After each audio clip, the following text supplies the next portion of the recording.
The revisionist group of Huakuo and Ting.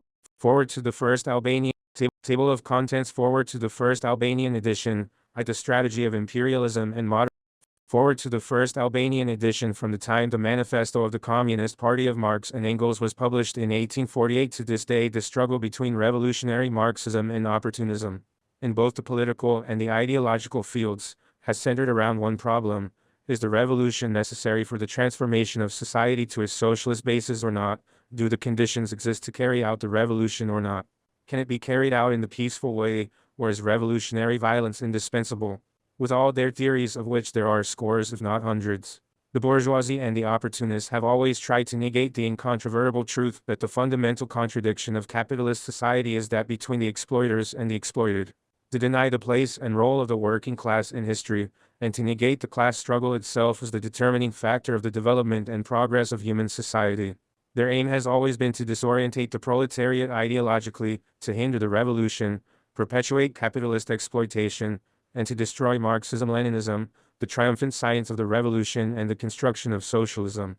All these opponents and enemies of the proletariat and the revolution have tried to proclaim Marxism-Leninism outdated and to create various theories allegedly adapted to the new historical conditions, to the changes that capitalism and imperialism have undergone, and the evolution of human society in general. Thus Bernstein proclaimed Marx outdated, and Kautsky, deliberately misinterpreting the transition of capitalism to imperialism, negated the revolution.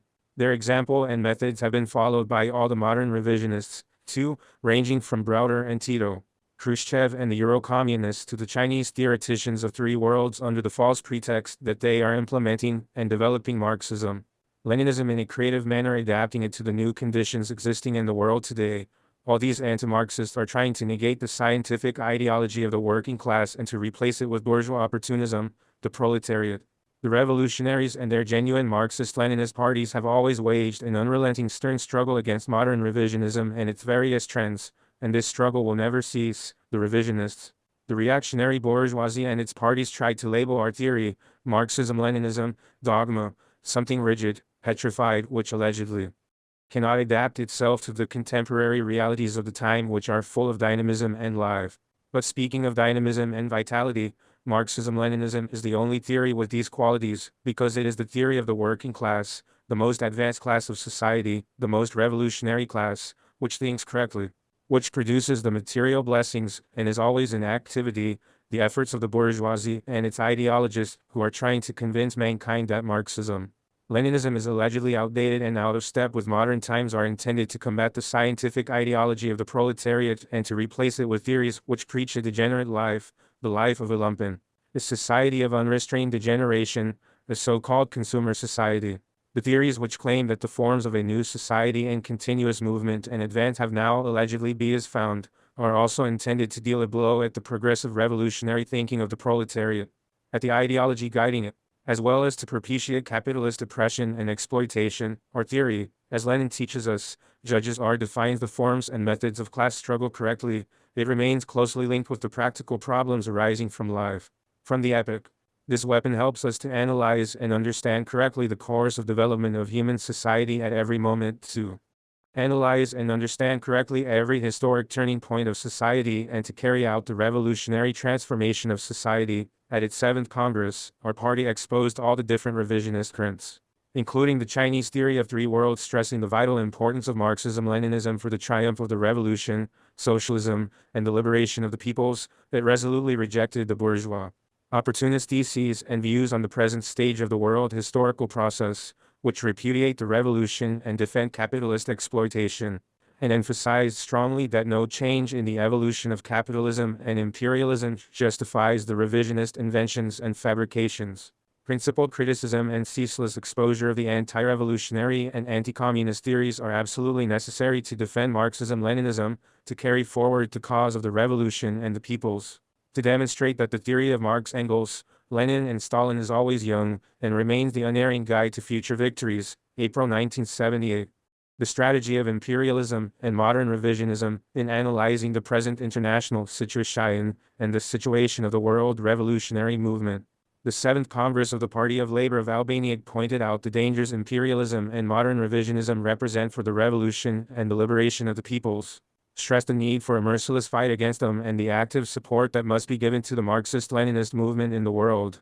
These questions have great importance because the construction of socialism, the struggle to strengthen the dictatorship of the proletariat and the defense of the homeland are inseparable from the international situation and the general process of world development. Today big forces, representatives of darkness, of the enslavement and exploitation of the proletariat and the people's American imperialism and its agencies, Soviet social imperialism, Chinese social imperialism, the big bourgeoisie and reaction, have risen against and are fighting Marxism-Leninism. Such counter-revolutionary ideological currents as social democracy, modern revisionism and many other counter-revolutionary currents have also risen against our revolutionary ideology. In our struggle against all these enemies, we must base ourselves firmly on the Marxist-Leninist theory and the world proletariat. Our struggle on the theoretical plane will be crowned with success when we make a correct dialectical analysis of the international situation, of events which are developing, the objectives and aims of all the social forces in motion, which are in contradiction and struggle with one another. Scientific analysis of the international situation and clarification of the strategy of the revolutionary struggle help us define the correct tactics in differing circumstances, in order to win battle after battle. That is how our party has always acted. Socialism is in struggle with capitalism. The world proletariat is locked in a merciless and continuous struggle with the capitalist bourgeoisie. The peoples of the world are in struggle with their external and internal oppressors. The world proletariat is guided in the struggle by its Marxist-Leninist ideology, which explains the necessity for this struggle and mobilizes the forces in battle. This is why capitalism and imperialism have always organized a bitter struggle against the theory of Marx, Engels, Lenin and Stalin. Karl Marx discovered the laws of social development, of revolutionary transformations and the transition of society from a lower to a higher social order. He made a scientific analysis of private ownership of the means of production, the capitalist mode of distribution, and the surplus value which the capitalist seizes. He created the scientific theory on classes and the class struggle, and defined the ways of the struggle of the proletariat to overthrow the bourgeoisie, to destroy the capitalist system, to establish the dictatorship of the proletariat, and build socialist society. Various reactionary theoreticians in all countries of the world have striven in every way to denigrate Marx's theory, to throw mud at it, to distort it and combat it. But this theory, which is a true science, has succeeded in dominating progressive human thinking and has become a powerful weapon in the hands of the proletariat and the peoples in the fight against their enemies, by applying the Marxist theory and developing it further. Lenin gave the proletariat and its vanguard, the Marxist-Leninist Party, a scientific theory on the conditions of imperialism and proletarian revolutions. Lenin developed Marxism not only in theory but also in practice. Applying the doctrine of Karl Marx, he led the Bolshevik Revolution and carried it through to victory. Lenin's work was further developed by Stalin. The triumph of the Great October Socialist Revolution dealt the first crushing blow to imperialism, the entire world capitalist system. It marked the beginning of the general crisis of capitalism, which has grown deeper and deeper. The creation and consolidation of the Soviet state was a colossal victory which showed the proletariat and the peoples that the enemy they faced, capitalism and imperialism, could be conquered and destroyed. The Soviet Union was the living proof of this. Infuriated by the loss the October Revolution in Russia inflicted on it, the imperialist and capitalist world coalition reinforced its instruments of political, economic and military struggle against the new state of the proletarians and the spread of Marxist-Leninist ideology throughout the world. The imperialists, the reactionary bourgeoisie, European and world social democracy, together with the other parties of capital, prepared the war against the Soviet Union. Together with the Hitlerites, the Italian and Japanese fascists, they also prepared the Second World War. But in this war the vitality of socialism and Marxism-Leninism, which emerged victorious, was confirmed even more clearly. After the victory over fascism, great changes in favor of socialism occurred in the world. New socialist states were set up in Europe and Asia. The socialist camp, with the Soviet Union at the head, was created. This was a new great victory for socialism and Marxism-Leninism, and another great defeat for capitalism and imperialism. The capitalist system came out of the Second World War deeply shaken and with its equilibrium entirely upset. Germany, Japan and Italy emerged from the war as defeated powers with their economies ruined. They lost the political and military positions they had occupied previously.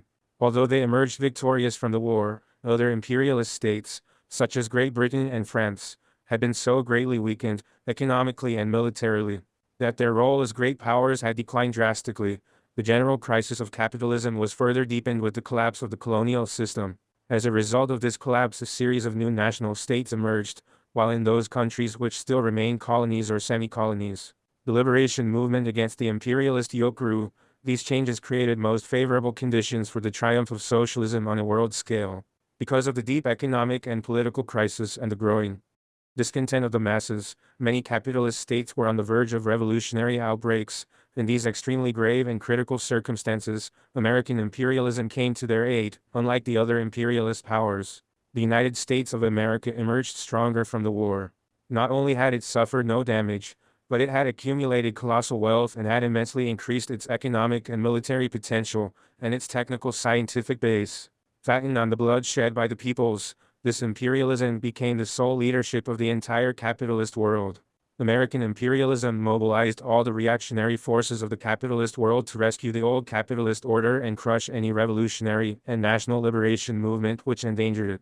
To destroy the socialist camp and restore capitalism in the Soviet Union and the countries of people's democracy, and to establish its hegemony everywhere in the world. To attain its objectives, U.S. imperialism, along with world capital, set in motion its gigantic bureaucratic military state machine, its great economic, technical and financial potential, all its human forces. U.S. imperialism assisted the political, economic and military recovery of the shattered European and Japanese capitalism and, in place of the collapsed colonial system, set up a new system of exploitation and plunder, neocolonialism. American imperialism mobilized its many neons of propaganda, its philosophers, economists, sociologists, writers, etc., in the frenzied campaign which began against Marxism-Leninism, against communism, against the Soviet Union and other socialist countries of Europe and Asia.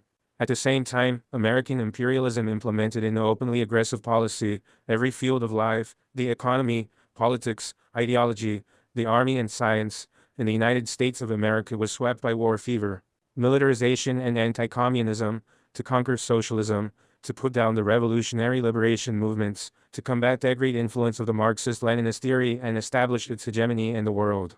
American imperialism went about it in two ways. The first was that of aggression and armed intervention. The American imperialists set up aggressive military blocs such as NATO, CETO, etc., stationed armed forces in large numbers on the territories of many foreign countries, set up military bases on all continents, and built powerful naval fleets which they deployed throughout the seas and oceans. In order to crush and stamp out the revolution, they undertook military intervention in Greece, Korea, Vietnam and elsewhere. The other way was that of ideological aggression and subversion against the socialist states, the communist and workers' parties, and of efforts to bring about the bourgeois degeneration of these states and parties. In this direction, American imperialism and world capital as a whole employed powerful means of propaganda and ideological diversion, but American imperialism and world capitalism, which was recovering after the war, were facing a powerful adversary: the socialist camp with the Soviet Union at the head, the world proletariat and the freedom-loving peoples. Therefore they had to be very careful in their reckoning with this colossal power, which was guided by a correct and clear policy, by a triumphant ideology which had captured and was more and more capturing the hearts and minds of workers, revolutionaries and progressive elements. Despite the efforts of U.S. imperialism and world reaction to crush and destroy the revolutionary movement of the proletariat and the liberation struggle of the peoples, they were mounting and growing stronger. Under Stalin's leadership, the Soviet Union very quickly healed the wounds of war and was advancing at rapid rates in all fields, in the economy, science, technology, etc. In the countries of people's democracy, the positions of socialism were being consolidated.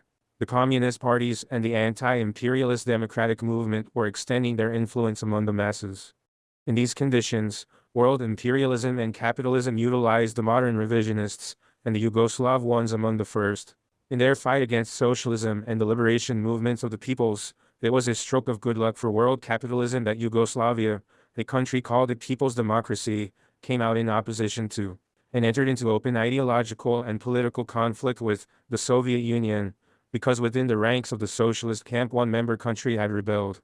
World capitalism gave great publicity to this event, which helped it in its fight against socialism and the revolution, but although it inflicted great harm on the cause of the revolution and socialism, the Titoite betrayal did not succeed in splitting the socialist camp and the communist movement, as the bourgeoisie and reaction hoped. The communists and revolutionaries all over the world sternly condemned this treachery and pointed out the danger posed by Titoism, as an agency of imperialism against communism. It was the Khrushchevite revisionists, who seized power in the Soviet Union after Stalin's death, that rendered the greatest service to world capitalism in its fight against socialism, the revolution and Marxism-Leninism. The emergence of the revisionist group of Khrushchev was the greatest political and ideological victory for the strategy of imperialism after the Second World War. The counter-revolutionary overthrow in the Soviet Union caused immense rejoicing among the US imperialists and all the other capitalist powers, because the most powerful socialist state, the bastion of the revolution and the liberation of the peoples, was abandoning the road of socialism and Marxism-Leninism and would be transformed, in theory and practice, into a base of the counter-revolution and capitalism. The about-turn which took place in the Soviet Union led to the split in the socialist camp and the international communist movement.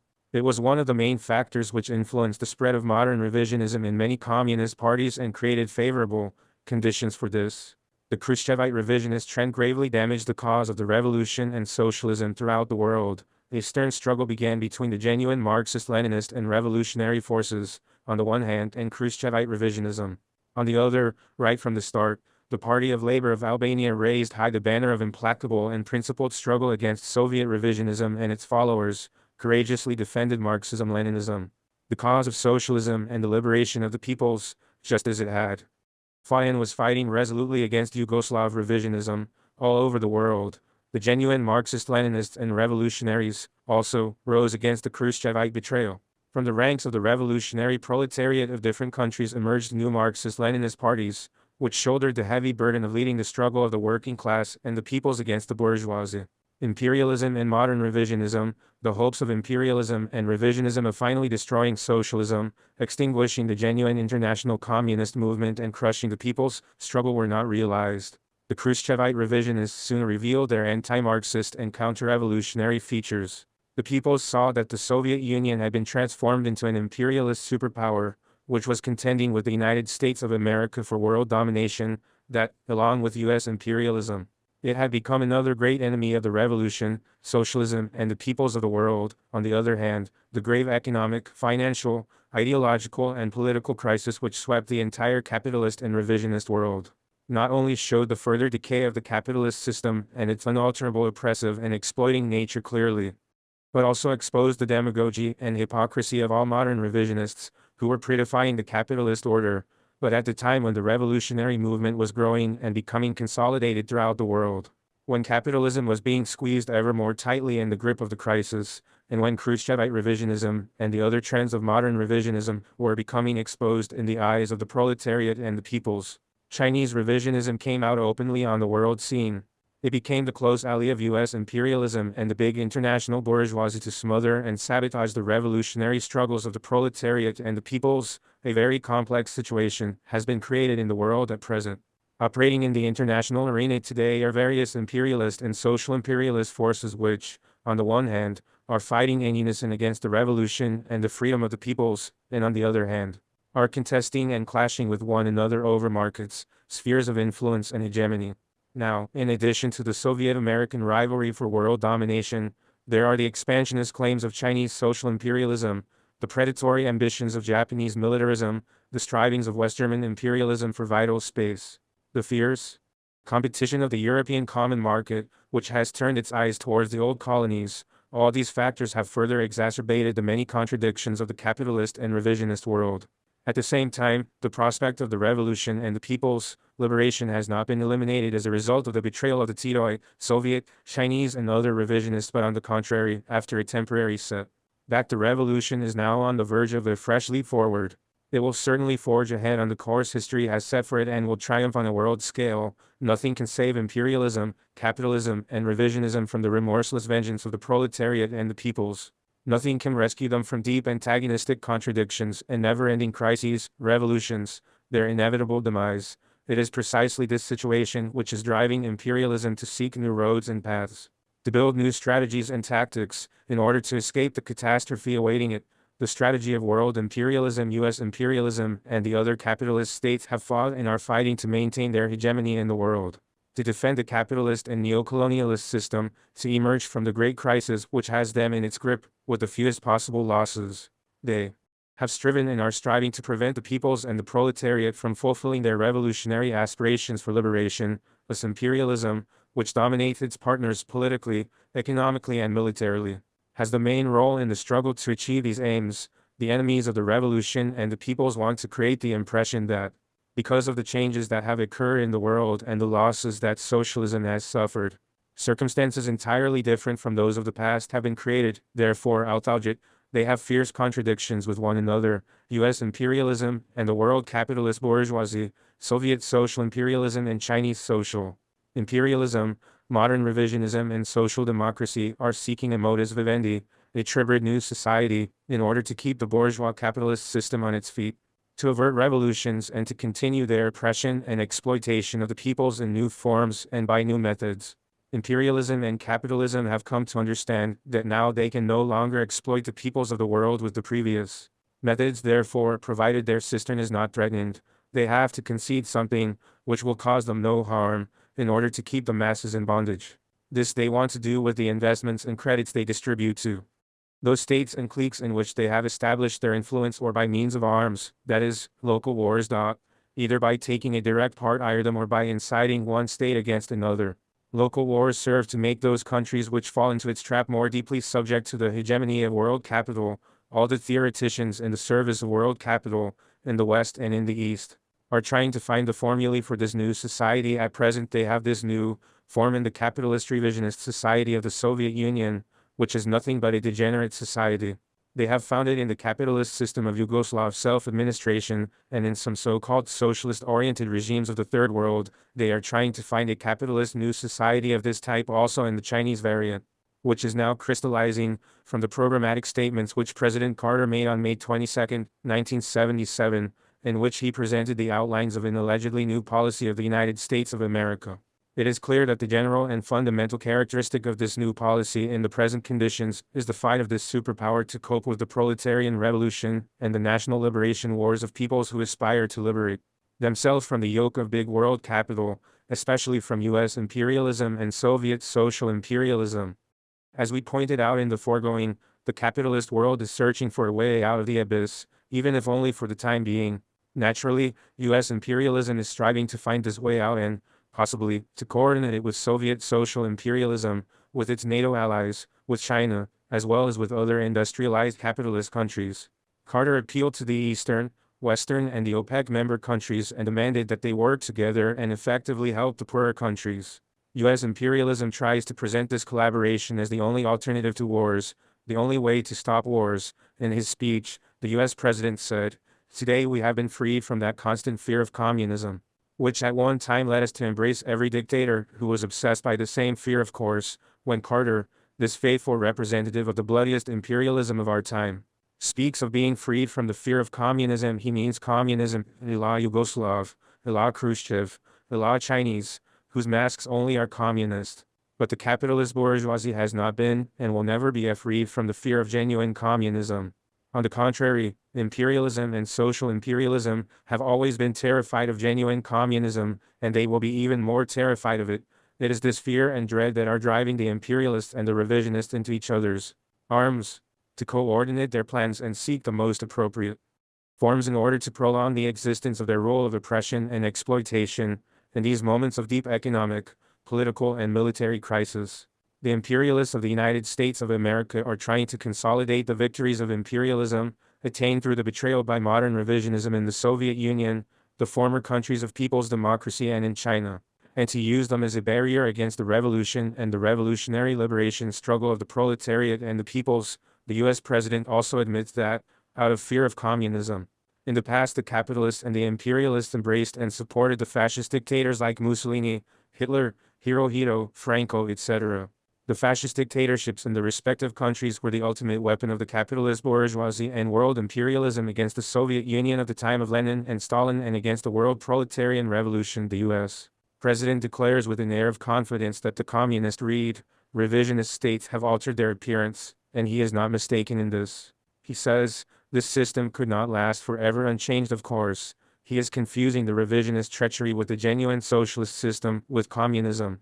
U.S. imperialism considers the Khrushchevite Soviet system as a victory of world capitalism, and from this it deduces that the threat of a conflict with the Soviet Union has become less intense, though it does not deny the contradictions and rivalry for hegemony with it, according to Carter. The U.S. government will make every effort to maintain the status quo. In other words, this means that both U.S. imperialism and the other imperialist states will strive to maintain and strengthen their positions in the world, while they hope that together, they can solve the disagreements may exist, and which in fact do exist, with friendly countries and their allies, within the status quo. As a conclusion, says Carter, the U.S. policy must be based on a new, wider mosaic of global, regional, and bilateral interests. After analyzing this new, wider mosaic of global, regional, and bilateral interests, he reaffirms that the United States of America will honor all its commitments to NATO, which must be a strong organization. Because the alliance of the United States of America with the great industrialized democracies is indispensable, since it defends the same values, and therefore we all should fight for a better life. As can be seen, the United States of America. 2 is joining the Soviet, modern revisionists, the Chinese revisionists, and the big industrialized democracies in their efforts to create a new reality, a new world. In other words, through demagogy, the United States of America is trying to adapt its policy to the new situations. In order to maintain the status quo, to halt the drive of Soviet hegemonism, to weaken Soviet social imperialism, and to win China over to its side, so that it is ever more deeply committed to the imperialist camp. In order to quell the revolutionary struggles of the proletariat and the peoples, the United States of America has to make some phony political concessions. But it is making no concessions in military matters, no concessions in the policy of keeping the states and the peoples in bondage and under control, in the policy of the exploitation of the national wealth of the other countries to its own advantage, and that of the industrialized countries. This is the new policy of the United States of America. It is clear to us that this is by no means a new policy, but an old predatory imperialist, neocolonialist, enslaving policy of ruthlessly exploiting the peoples and their wealth, a policy of putting down revolutions and national liberation wars. U.S. imperialism now wants to give this old, permanent policy an allegedly new, fresh coat of paint, to arm counter-revolutionary elements, whether in power or not, with weapons to fight communism, which raises the peoples and the proletariat in liberation wars and revolution, contrary to the Chinese theory of three worlds, which is a fraudulent capitalist and revisionist theory. U.S. imperialism is still on the offensive. It is striving to preserve its old alliances and to create new ones to its own advantage and to the disadvantage of Soviet social imperialism or whoever else might threaten U.S. imperialist power. In particular, it is trying to strengthen NATO, which has been and remains an aggressive political and military organization. In all its strategic maneuvering, the United States of America is not aggravating its relations with the Soviet Union beyond a certain point and is continuing the SALT negotiations with it, although Carter stated that it was going ahead with the production of neutron bombs. Despite this, between the United States of America and the Soviet Union, there is an obvious tendency towards maintaining the status quo, of course. While the United States of America and NATO are striving to preserve the status quo with the Soviet Union, at the same time, they have contradictions with it. But these contradictions have not yet reached such a level as to justify the Chinese refrain that war in Europe is imminent at present. U.S. imperialism is supporting China so that it becomes stronger militarily and economically. Less capital is pouring into China, where not only the principal American banks, but also the American state, are making large investments through credits. The United States of America is playing the China card heavily, but is hedging its bets. At the same time, it is continuing to play the card of Japan too. The United States of America wants smooth waters between itself and Japan, wants the aid between them to be mutual so that Japan, according to the American aims, will be strengthened and become like an Israel in the Far East, the Pacific, South East Asia, and, why not, if required and when the time comes, in its confrontation with China too eventually. This is the situation in which China signed the Treaty of Friendship and Cooperation with Japan. But this treaty has begun to assume major dangerous and ugly proportions for the fate of the world from many angles, and it will do in the future, because close economic and military collaboration will be established between Japan and China, which will have as its objective the creation of separate and joint spheres of influence, particularly in Asia, Australia, and the whole Pacific Basin. Naturally, this collaboration will begin to be built under the shadow of the alliance with the United States of America and the propaganda war against Soviet social imperialism. The main aim of this Sino-Japanese alliance is the containment and weakening of the Soviet Union, its eviction from Siberia, Mongolia, and elsewhere, the elimination of its influence in the whole of Asia and Oceania, and all the ASEAN member countries. This is the strategy of US imperialism, but at the same time, also of Chinese imperialism and Japanese militarism. The United States of America will try to assist China and Japan, and keep them under its direction, to strengthen the alliance with them and hurl them against the Soviet Union. But there is also the possibility that the day may come when the diabolic, hypocritical, empire-building, unprincipled policy and the imperialist militarist spirit, pursued by China and Japan, will turn against the superpower which helped them to recover, just as Germany did in the past, when it became a terrible fascist power, attacked the allies of the United States of America, and went to war even with the latter. In the time of Hitler, the United States of America will try to hold the balance between the Chinese power and the rising Japanese power. But one fine morning, this balance will slip from its grasp and the Sino-Japanese imperialist militarist alliance will become a threat not only to the Soviet Union, but also to the United States of America itself. Because the interests of these two big imperialist countries of Asia, China and Japan, converge in their aims of domination in Asia and elsewhere, and of weakening US imperialism and Soviet social imperialism in NATO. The United States of America has a dominant position and great military, political and economic influence. However, despite its unity within NATO, a differentiation has begun from the standpoint of the influence of its various member countries and the emergence of one state over the others, year by year. The Federal German Republic is becoming stronger within this organization. Its economic and political power and its trade in arms go beyond the bounds of the European common market. Now we may say that the policy of West Germany is assuming the features of totalitarian fascist revanchism, seeking to create its own spheres of influence. Naturally, this does not suit either Britain or France, the two original main partners of the United States of America in NATO. West Germany is seeking the reunification of the two German states so as to create one powerful state with a great military potential which will be a threat to Soviet social imperialism and, in case of a general conflagration, in alliance with Japan and China, may become a danger to the whole world. It is developing very close relations with China, in particular. Among the European states, it occupies the main place in trade exchanges with China. West Germany is the biggest and the most powerful European supplier of credits, technology and modern armaments to China. Britain and France are also very interested in China, therefore they are developing their relations with it. However, China is more interested in Bonn. This is worrying Britain and France, because by becoming stronger, the Federal German Republic may become even more dominant over the other partners of NATO and the European common market. Hence we observe that both the British and the French governments speak of friendship and relations with China, but they do not forget to stress that they want further development of their economic and friendly relations with the Soviet Union. 2. Bonn says this too, but it is rapidly developing its relations with China, which presents itself as the main enemy of the Soviet Union. The fascist group around Strauss, the Hitlerite generals, the powerful real revanchists of Bonn, are openly advertising themselves as China's closest allies. Therefore, China does not regard Federal Germany in the same light as France and Britain, the strategy of Soviet social imperialism having seized state power in the Soviet Union. The Khrushchevites set themselves as their main objective the destruction of the dictatorship of the proletariat, the restoration of capitalism and the transformation of the Soviet Union into an imperialist superpower, after they had consolidated their positions following the death of Stalin.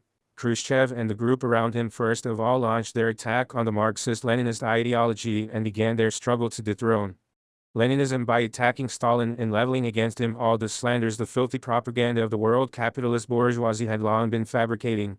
Thus, the Khrushchevites became the spokesmen and the executors of the wishes of capital against the Marxist-Leninist ideology and the revolution in the Soviet Union. They went to work systematically to liquidate the entire socialist structure of the Soviet Union.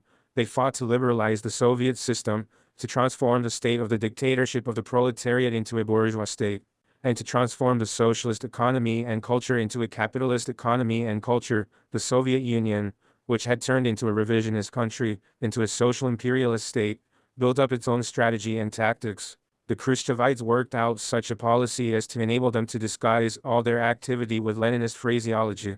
They elaborated their revisionist ideology in such a way as to palm it off upon the proletariat and the peoples as the Marxism-Leninism of the new period, so they could tell the communists, inside and outside the country, that the revolution was continuing in the Soviet Union in the new political, ideological and economic conditions of world development, and not only that this revolution was continuing there, but that this country was allegedly going over to the stage of the construction of a classless communist society, where the party and the state were withering away. The party was stripped of its attributes as the vanguard of the working class, as the sole political leading force of the state and society, and was transformed into a party dominated by the apparatchiki and the KGB. The Soviet revisionists called their party the party of the entire people and reduced it to such a condition that it could no longer be the party of the working class, but the party of the new Soviet bourgeoisie. On the other hand, the Soviet revisionists preached Khrushchevite peaceful coexistence as the general line of the international communist movement and proclaimed peaceful competition with U.S. imperialism as the road to the triumph of socialism in the Soviet Union and other countries. They also declared that the proletarian revolution had allegedly entered a new stage, that it could triumph also in ways other than the seizure of state power by the proletariat through violence. According to them, state power could be taken in peaceful, parliamentary and democratic ways, through reforms, gambling on the name of Lenin and the Bolshevik Party. The Khrushchevite revisionists did their utmost to impose this anti-Marxist line of theirs, this revision of the Marxist-Leninist theory in all fields, on all the communist parties of the world. They wanted the communist and workers' parties of the world to adopt this revisionist line and transform themselves into counter-revolutionary parties, into blind tools of the bourgeois dictatorship, to serve capitalism, but this was not fully achieved as they desired, first and foremost because the Party of Labor of Albania remained unwavering in its consistent implementation of Marxism-Leninism and in defense of its purity. At those moments there were some other parties which, for their own, not purely Marxist-Leninist reasons, wavered, did not fully accept the Khrushchevite orientations, while some accepted them reluctantly, but later submitted to them. At those moments, the Communist Party of China, too, opposed the Khrushchevites, but as the facts show, it proceeded from aims and objectives quite the opposite of those which impelled the Party of Labor of Albania to throw itself into the struggle against Khrushchevite revisionism. With their advent to power, the Khrushchevites also prepared a platform of their foreign policy. Just like U.S. imperialism, Soviet social imperialism, too, based its foreign policy on expansion and hegemonism by means of the armaments race, pressure and blackmail, and military, economic and ideological aggression. The aim of this policy was the establishment of social imperialist domination over the whole world. In the Comecon countries, the Soviet Union is implementing a typically neocolonialist policy. The economies of these countries have been transformed into appendages of the Soviet economy. The Warsaw Treaty serves the Soviet Union to keep these countries under its yoke, enabling it to station their large military forces, which are no different from occupation armies. The Warsaw Treaty is an aggressive military pact which serves the policy of pressure, blackmail and armed intervention of Soviet social imperialism, the revisionist imperialist theories on the socialist community, the socialist division of labor, limited sovereignty, socialist economic integration, etc., also served as neocolonialist policy, but Soviet social imperialism is not satisfied with the domination it exercises over its satellite states. Like the other imperialist states, the Soviet Union is now fighting for new markets, for spheres of influence, to invest its capital in various countries, to monopolize sources of raw materials, to extend its neocolonialism in Africa, Asia, Latin America and elsewhere. Soviet social imperialism has a whole strategic plan which includes a series of economic, political, ideological and military activities for the purpose of extending its expansion and hegemonism. At the same time, the Soviet revisionists are working to undermine the people's revolutions and the liberation wars by precisely the same means and methods as those employed by the U.S. imperialists. Usually the social imperialists operate through their tools, the revisionist parties, but, according to the occasion and circumstances, they also try to corrupt and bribe the ruling cliques in the undeveloped countries, offer enslaving economic aid in order to get a foothold in these countries, stir up armed conflicts among the different cliques, siding with one or the other, organize plots and putches to bring pro-Soviet regimes to power, and even resort to direct military intervention, as they did, together with the Cubans, in Angola, Ethiopia, and elsewhere. The Soviet social imperialists carry out their intervention, their hegemonic neo-colonialist actions under the disguise of aid to, and support for, the revolutionary forces, the revolution and the construction of socialism. In reality, they help the counter-revolution. The revisionist Soviet Union tries to open the way to realizing its expansionist, neo-colonialist plans, by presenting itself as a country which is pursuing a Leninist and internationalist policy, as an ally, friend and defender of the new national states, the undeveloped countries, etc. The Soviet revisionists preach that, by linking up with the Soviet Union and the so-called socialist community, which they proclaim as the main motive force of world development today, these countries can advance successfully on the road of freedom and independence, even of socialism. This is why they have also concocted the theories of the non-capitalist road of development countries of socialist orientation etc. Despite what they pretend, the strategy of the Soviet social imperialist has nothing in common with socialism and Leninism. It is the strategy of a predatory imperialist state which wants to extend its hegemony and domination to all countries on all continents. This hegemonic and neocolonialist policy, which the revisionist Soviet Union is pursuing, clashes, as it is bound to do, with the policy which the United States of America is pursuing and which China, too, has set out on. This is a clash of interests among imperialists in their struggle for the redivision of the world. It is precisely these interests and this struggle that pit the one superpower against the other, that impel each of them to use all the forces and means at its disposal to weaken its rival or rivals. Although clashes have not yet reached such a degree of exacerbation that they hurl themselves into armed conflicts, the strategy of Chinese social imperialism, the events and facts are demonstrating ever more clearly that China is sinking deeper and deeper into revisionism, capitalism and imperialism. On this road, it is working to attain a series of strategic objectives on a national and China level. On a national level, Chinese social imperialism has set itself the task of abolishing any measure of a socialist character which may have been taken after liberation, and building in the country a capitalist system in the base and the superstructure, of making China a great capitalist power by the end of this century, through the implementation of the so-called four modernizations of industry, agriculture, the army and science. It is striving to create such an internal organization of the country as to ensure the domination of the old and new Chinese capitalist bourgeoisie over the Chinese people. Chinese revisionism is trying to establish this organization and this domination in the fascist way, by means of the club and oppression. It is working to create a unity between the army and the civilian base, so that the latter serve as army of oppression.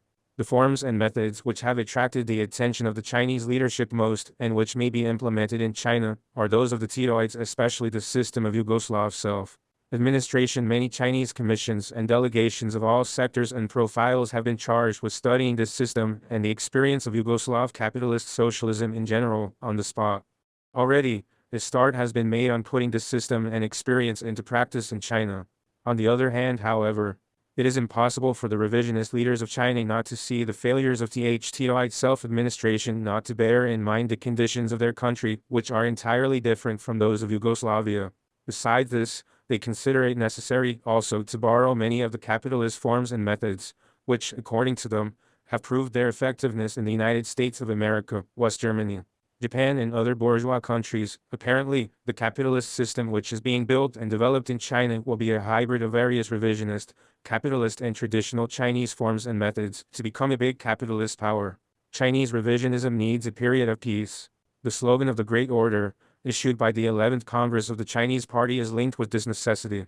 To ensure such order requires a capitalist order of the fascist dictatorial type on the one hand, while on the other hand, peace and compromise among the rival groups, which have always existed in the Chinese party and state, must be maintained without fail. Time will tell to what extent this order and peace will be ensured. In their policy of turning China into a superpower, the Chinese leaders aim to make economic and military gains from U.S. imperialism, as well as from the developed capitalist countries which are allies of the United States of America.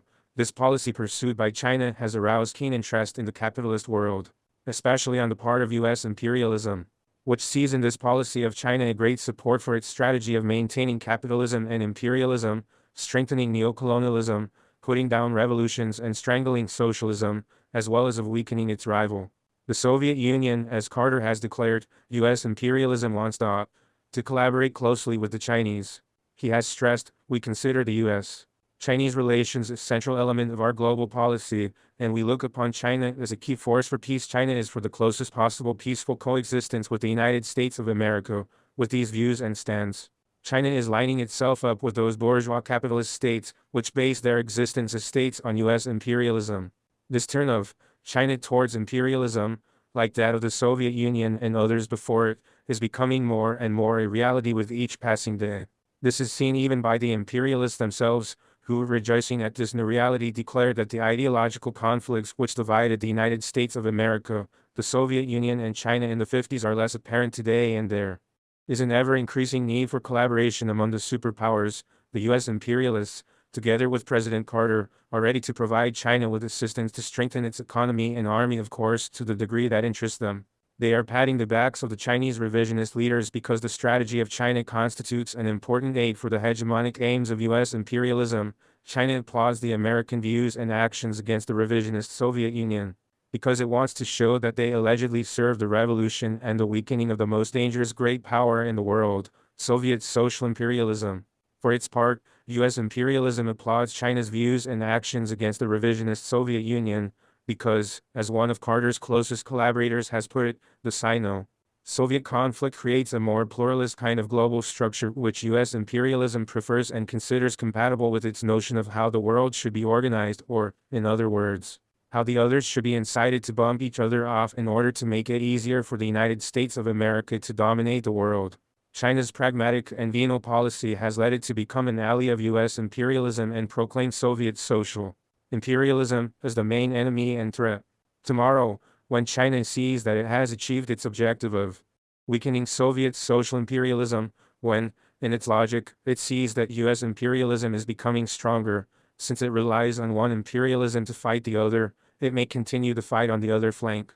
In this case, U.S. imperialism could become the more dangerous, and then China must automatically reverse its previous stand. This is a real possibility. At their 8th Congress in 1956, the Chinese revisionists considered U.S. imperialism the main threat. Later, at their 9th Congress, in April 1969, they proclaimed that the two superpowers, U.S. imperialism and Soviet social imperialism, comprised the main danger. Later, following the 10th Congress, which was held in August 1973, and at the 11th Congress, they proclaimed Soviet social imperialism alone as the main enemy. With such waverings, with such a pragmatic policy, it is not impossible that the 12th or the 13th Congress could come out in support of Soviet social imperialism and proclaim U.S. imperialism as the main enemy, and this will go on until China, too, attains its goal of becoming a great capitalist world power. This being the case, what role will China play on the international arena? Its role will never be revolutionary, but regressive and counter-revolutionary. An important aspect of the Chinese foreign policy is the alliance with Japan. As we pointed out above, this racist alliance between these two states, which was recently sealed with the Sino-Japanese Treaty, is intended to realize the strategic plans of China and Japan for their joint domination of Asia, the ASEAN countries and Oceania. The Chinese revisionists need this treaty and the friendship with Japan, so that, together with the Japanese militarists, they can threaten Soviet social imperialism and possibly liquidate it and its influence in Asia. But China also wants to take advantage of its links with Japan to get credits, to import equipment, technology and armaments from Japan. In order to realize its own great power ambitions, China attaches such importance to its all-round economic collaboration with Japan that more than half its foreign trade is with that country. In order to implement its expansionist policy, social imperialist China is working to extend its influence in Asia as much as possible. At present it has no influence at all in India, where both the United States of America and the Soviet Union their separate and common interest within the context of the changes and alliances which the future may bring. China now wishes to start somewhat better diplomatic relations with India, but India has great pretensions towards Tibet. India will try to liquidate even that little influence China may have in Pakistan, because Pakistan is situated in a strategic position flanking Iran and Afghanistan. The rivalries over the great oil basin of the Middle East, in which U.S. imperialism is dominant, begin there. It is very difficult for China to penetrate there. It will follow a policy against the interests of the Arab peoples and in support of American interests until such time as it becomes strong. At the same time, China will help the United States of America to set up, jointly with such countries as Iran, Saudi Arabia, etc., a powerful barrier to Soviet political, economic and military penetration into this area vital to American and European imperialism. To achieve their aims, the Chinese social imperialists are devoting special attention to Western Europe. Their objective is to pit it against Soviet social imperialism. That is why they support NATO and the alliance of the European countries with the United States of America, the European Common Market and the United Europe in every way. In its strategic plan, social imperialist China aims to extend its influence and hegemony to the countries of what it calls the Third World. The theory of the Third World has great importance for China. Mao Zedong did not proclaim this theory as a dreamer, but with definite hegemonic aims that China should dominate the world. His successors are following this same strategy of Mao Zedong and Zhou Enlai. The Chinese strategic ambitions also extend to what is called the non-aligned world, which Titoism advocates. There is no difference between these worlds, one overlaps the other.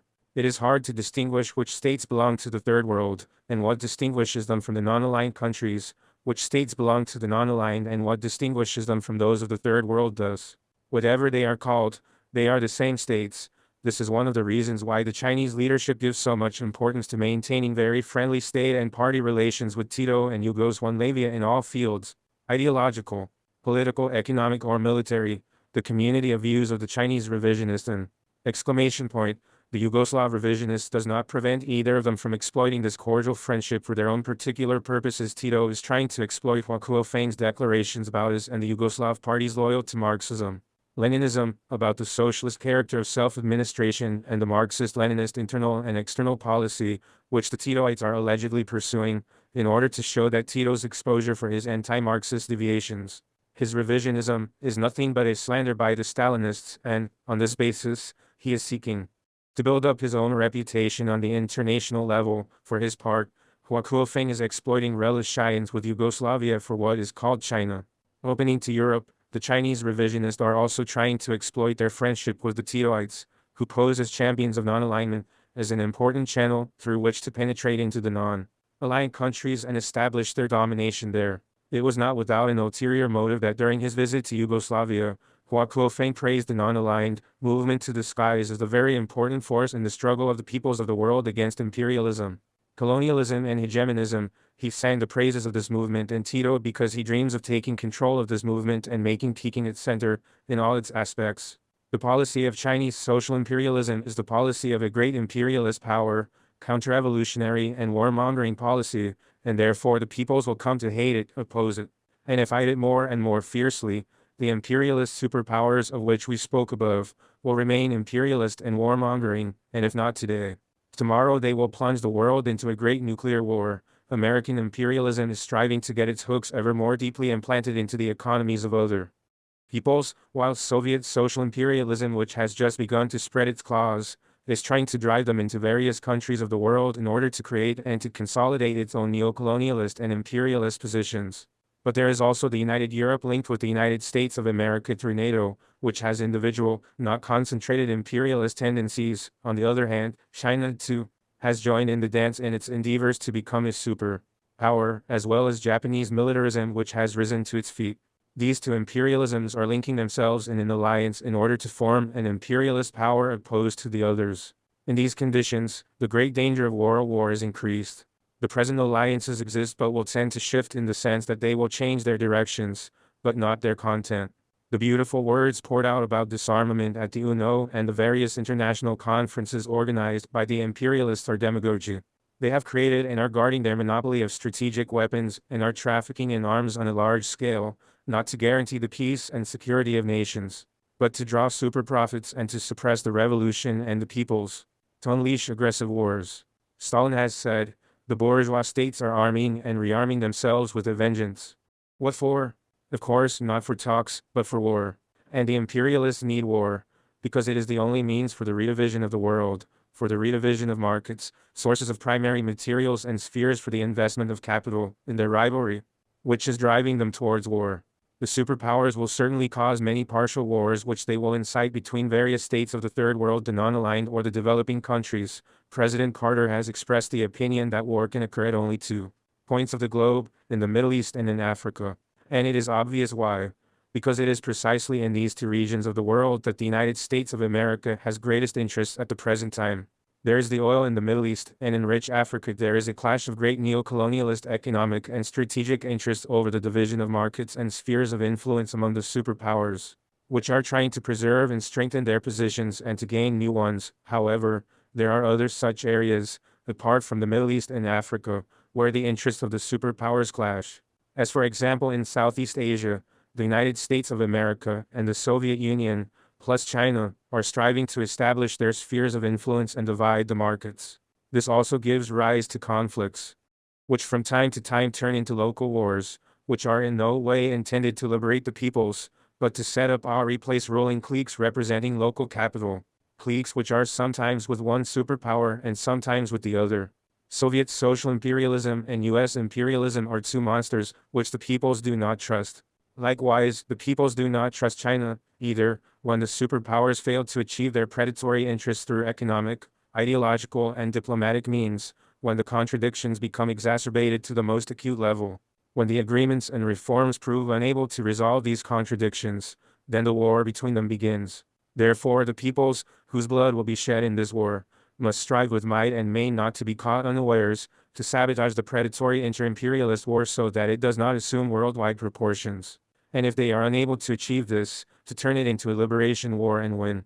The role of Titoism and other revisionist trends in the global strategy of imperialism and social imperialism, in the savage fight which imperialism and social imperialism, world capitalism and reaction are waging against the revolution, socialism and the peoples, they have the support of the modern revisionists of all trends. These renegades and traitors assist imperialism in the implementation of its global strategy by undermining from within, splitting and sabotaging the efforts of the proletariat and the struggle of the peoples to get rid of social and national bondage. Modern revisionists have taken upon themselves to denigrate and distort Marxism-Leninism, to confuse people's minds and to alienate them from the revolution struggle, to assist capital, to preserve and perpetuate its system of oppression and exploitation, along with the Soviet and Chinese revisionists, whom we mentioned above.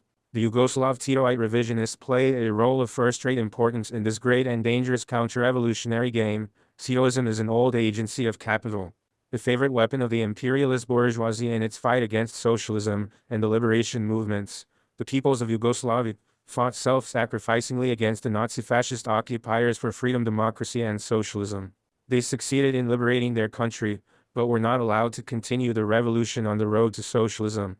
The Yugoslav revisionist leadership with H. Tito at the head, which had long been worked on secretly by the intelligence service and which, during the period of the war, posed as preserving the features of a party of the Third International, in fact, had other aims, which were contrary to Marxism-Leninism and the aspirations of the peoples of Yugoslavia for the construction of a true socialist society in Yugoslavia. The Communist Party of Yugoslavia, which came to power, had inherited many mistakes of a deviationist nature. After the Second World War, it displayed pronounced national chauvinist features, which had shown up as early as the time of the war. These features were apparent in its departure from the Marxist-Leninist ideology, in its attitude towards the Soviet Union and Stalin, in its chauvinist stance and actions towards Albania, etc. The system of people's democracy, which was established in Yugoslavia, was temporary. It did not suit the clique in power, though this clique continued to call itself Marxist. The Titoites were not for the construction of socialism, or for the Communist Party of Yugoslavia to be guided by the Marxist-Leninist theory, and they did not accept the dictatorship of the proletariat. This was the source of the conflict that broke out between the Information Bureau of the Communist and Workers' parties and the Communist Party of Yugoslavia. This was an ideological conflict between Marxism-Leninism and revisionism, and not a conflict between persons over domination the revisionists tried to make out. Stalin defended the purity of the Marxist-Leninist theory, Tito defended the deviationist, revisionist, anti-Marxist trend of modern revisionism, following in the footstep of Browder and the other opportunists, who emerged on the eve of and during the Second World War, in the early post-liberation years. The Yugoslav leadership pretended that it was taking the construction of socialism in the Soviet Union as an example and proclaimed that it was allegedly building socialism in Yugoslavia.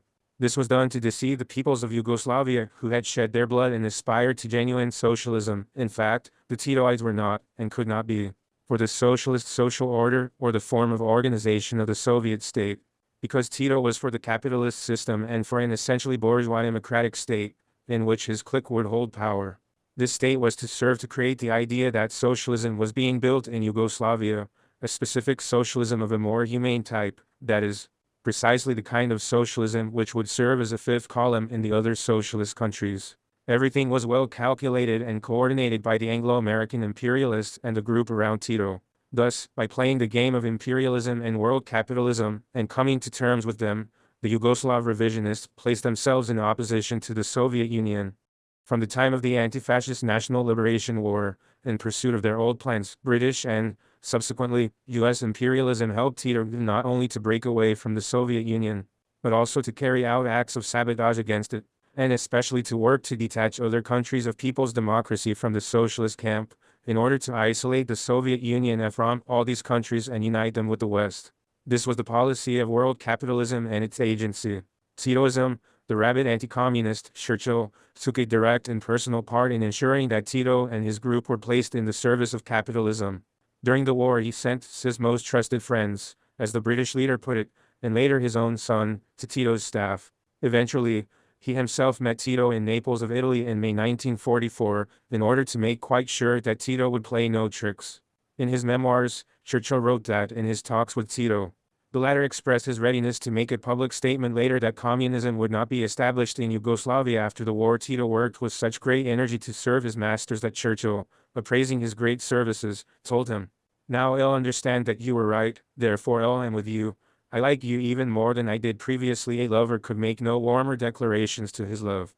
Almost before Yugoslavia had broken completely with the Soviet Union and the countries of People's Democracy, the imperialists, the American imperialists in particular, sent great economic, political, ideological and military aid, which became more frequent and constant later on. This aid was supplied only on condition that the country would develop on the capitalist road. The imperialist bourgeoisie was not against Yugoslavia maintaining its outward socialist forms. On the contrary, it was greatly in its interest that Yugoslavia should keep its outward socialist color, because in this way it would serve as a more effective weapon in the struggle against socialism and the liberation movements. Not only would this kind of socialism be radically different from the socialism envisaged and realized by Lenin and Stalin, but it would even come out against it. Within a relatively short time Yugoslavia became the socialist mouthpiece of U.S. imperialism, a diversionist agency to assist world capital. From 1948 to this day, Titoism has been characterized by feverish activity against Marxism-Leninism to organize a propaganda campaign everywhere in the world to present the Yugoslav system as the form of a genuine socialist order.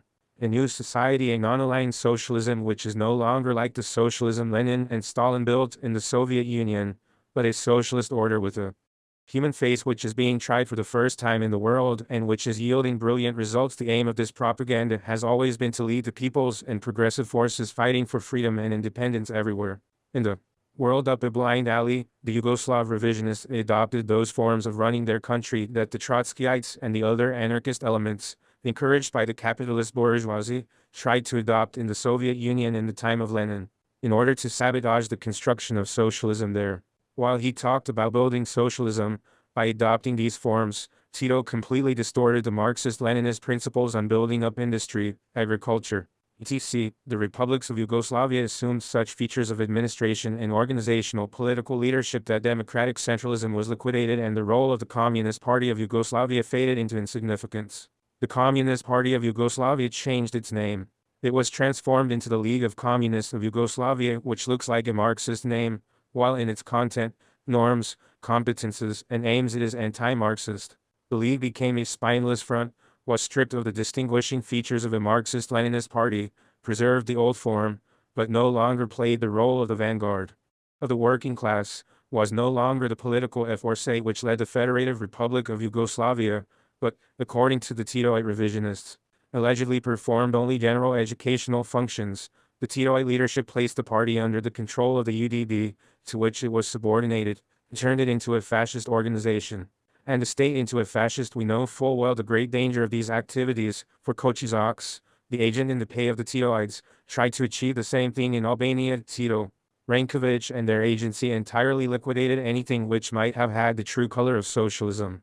Titoism waged a fierce fight against the attempts of those internal elements who sought to blow up this agency and this capitalist revisionist organization, as well as against all the Marxist, Leninist propaganda which was conducted abroad to unmask the regime which posed as socialist. The Titoite leadership quickly abandoned the collectivization of agriculture which had begun in the early years, set up the capitalist STA farms, encouraged the development of private property in the countryside, allowed land to be bought and sold freely, rehabilitated the kulaks, left the field free for the private market to flourish in town and country, and carried out the first reforms which strengthened the capitalist direction of the economy. Meanwhile, the Titoite bourgeoisie was searching for a new form to camouflage the Yugoslav capitalist order, and this form was found. They called it Yugoslav self-administration. They dressed it up in a Marxist-Leninist cloak, claiming that this system was the most authentic socialism. At first, self-administration emerged as an economic system. Then it was extended to the field of state organization and all the other fields of life in that country, the theory and practice of Yugoslav self-administration are in open negation of the teachings of Marxism, Leninism and the universal laws of the construction of socialism. The economic and political system of self-administration is an anarcho-syndicalist form of the bourgeois dictatorship, which is ruling Yugoslavia, dependent on international capital. The system of self-administration characteristic features, such as the elimination of democratic centralism, the role of unified management by the state, anarchist federalism, the anti-state ideology in general, has brought about permanent economic, political and ideological chaos and confusion in Yugoslavia, weak and unequal development of its republics and regions, great social class differentiations, national feuds and oppression, and with all its degeneration of spiritual Lithia has brought about great fragmentation of the working class, by putting one detachment of it in competition with another, while fostering the bourgeois sectional, localist and individualist spirit. The working class in Yugoslavia not only does not play the hegemonic role in the state and society, but the system of self-administration places it in such conditions that it is unable even to defend its own general interests and to act as a unified and compact class, from the capitalist world, particularly from its imperialism. Large amounts of capital have poured into Yugoslavia in the form of investments, credits and loans. It is precisely this capital which constitutes the material basis of the development of Yugoslav capitalist self-administrative socialism. Its indebtedness alone amounts to over $11 billion. Yugoslavia has received over $7 billion in credits from the United States of America. Despite the numerous edits the Titoite leadership received from abroad, the peoples of Yugoslavia have not enjoyed, nor are they enjoying, the brilliant results of this specific socialism. On the contrary, there is political and ideological chaos in Yugoslavia, a system which engenders large-scale unemployment at home and mass emigration of labor abroad prevails there, and this makes Yugoslavia completely dependent on the imperialist powers. The Yugoslav peoples are being exploited to the bone in the interests of the class in power, and of all the imperialist powers which have made investments in that country. The Yugoslav state is not concerned that prices go up every day, that the poverty of the working masses is steadily increasing, and that the country is not only up to its neck in debt, but is also deeply involved in the great crisis of the capitalist world. Yugoslavia has only limited independence and sovereignty, because, apart from anything else, it has no economic potential completely its own. The greater part of it exists in joint ownership with various foreign capitalist firms and states. Therefore it is bound to suffer the destructive effects of the crisis and foreign exploitation. But it is not accidental that world capitalism gives Yugoslav self-administration such great political and financial support and sings in harmony with the Titoite propaganda to pass this system off as a new tested form of the construction of socialism for all countries. It does this because the form of Yugoslav self-administration provides a way of ideological and political subversion and sabotage against the revolutionary liberation movements of the proletariat and the peoples, a way to open the road to the political and economic penetration of imperialism into the various countries of the world. Imperialism and the bourgeoisie want to keep self-administration as a reserve system for various circumstances and different countries, in order to prop up the life of capitalism, which does not give up the ghost easily, but is striving to find various forms of government at the expense of the peoples. The Yugoslav theories and practices of non-alignment render a great service to various imperialists, for they help them hoodwink the peoples.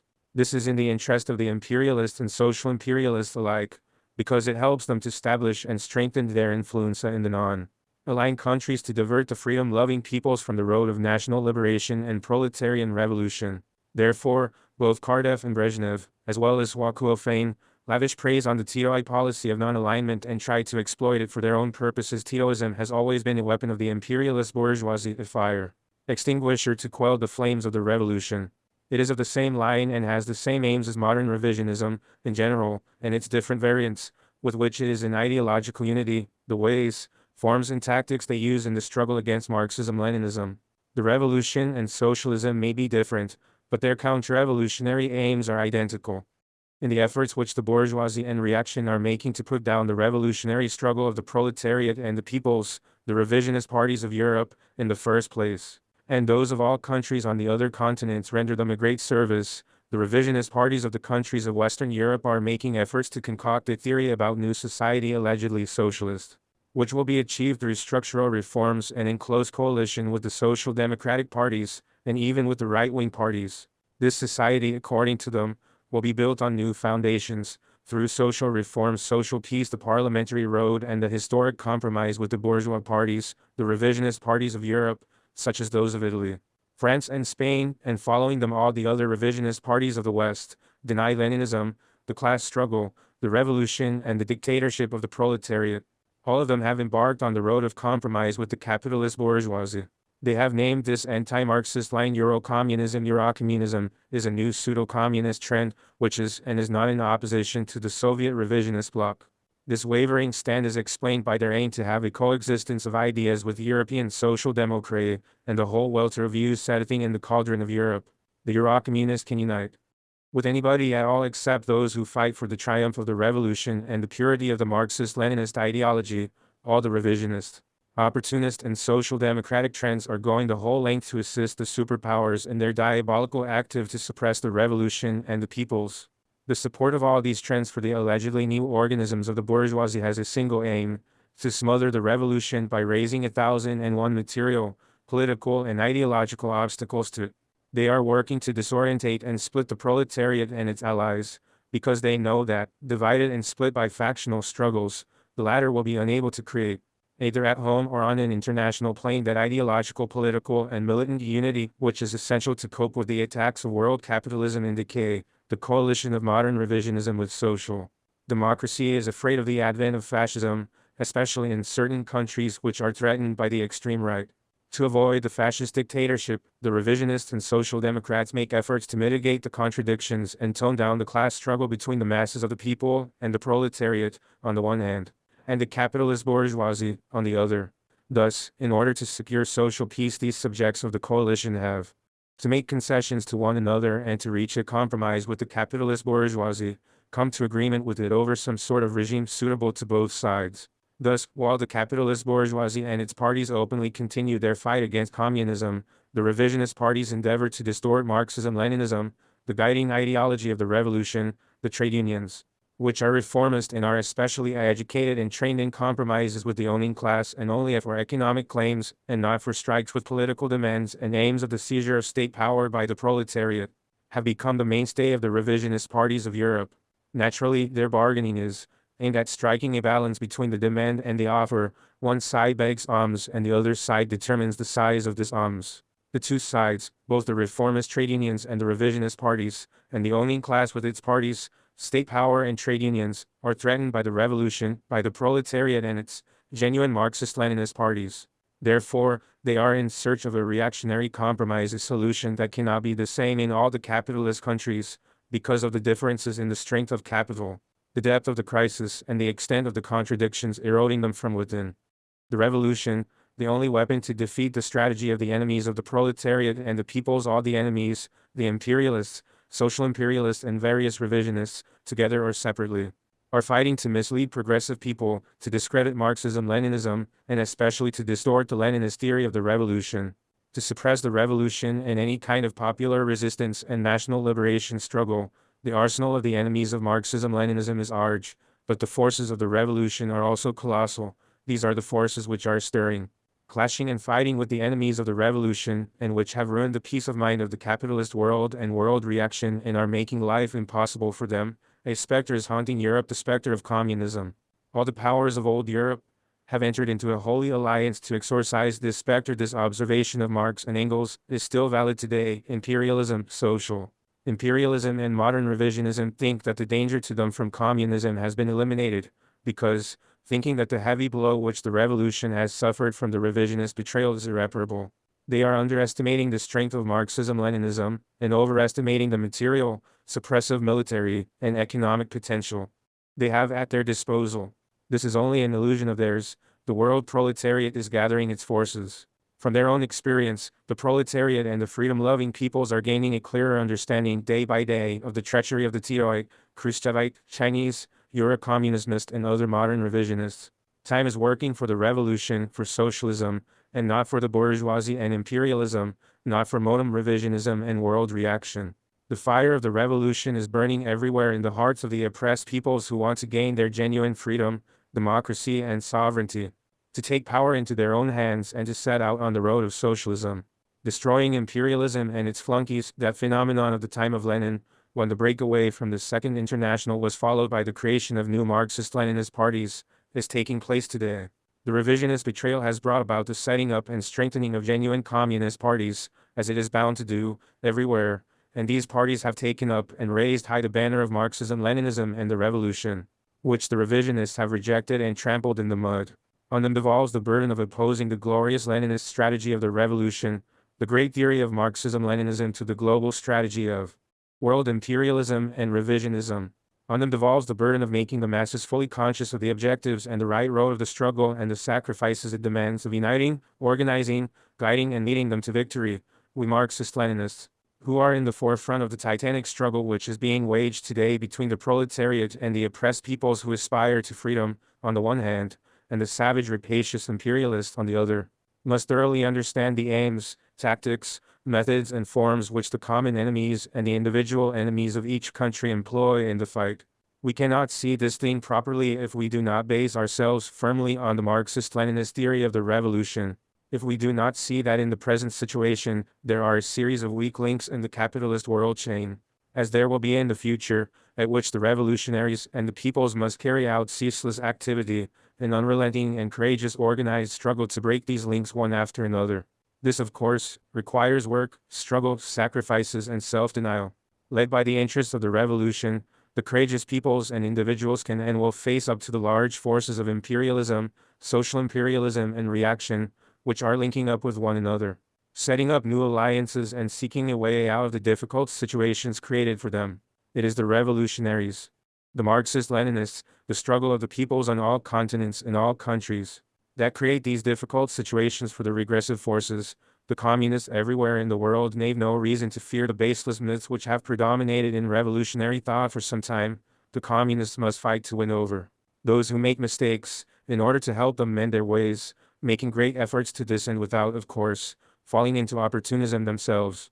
In the process of the principled struggle, in the beginning there will be some vacillations, but the vacillations will occur among the waverers, whereas amongst those who are resolute and apply the Marxist-Leninist theory correctly, who have a proper view of the interests of the proletariat of their own country, of the world proletariat and the revolution, there will be no vacillation. However, when the waverers see that the comrades are standing firm on their revolutionary Marxist-Leninist opinions, they will be further strengthened in their fight, if the Marxist-Leninists apply the Marxist-Leninist theory correctly and with determination, on the basis of the present international conditions and the national conditions of each country. If they ceaselessly strengthen proletarian internationalist unity and merciless struggle against imperialism and modern revisionism of all trends, they will certainly overcome all the difficulties they will encounter on their road, however great they may be. Properly applied, Marxism-Leninism and its immortal principles will inevitably bring about the destruction of world capitalism and the triumph of the dictatorship of the proletariat, by means of which the working class will build socialism and march towards communism. 11. The Leninist theory on imperialism retains its full validity in the present conditions, when the Khrushchevite, Teoite, Euro-communist and Chinese revisionists and the other anti-Marxist trends are attacking the cause of the revolution and people's liberation on the pretext that the situation has changed. A thorough study of Lenin's works on imperialism assumes first great importance. We must return to these works and make an especially thorough and detailed study of Lenin's work of genius, Imperialism, the highest stage of capitalism. From a careful study of this work, we shall see how the revisionists, and the Chinese leaders among them, distort the Leninist thought on imperialism, how they understand the aims, strategy and tactics of imperialism. Their writings, declarations, stands and actions show that their view of the nature of imperialism is completely wrong. They see it from counter-revolutionary and anti-Marxist positions, as did all the parties of the Second International and their ideologists, Kautsky and company, whom Lenin ruthlessly exposed. If we study this work of Lenin's carefully and faithfully adhere to his analysis and conclusions of genius, we shall see that imperialism in our days fully retains those same characteristics that Lenin described, that the Leninist definition of our epoch is the epoch of imperialism and proletarian revolutions remains unshaken, and that the triumph of the revolution is inevitable. As is known, Lenin begins his analysis of imperialism with the concentration of production and capital and the monopolies.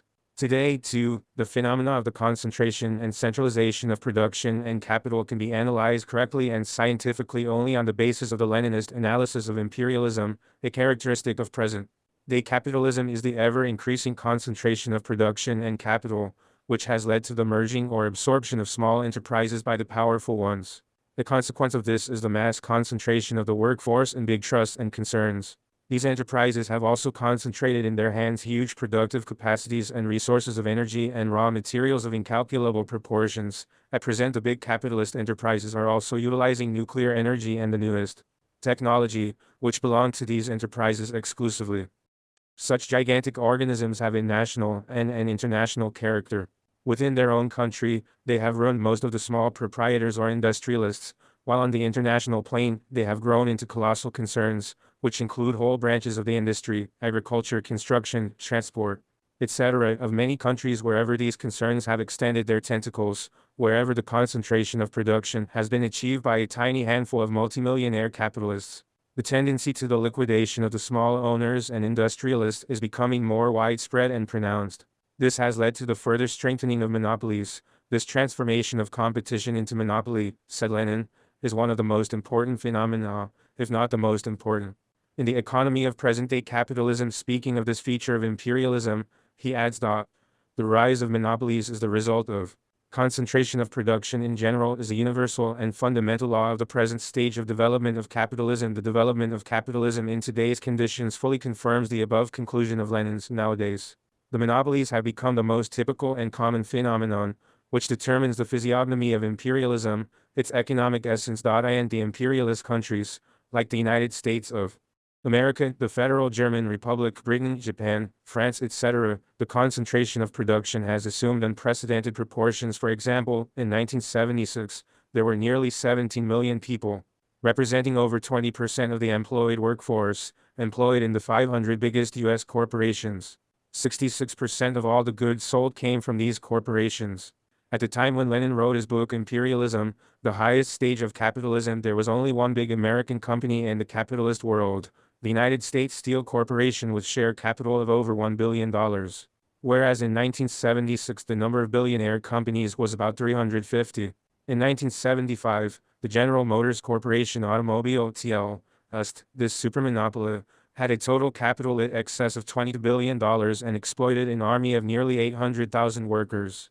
Next comes the monopoly Standard Oil of New Jersey, which dominates the oil industry of the United States of America and other countries, and which exploits over 700,000 workers. In the automobile industry, there are three big monopolies which account for more than 90% of production in this branch, in both the aviation and the steel industries. Four very big companies account for 65 and 47% of production respectively. The same process has occurred and is occurring in the other imperialist countries too. In the Federal German Republic, 13% of the total number of enterprises have concentrated about 50% of the production and 40% of the labor power of the country. In Britain, 50 big monopolies dominate everything. The British Steel Corporation accounts for over 90% of the steel production of the country. In France, two companies have concentrated 3/4 of the steel production in their hands. Four monopolies own the whole production of automobiles, whereas four others control the entire output of oil products. In Japan, 10 big black metallurgy companies produce all the pig iron and over 3/4 of the steel, while 8 companies operate in non-ferrous metallurgy. The same applies to the other branches and sectors. Information from Monthly Bulletin of Statistics, United Nations, 1977, Statistical Yearbook 1976, the U.S. Journal Fortune 1976, etc. The small and middle-sized enterprises which still exist in these countries are directly dependent on monopolies. They receive orders from the monopolies and work for them, get credits and raw materials, technology, etc. from them. In practice, they have become appendages of the monopolies, the concentration and centralization of production and capital, creating giant monopolies which have no technological unity is widespread today. Enterprises and entire branches of industrial production, construction, transport, trade, services of the infrastructure, etc., operate within these gigantic conglomerate monopolies. They turn out everything, from children's toys to intercontinental missiles. The economic power of the monopolies and the concentration of capital, which has increased and is constantly increasing, creates a situation in which the victims of the competition are not just the small babies, that is, the unmonopolized enterprises, which were typical in the past, but even big financial enterprises and groups. As a result of the insatiable appetite of the monopolies for high monopoly profits and the extreme sharpening of the competition, this process has assumed colossal proportions during the last 2 decades. The mergers and takeovers in the capitalist world total are 7 to 10 times greater than in the years prior to the Second World War.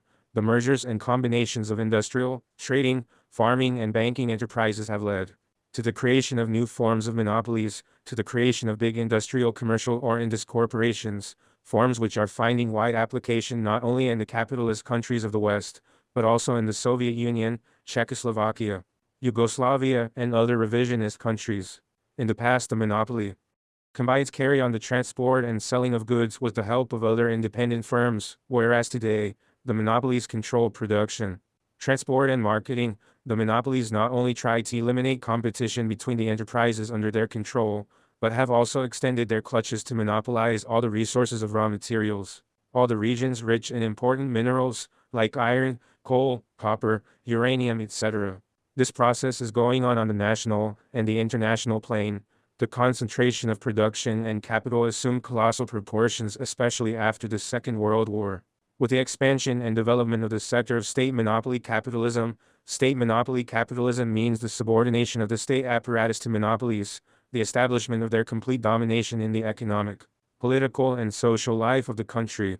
In this way, the state intervenes directly in the economy in the interest of the financial oligarchy, in order to ensure the maximum profit for the class in power through the exploitation of all the working people, as well as to strangle the revolution and the people's liberation struggles. State monopoly property, as the most characteristic basic element of state monopoly capitalism, does not represent the property of one individual capitalist or group of capitalists, but the property of the capitalist state, the property of the bourgeois class in power.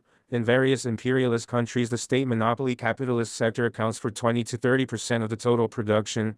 State monopoly capitalism, which represents the highest stage of concentration of production and capital, is the main form of property prevailing today in the Soviet Union and the other revisionist countries. This state monopoly capitalism is in the service of the new bourgeois class in power in China, too, through a number of reforms, such as the establishment of profit is the main aim of the activity of the enterprises, the application of capitalist practices in organization, management, and remuneration, the creation of economic regions, trust and combines very similar to the Soviet, Yugoslav, and Japanese ones, the opening of doors to foreign capital, the direct links of enterprises with foreign monopolies, etc. The economy is assuming forms typical of state monopoly capitalism. At present, in the capitalist and revisionist world, the concentration and centralization of production and capital have reached an interstate level. The European Common Market, Comecon, etc., which represent the union of monopolies of various imperialist powers, also encourage and realize this tendency in practice. Analyzing the forms of international monopolies, in his time Lenin spoke of the cartels and syndicates. In today's conditions, when the concentration of production and capital has reached very large proportions, the monopoly bourgeoisie has also found other forms for the exploitation of working people. These are the multinational companies, in their outward appearance. These companies seek to give the impression that they are under the joint ownership of capitalists of many countries. In fact, in regard to their capital and control, the multinational companies belong mainly to one country, although they carry out their activities in many countries. They are expanding more and more through the absorption of local companies and firms, big and small, which cannot cope with the savage competition. The multinational companies open up subsidiaries and extend their enterprises to those countries where the prospects for maximum profits seem most secure. The U.S. multinational company Ford, for example, has set up 20 big plants in other countries, in which 100,000 workers of various nationalities are employed. Between the multinational companies and the bourgeois state there are close links and reciprocal dependence, which are based on their exploiting class character. The capitalist state is used as a tool in their service for their aims of domination and expansion on both the national and the international plane. In regard to their major economic role and the great weight they carry in the whole life of the country, some multinational companies individually constitute a mighty economic force which, in many instances, is equal to or even exceeds the budgets or production of several developed capitalist countries taken together. The production of one of the powerful multinational companies of the United States of America, General Motors Corporation, is greater than the industrial production of Holland, Belgium, and Switzerland taken together. They intervene to secure special favors and privileges for themselves in the countries in which they operate. For example, in 1975, the owners of the electronics industry of the United States of America demanded that the Mexican government change its labor code, which envisaged some safety measures, or otherwise they would transfer their industry to Costa Rica and, in order to bring pressure to bear, close down many factories in which nearly 12,000 Mexican workers were employed. The multinational companies are levers of imperialism and one of the main forms of its expansion. They are pillars of neocolonialism and affect the national sovereignty and independence of the countries in which they operate. In order to open the way to their domination, these companies do not hesitate to commit any crime, from the organization of plots and the dislocation of the economy, down to the outright buying of top officials, political and trade union leaders, etc. The Lockheed scandal provided ample proof of this. Many multinational companies have established themselves and are operating in the revisionist countries too. They have begun to penetrate China too. The concentration and centralization of production and capital, which characterize the capitalist world today and have led to extensive socialization of production, have not in any way altered the exploiting nature of imperialism. On the contrary, they have increased and intensified the oppression and impoverishment of the working people. These phenomena prove to the Hilt Lenin's thesis that under conditions of the concentration of production and capital in imperialism, the result is immense progress in the socialization of production, but nevertheless, appropriation remains private. The social means of production remain the private property of a few. The monopolies and multinational companies remain great enemies of the proletariat and the peoples. The intensification of the process of concentration of production and capital which is taking place in our time has further exacerbated the basic contradiction of capitalism, the contradiction between the social character of production and the private character of appropriation, along with all the other contradictions today. Just as in the past the colossal income and super profits realized from the savage exploitation of workers are appropriated by a handful of capitalist magnates, likewise, the means of production, with which the united branches of industry have been equipped, are the private property of capitalists, while the working class remains enslaved to the owners of the means of production and its labor power remains a market commodity. Nowadays the big capitalist enterprises no longer exploit tens or hundreds of workers but hundreds of thousands of them. As a result of the ruthless capitalist exploitation of this great army of workers, the surplus value seized by the U.S. corporations in 1976 alone is estimated at over $100 billion. As against $44 billion in 1960, Lenin exposed the opportunists of the Second International, who preached the possibility of liquidating the antagonistic contradictions of capitalism as a result of the emergence and development of monopolies. He proved with scientific argument that the monopolies, as vehicles of the oppression and exploitation of labor and the private appropriation of the results of labor, make the contradictions of capitalism even more severe. The superstructure of the capitalist order is built on the basis of the domination of monopolies. This superstructure defends and represents the predatory interests of the monopolies, on both the national and international plane.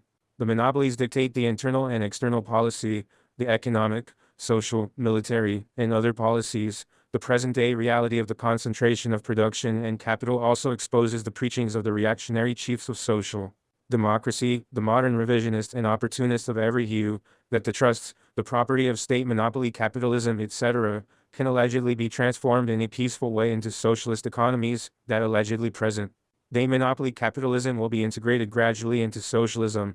The concentration of production and capital, Lenin teaches us, also serve as a basis for increased concentration of money capital, its concentration in the hands of big banks, and the birth and development of finance capital.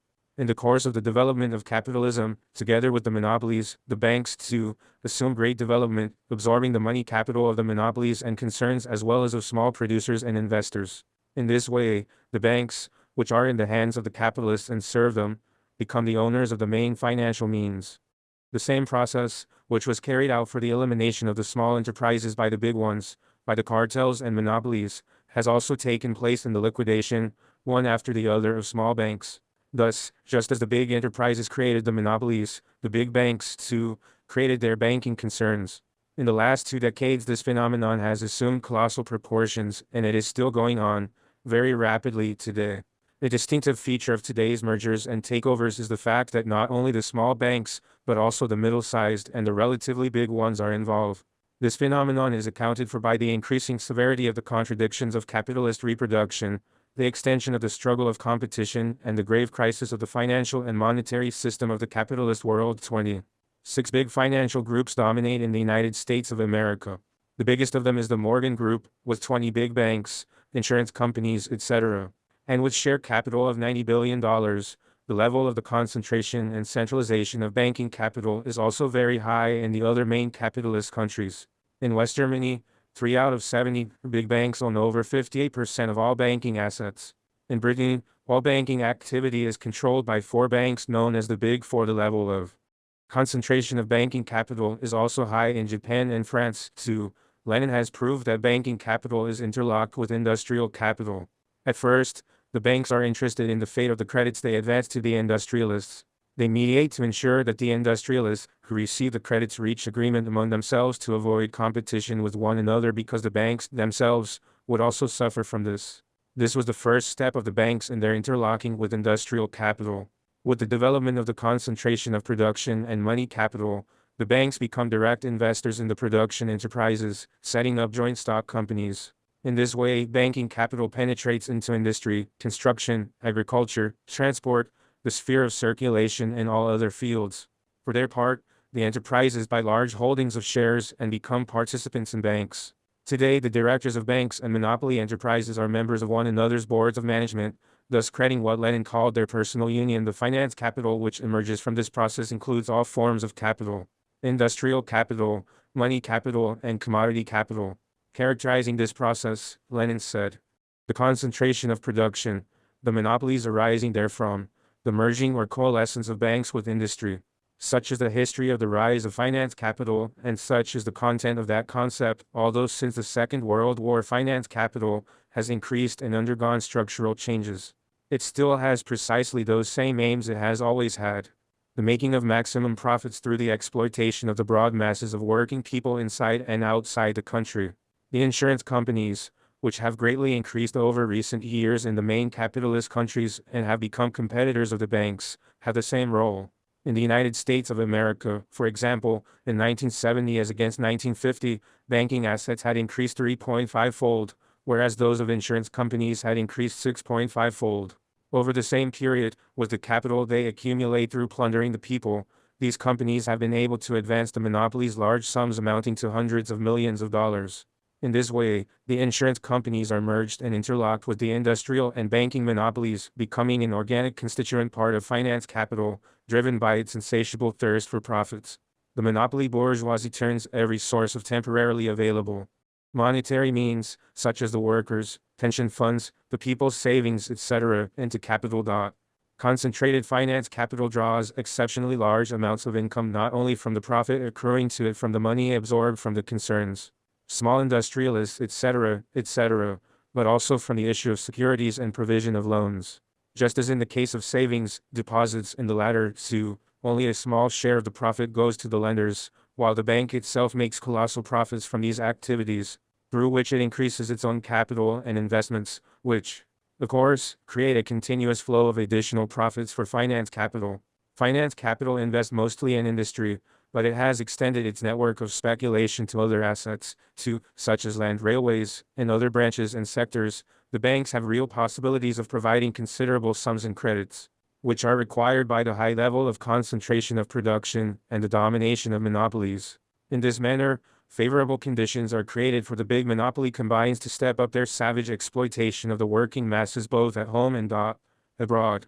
In order to ensure maximum profits, with the restoration of capitalism in the Soviet Union and the other revisionist countries, the banks there assumed all the features characteristic of monopolies. In these countries, the banks serve the exploitation of the broad masses of the working people, both at home and abroad, in the same way as in all other capitalist countries in recent years. Trade on time payment meant under which customers buy consumer goods, especially durable consumer items, has increased rapidly in the capitalist and revisionist countries. The provision of such credits ensures the bourgeoisie markets for the sale of goods. The capitalists make colossal profits from the high interest rates charged, while the debtors are bound hand and foot to the creditors and the capitalist firms. The debts and other obligations of the working people to the banks and money-lending institutions have greatly increased at the present time. In the United States of America alone, in 1970, the indebtedness of the population from such credits had reached the sum of $167 billion, as against $6 billion in 1945.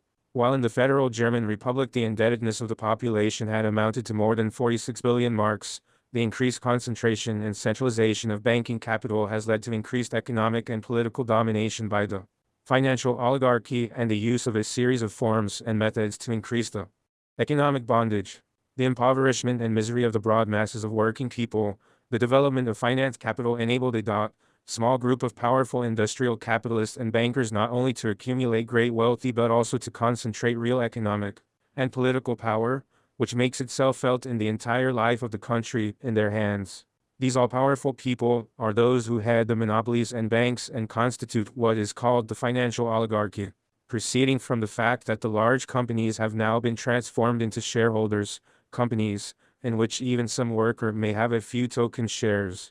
The apologists of capitalism labor to prove that capital has now allegedly lost the private character which it had in the time when Marx wrote Capital, or when Lenin analyzed imperialism, that it has supposedly become people's capital. But this is a fable today, as in the past.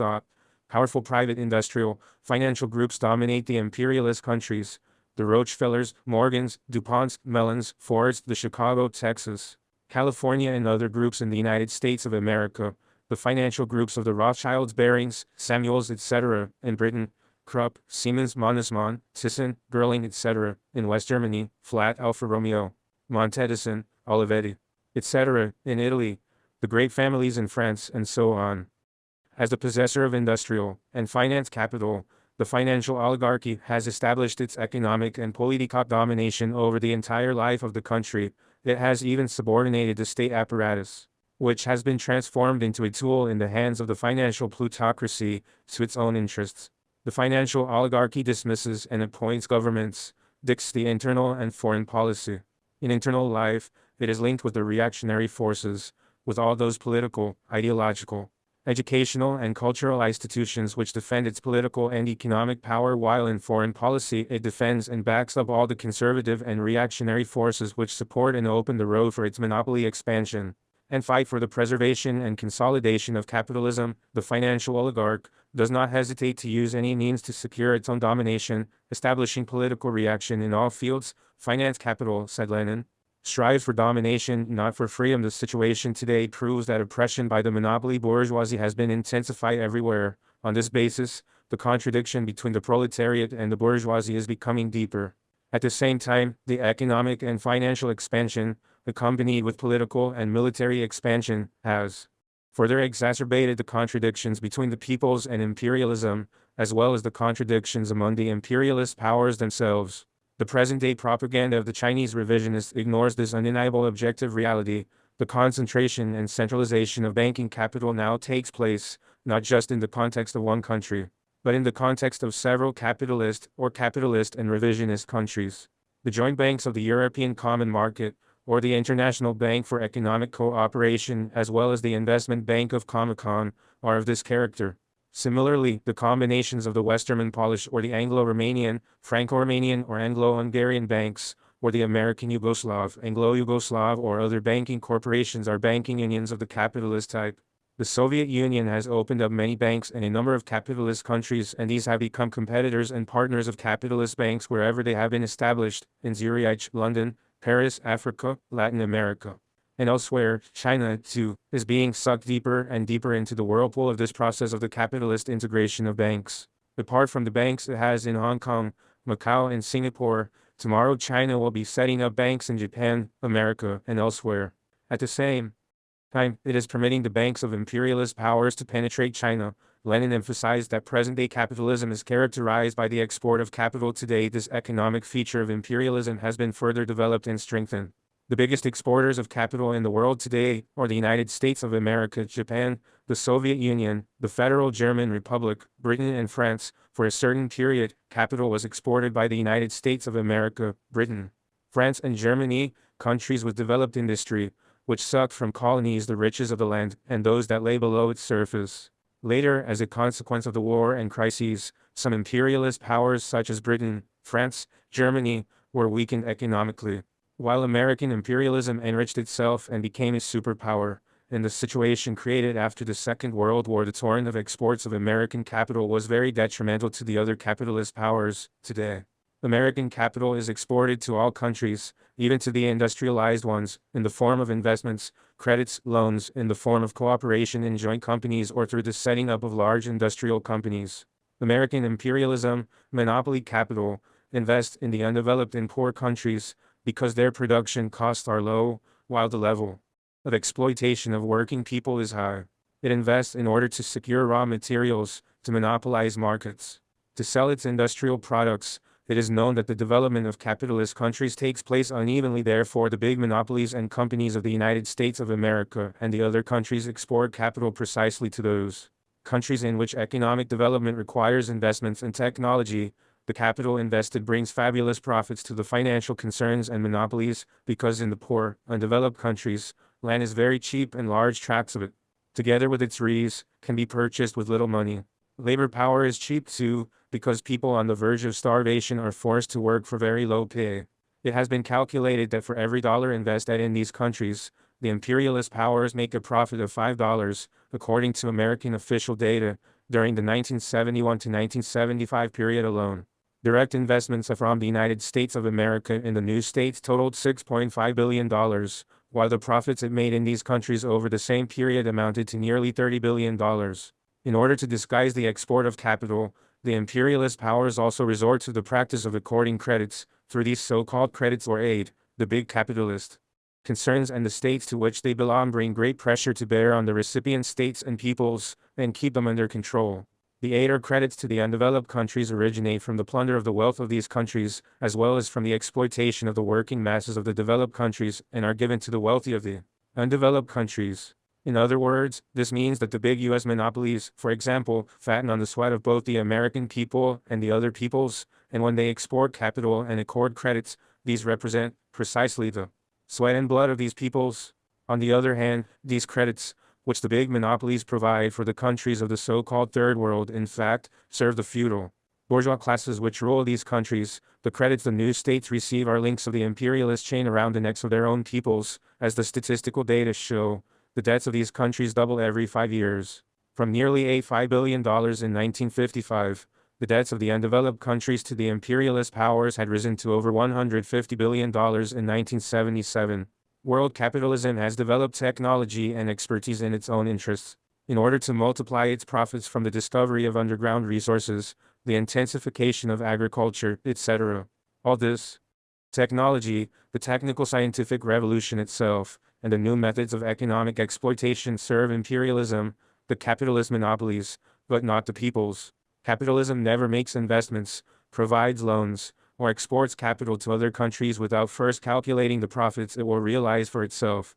The big monopolies and banks, which have spread their spider's web all over the capitalist and revisionist world, never accord credits unless they are presented with concrete data about the income to be made from the exploitation of a mine, the land, the extraction of oil or water from a desert, etc. There are also other forms of according credits, like those practiced with those pseudo-socialist states which are trying to disguise the capitalist course on which they are proceeding. These are large credits provided in the form of trade credits, which, of course, must be repaid within a short time. These are provided jointly by many capitalist countries which have calculated in advance the economic as well as political profits they will draw from the recipient state, taking into account both its economic potential and ability to pay. In no case do the capitalists provide their credits for the construction of socialism. They provide them to destroy socialism. Therefore, a genuine socialist country never accepts credits in any form, from a capitalist, bourgeois, or revisionist country. Like the Khrushchevite Soviet revisionist, the Chinese revisionists also employ many slogans, many quotations, build many phrases which sound Leninist revolutionary, but their real activity is reactionary, counter-revolutionary. The Chinese leaders try to present even their opportunist stance towards, and relations with, the imperialist countries, as if they are in the interest of socialism. These revisionists use this camouflage with the intention of keeping the masses of the proletariat and the people in the dark, so that they will not be able to transform their discontent into a powerful means to carry out the revolution. Let us take, for example, the question of the economic construction of the country, the development of the socialist economy relying on one's own forces. This principle is correct. Every independent, sovereign socialist state must mobilize the entire people and define its economic policy correctly, must take all measures for the proper and most rational exploitation of all the wealth of the country, and administer this wealth thriftily, must increase it in the interest of its own people, and must not allow it to be plundered by others. This is a main basic orientation for every socialist country, while aid from abroad, aid from other socialist countries, is supplementary. The credits to socialist countries accord each other have quite a different character. These Credits constitute disinterested internationalist aid. Internationalist aid never engenders capitalism, never impoverishes the masses of the people. On the contrary, it helps develop industry and agriculture, serves their harmonization, leads to the improvement of the well-being of the working masses, to the strengthening of socialism in the first place. The economically developed socialist states ought to assist the other socialist countries.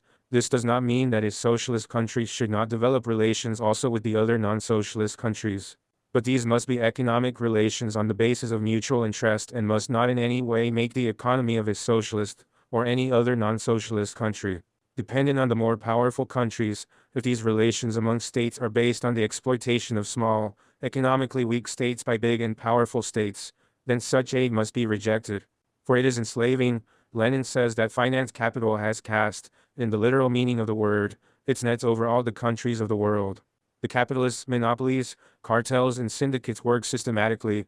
First they seize the internal market of their own country, get industry, agriculture, under their control, enslave the working class and other working people, make super profits, and then create great possibilities to monopolize markets all over the world. Finance capital plays a direct role in this we see today, and this completely tallies with Lenin's teachings on imperialism as the final stage of capitalism, that the two superpowers, American imperialism and Soviet social imperialism, are contending over the division of the world to capture markets. The problem of oil, for instance, which has become acute throughout the world, is, first of all, the domain of the big American monopoly companies, but British, Dutch, and other oil companies are also involved in them. The Americans are maneuvering on the problem of oil in order to have a complete monopoly of it. They have invested big capital and established large-scale equipment in the oil-producing countries, such as Saudi Arabia, Iran, etc., and have got the ruling cliques of these countries into their clutches, by corrupting kings, sheiks, and imams with large sums of dollars. The rulers of the oil-producing countries are allowed by the financial plutocracy of these countries to invest in the United States of America, Britain and elsewhere, even to buy shares in various monopoly companies, as well as luxury hotels, factories etc. Saudi Arabia, for instance, is a semi-feudal country where poverty and obscurantism reign, although it extracts 420 million tons of oil a year while the working masses live in poverty. The king and the big landowner class have deposited over $40 billion in the Wall Street banks alone. The situation is the same in Kuwait, the United Arab Emirates, and elsewhere. These cliques make all sorts of concessions to the imperialist powers to plunder the assets of the peoples of the countries where they rule, with the aim of getting a share of the profits for themselves. The investments made by the oil-producing countries, and which are the property of the ruling cliques, constitute a union, of course, on a very small scale, of the capital of these cliques with American or British capital. On the face of it, it seems as if the ruling cliques of the oil-producing countries have a sort of partnership of investments with American, British, or French imperialism, and allegedly influence the economies of the latter. In reality, quite the opposite is the case. The profits of American imperialists and the other imperialists are enormously big in comparison with the profits allocated to these cliques. This is a characteristic of present-day neocolonialism, which, in order to be able to exploit the riches of some countries to the maximum, makes some cautious concessions in favor of the bourgeois capitalist or feudal ruling groups, of course, not to its own detriment. This example confirms the correctness of Lenin's thesis, that the interests of the bourgeoisie of various countries can very easily become interlocked, just as the interests of private monopolies can be interlocked with those of state monopolies.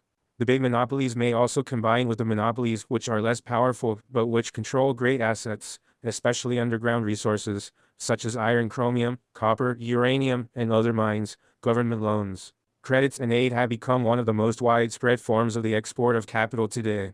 This kind of export is practiced by the Soviet Union and the other revisionist countries, in particular. Apart from the extraction of capitalist profits, these credits, this aid and loans also have political objectives. The states which accord the credits aim to support and consolidate the political and economic power of particular cliques, which defend the economic, political and military interests of the creditor country. As the agreements on such credits are concluded between governments, they make the economic and political dependency of the debtor on the creditor even greater. A classical example of this form of capital export is the Marshall Plan, which, after the Second World War, became the economy basis for the political and military expansion of the United States of America in the countries of Western Europe. The so-called aid which the Soviet revisionists provide allegedly for the development of the economy and the setting up of the state sector of industry in such countries as India, Iraq, and elsewhere, is of the same nature. At present, American imperialism, Soviet social imperialism, and the capitalism of the industrialized countries have reached such a stage of development that the profit they realize from the accumulation of capital has grown extremely. The accumulation of capital creates large profits, which go into the pockets of the monopolists, the financial oligarchy, who do not put this income at the service of the poverty-stricken working people, but export it to those countries from which other, greater profits may accrue to them. These are the countries which China calls the Third World. However, they make investments of this kind in the developed capitalist countries. Too many books have been written about the process of penetration of American capital into Europe and its political and economic aims. A clear picture of this is given in the book by the American author Jeffrey Owen. At the beginning of the chapter The International Companies, he says that the development of American investments abroad has been made according to the concept that the American firms represent not companies with overseas interests, but international companies. The headquarters of these companies are in the United States of America. This means that the various big American firms think not only of covering their own country and the needs of industry and clients within the United States of America, but also of extending their networks to foreign countries. These companies invest their excess capital in other countries in order to make bigger profits. Such giant corporations as Saucony Mobile, Standard Oil of New Jersey, etc., make nearly half their profits from the plunder and exploitation of foreign countries. About 500 companies secure profits of about $10 billion outside the country every year.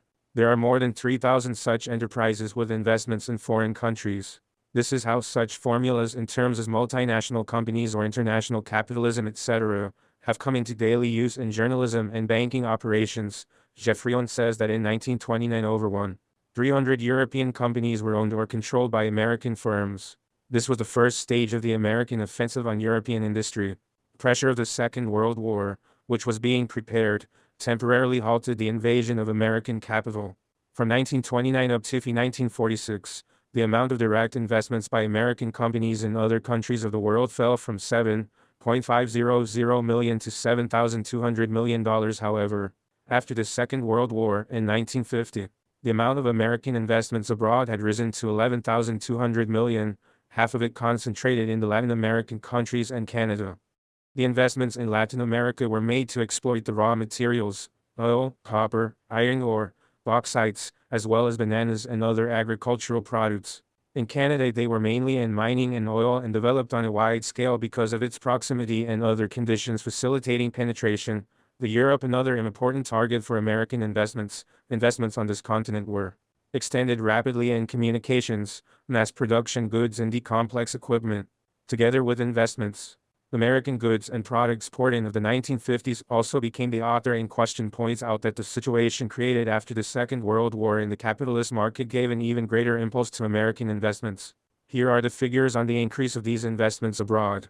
In 1946 they totaled $7,200 million, and then they began to rise to $11,200 million in 1950, $44,300 million in 1964 and over $60,000 million in 1977, by incessantly extending their operations on a worldwide scale. The American companies have made the competition with the local firms much fiercer and increased the fear of domination by the American giants.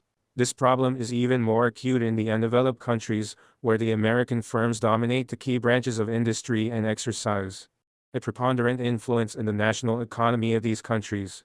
In other words, these giant American companies control the local economies and governments, and in fact they run them. The prolonged struggle, which went on between the American oil companies and the Mexican government and which ended in 1938 with the collapse of the Mexican government's policy of opposition, is well known. There was a similar outcome to the struggle between the British oil monopoly and the Iranian government, which resulted in the toppling of Mossadegh. Such ruinous conflicts are going on all the time, and they end with the triumph of the big American trusts. The big oil companies operate worldwide.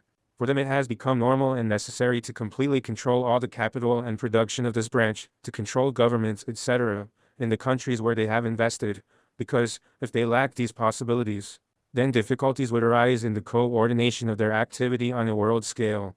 This is why the big foreign companies oppose the efforts of the local capitalists to get a bigger share in the profits than that the American investors or those of other imperialist countries allow them.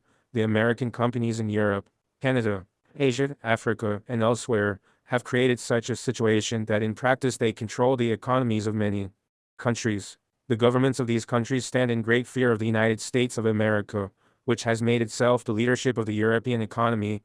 just as it has done in military matters. Therefore, the industrialized capitalist countries of Europe tried to hinder the invasion of American capital, which has been and is pouring in ever greater amounts into them. The Chinese leadership claims that the European states, industrialized since the 19th century, are making more investments in the United States of America. But it is known that while the investments of European capital in the United States are made mainly in the form of securities, shares, bonds, deposits, etc., the American investments in Europe have dominant positions in the most important branches of the European economy, endeavoring to justify the increase of American investments. Jeffrey Owen claims that the European countries want and are making efforts to develop their industries on scientific bases, as, for instance, the electronics and computer industries. These industries contribute to a certain extent to technical progress, the rise of exports and the overall economic growth of these countries, but the American companies are more advanced in this field than their European rivals and they control this technical progress in their own interests. In computer manufacturing, for instance, the respective European companies have established LOs links to protect themselves against competition from the American international business machine IBM Corporation, which controls more than 70% of the American market and an even greater proportion of the world market. Likewise, the big American companies have the tendency to embark on joint ventures with the local enterprises. In order to camouflage their exploitation, many firms avoid having 100% ownership of subsidiaries and set up companies on a 49-51% or 50-50 joint investment basis. That is how the Americans have gone about it in Japan, and that is how they have gone about it in Yugoslavia too, which tries to create the impression that it is building socialism, relying on its own forces. Whereas in reality the Titoites have divided Yugoslavia economically among the United States of America and the big firms of the developed industrial countries. By doing so, the Titoites have also restricted the freedom and independence of Yugoslavia. There is a tendency among many of these big American companies, like General Motors, Ford, Chrysler, General Electric, etc., to have, in fact, 100% ownership of their subsidiaries in foreign countries. However, these subsidiaries, according to Owen, never forget the problem of nationalization, and their answer to this is that it is not a question of setting up companies with local investors, but of encouraging international ownership of the shares in the mother companies. This is the keynote of the International of Capitalism, of which General Motors in particular is the ardent champion. These orientations of imperialist American capital, or of the American industrial establishment, which invests outside the United States of America in order to create its colonies and empire, are just a few facts which clearly illustrate the thesis that U.S. imperialism has not been weakened in the least, despite what the Chinese revisionists pretend. On the contrary, it has grown stronger, has gained large concessions in foreign countries, and is running many important branches of their economy. It has also caused the governments of the other countries innumerable difficulties, frequently makes the law in these countries, and has many governments under its control and direction. Of course, this process has its ups and downs, but the general trend does not indicate the weakening of U.S. imperialism. We are now living at a time when another superpower, Soviet social imperialism, is exporting its capital and is bent on exploiting the different peoples. The capital exported by this superpower results from the surplus value realized in the Soviet Union, which has been transformed into a capitalist country. The restoration of capitalism has led to a polarization of the present-day Soviet society, in which a small section rules and exploits the overwhelming majority of the people. Now, this stratum consisting of the bureaucrats, the technocrats, and the upper creative intelligentsia has been created and assumed the form of a separate bourgeois exploiting class which appropriates and divides up the surplus value extracted from the savage exploitation of the working class and the broad working masses. Unlike the countries of classical capitalism, where this surplus value is appropriated in proportion to the amount of capital of each capitalist, in the Soviet Union and the other revisionist countries it is distributed according to the position people of the higher bourgeois stratum occupy in the state, economic, scientific, and cultural hierarchy, etc. The high salaries, routine and special bonuses, prizes and stimuli, privileges, etc., have been built up into a whole institution for the appropriation of the surplus value extracted from the toil and sweat of the working people. The stratum which represents the collective capitalist protects this plunder through a host of laws and norms, which guarantee the capitalist oppression and exploitation. The Soviet economy has now become integrated into the system of world capitalism. While American, German, Japanese and other capital has penetrated deeply into the Soviet Union, Soviet capital is being exported to other countries and, in various forms, is merging with local capital, It is common knowledge that the Soviet Union economically exploits the satellite countries in the first place. But now it is competing and contesting with the other capitalist states for markets, spheres of investment, for the plunder of raw materials, the preservation of neocolonialist laws and world trade etc., bent on extending its hegemony.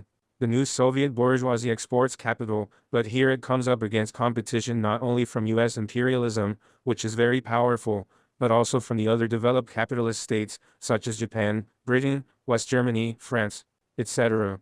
In their quest for super profits, these states export capital not only to Africa, Asia and Latin America, but also to the East European countries, which are under the tutelage of the revisionist Soviet Union, and export capital even to the Soviet Union itself, the ruling cliques of the so-called socialist countries, like the Soviet Union, Czechoslovakia, Poland etc., and now China, to allow foreign capital to flow into their countries, because this capital serves the ruling cliques.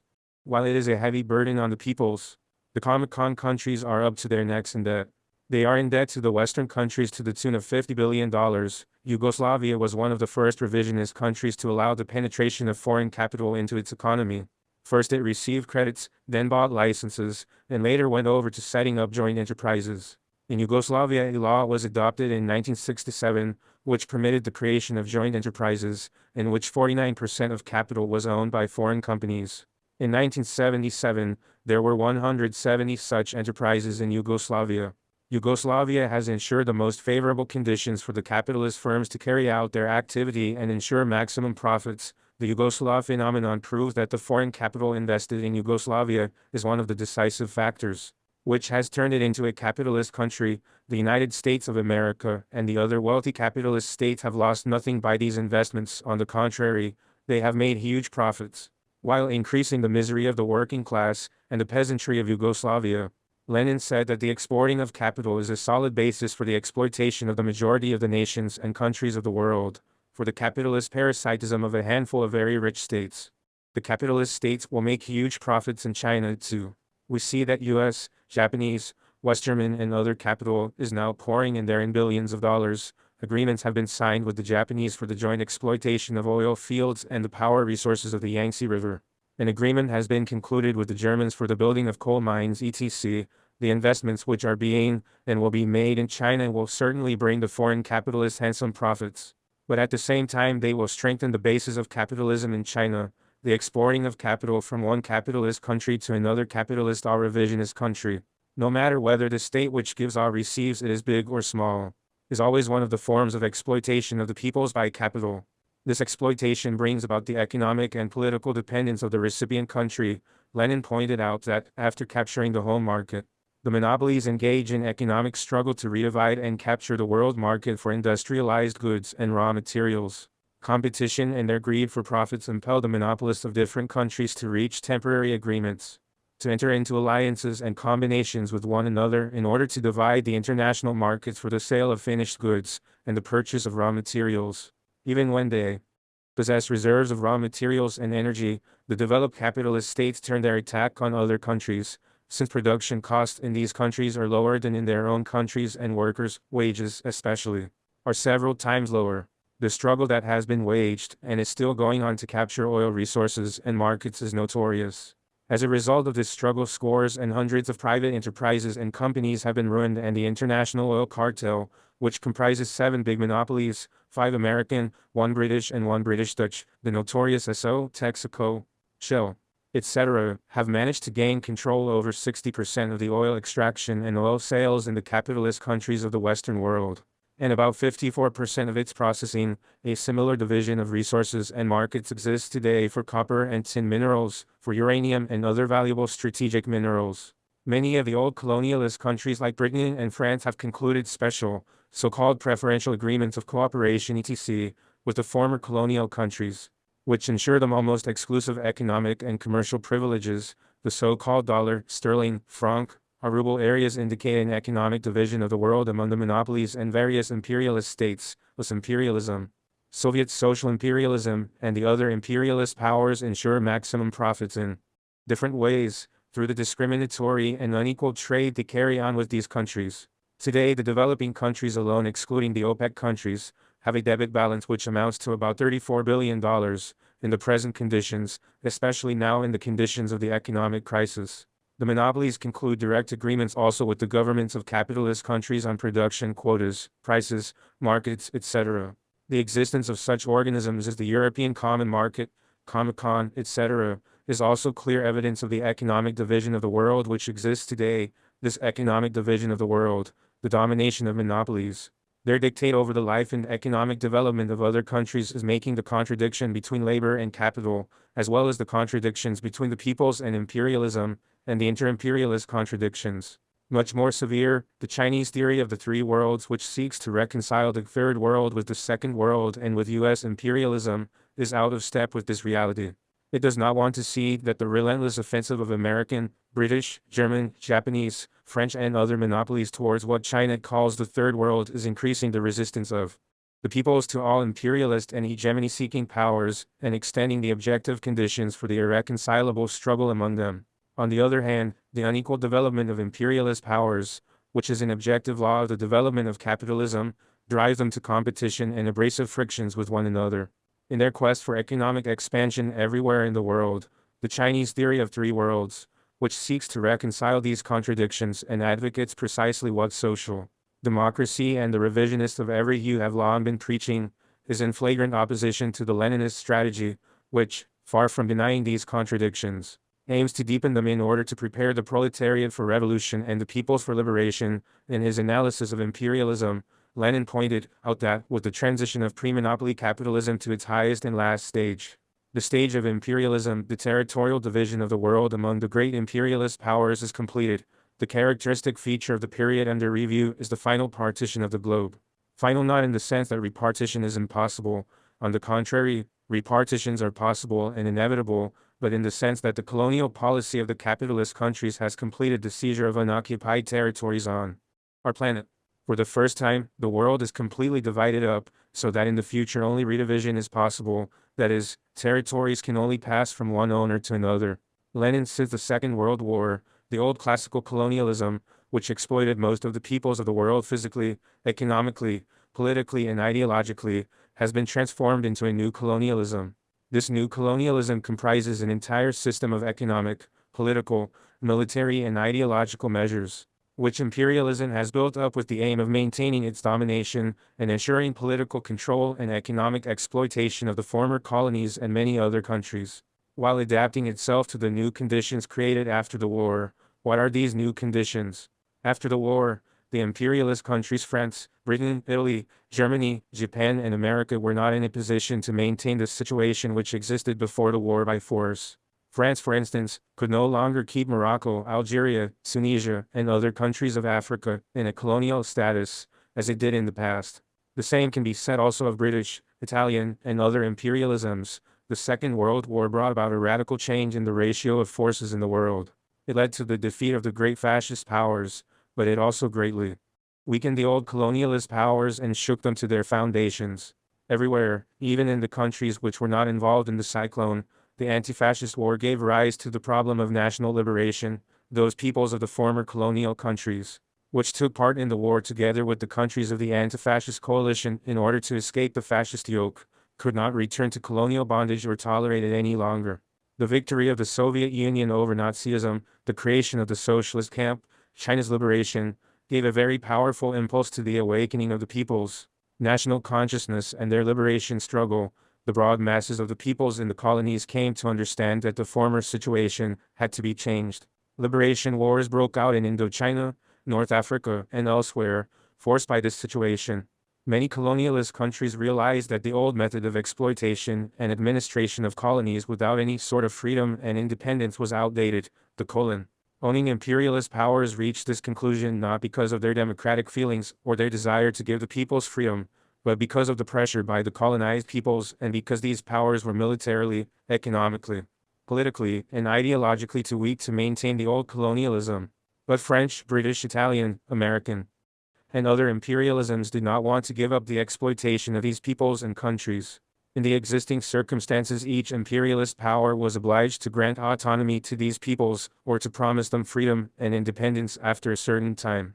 During this period, which they allowed allegedly for the creation of the consciousness of self-government and the training of local cadres for this, their real aim was to prepare other, new forms of imperialist exploitation, the new colonialism.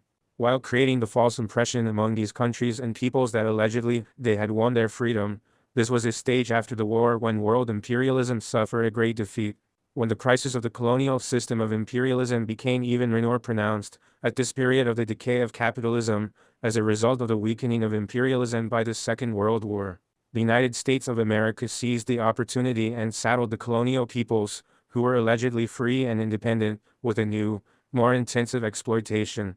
It extended its imperialist power over the former colonies of the other imperialist powers, which had already been weakened in one way or another, although they had won recognition of that sort of independence and freedom, which the former colonialist powers granted them. Many former colonial peoples were forced to take up arms, because the imperialists were not disposed to give them this freedom and this independence immediately.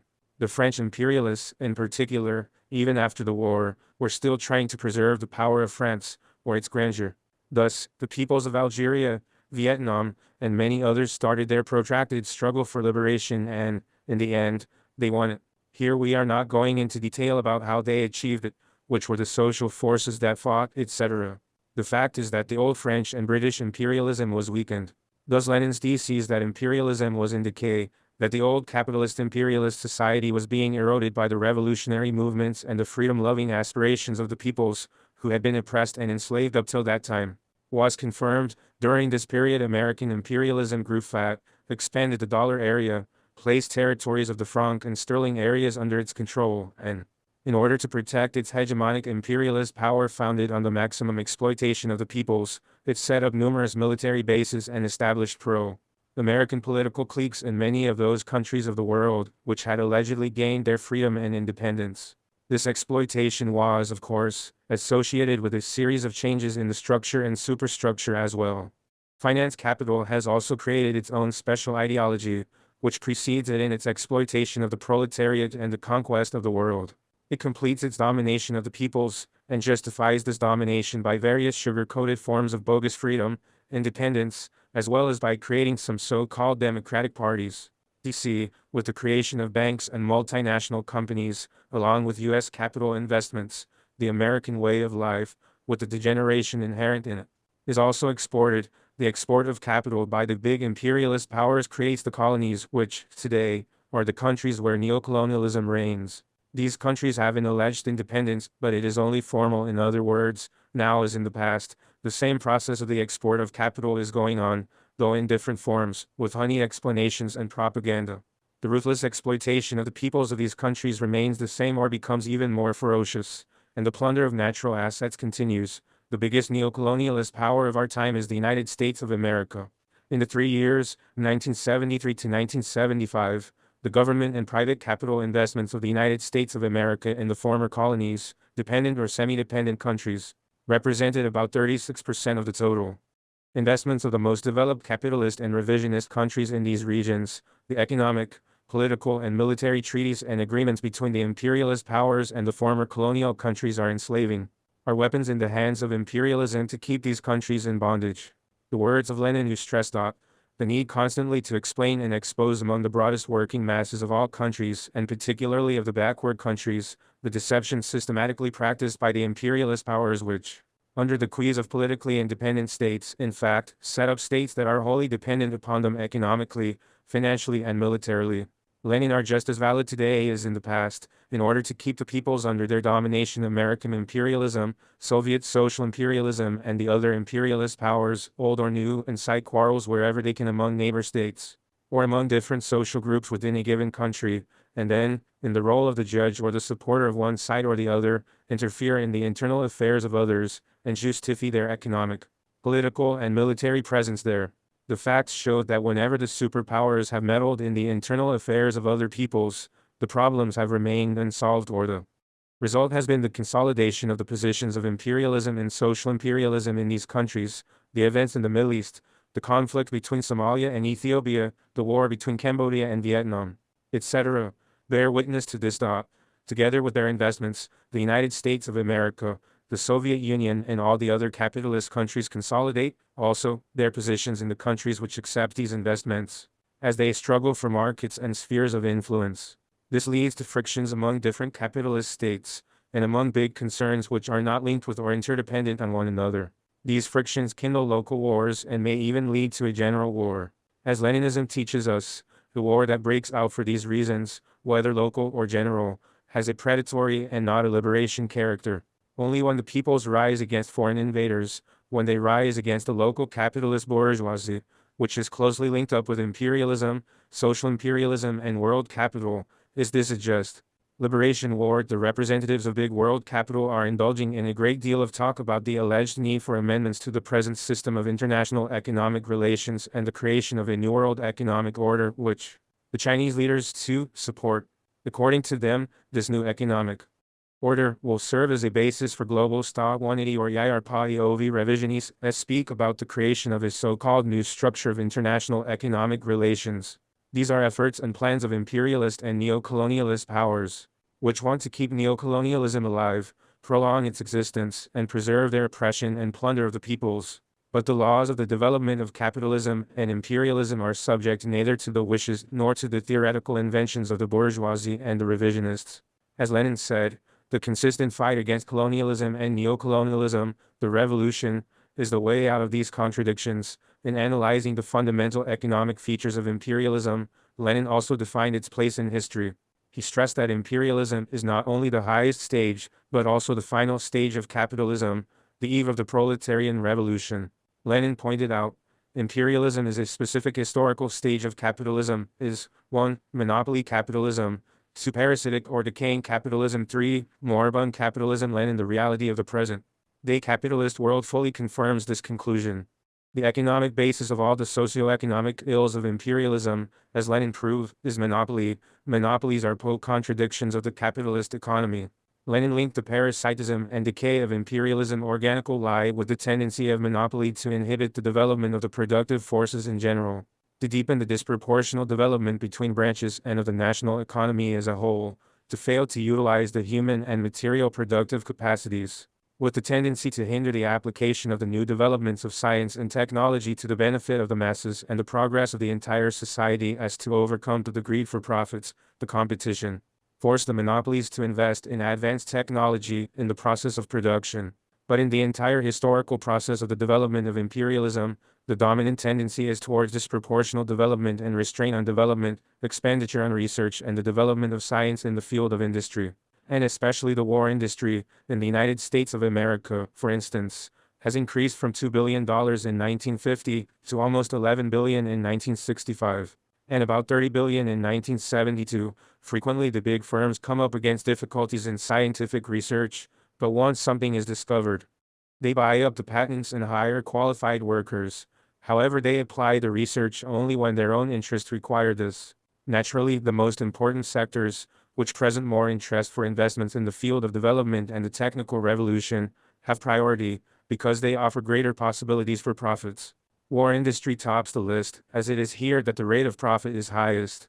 For example, in 1964, the United States of America invested $3,565 million in scientific research in the sector of aviation and missiles.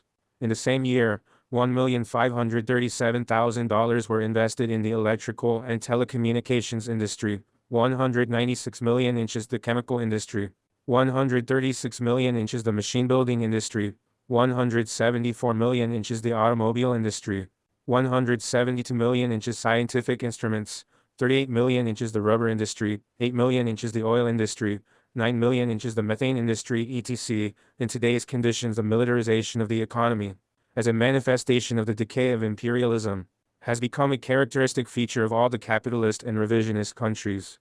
But the process of the militarization of the economy has assumed unprecedented proportions, especially in the United States of America and the Soviet Union. The direct military spending by both sides has increased to astronomical proportions, reaching a joint total of over $240 billion a year. In their policy of hegemony and world domination, the United States of America and the Soviet Union are also making extensive use of the arms trade, which is another clear expression of the decay of imperialism. Every year they sell more than $20 billion worth of weapons. The other imperialist states, such as Britain, West Germany, France, Italy, etc., also engage in selling arms. The regular customers of this imperialist trade are such reactionary and fascist cliques as those of Chile, Brazil, Argentina, Israel, Spain, South Korea, Rhodesia, the South African Union, etc.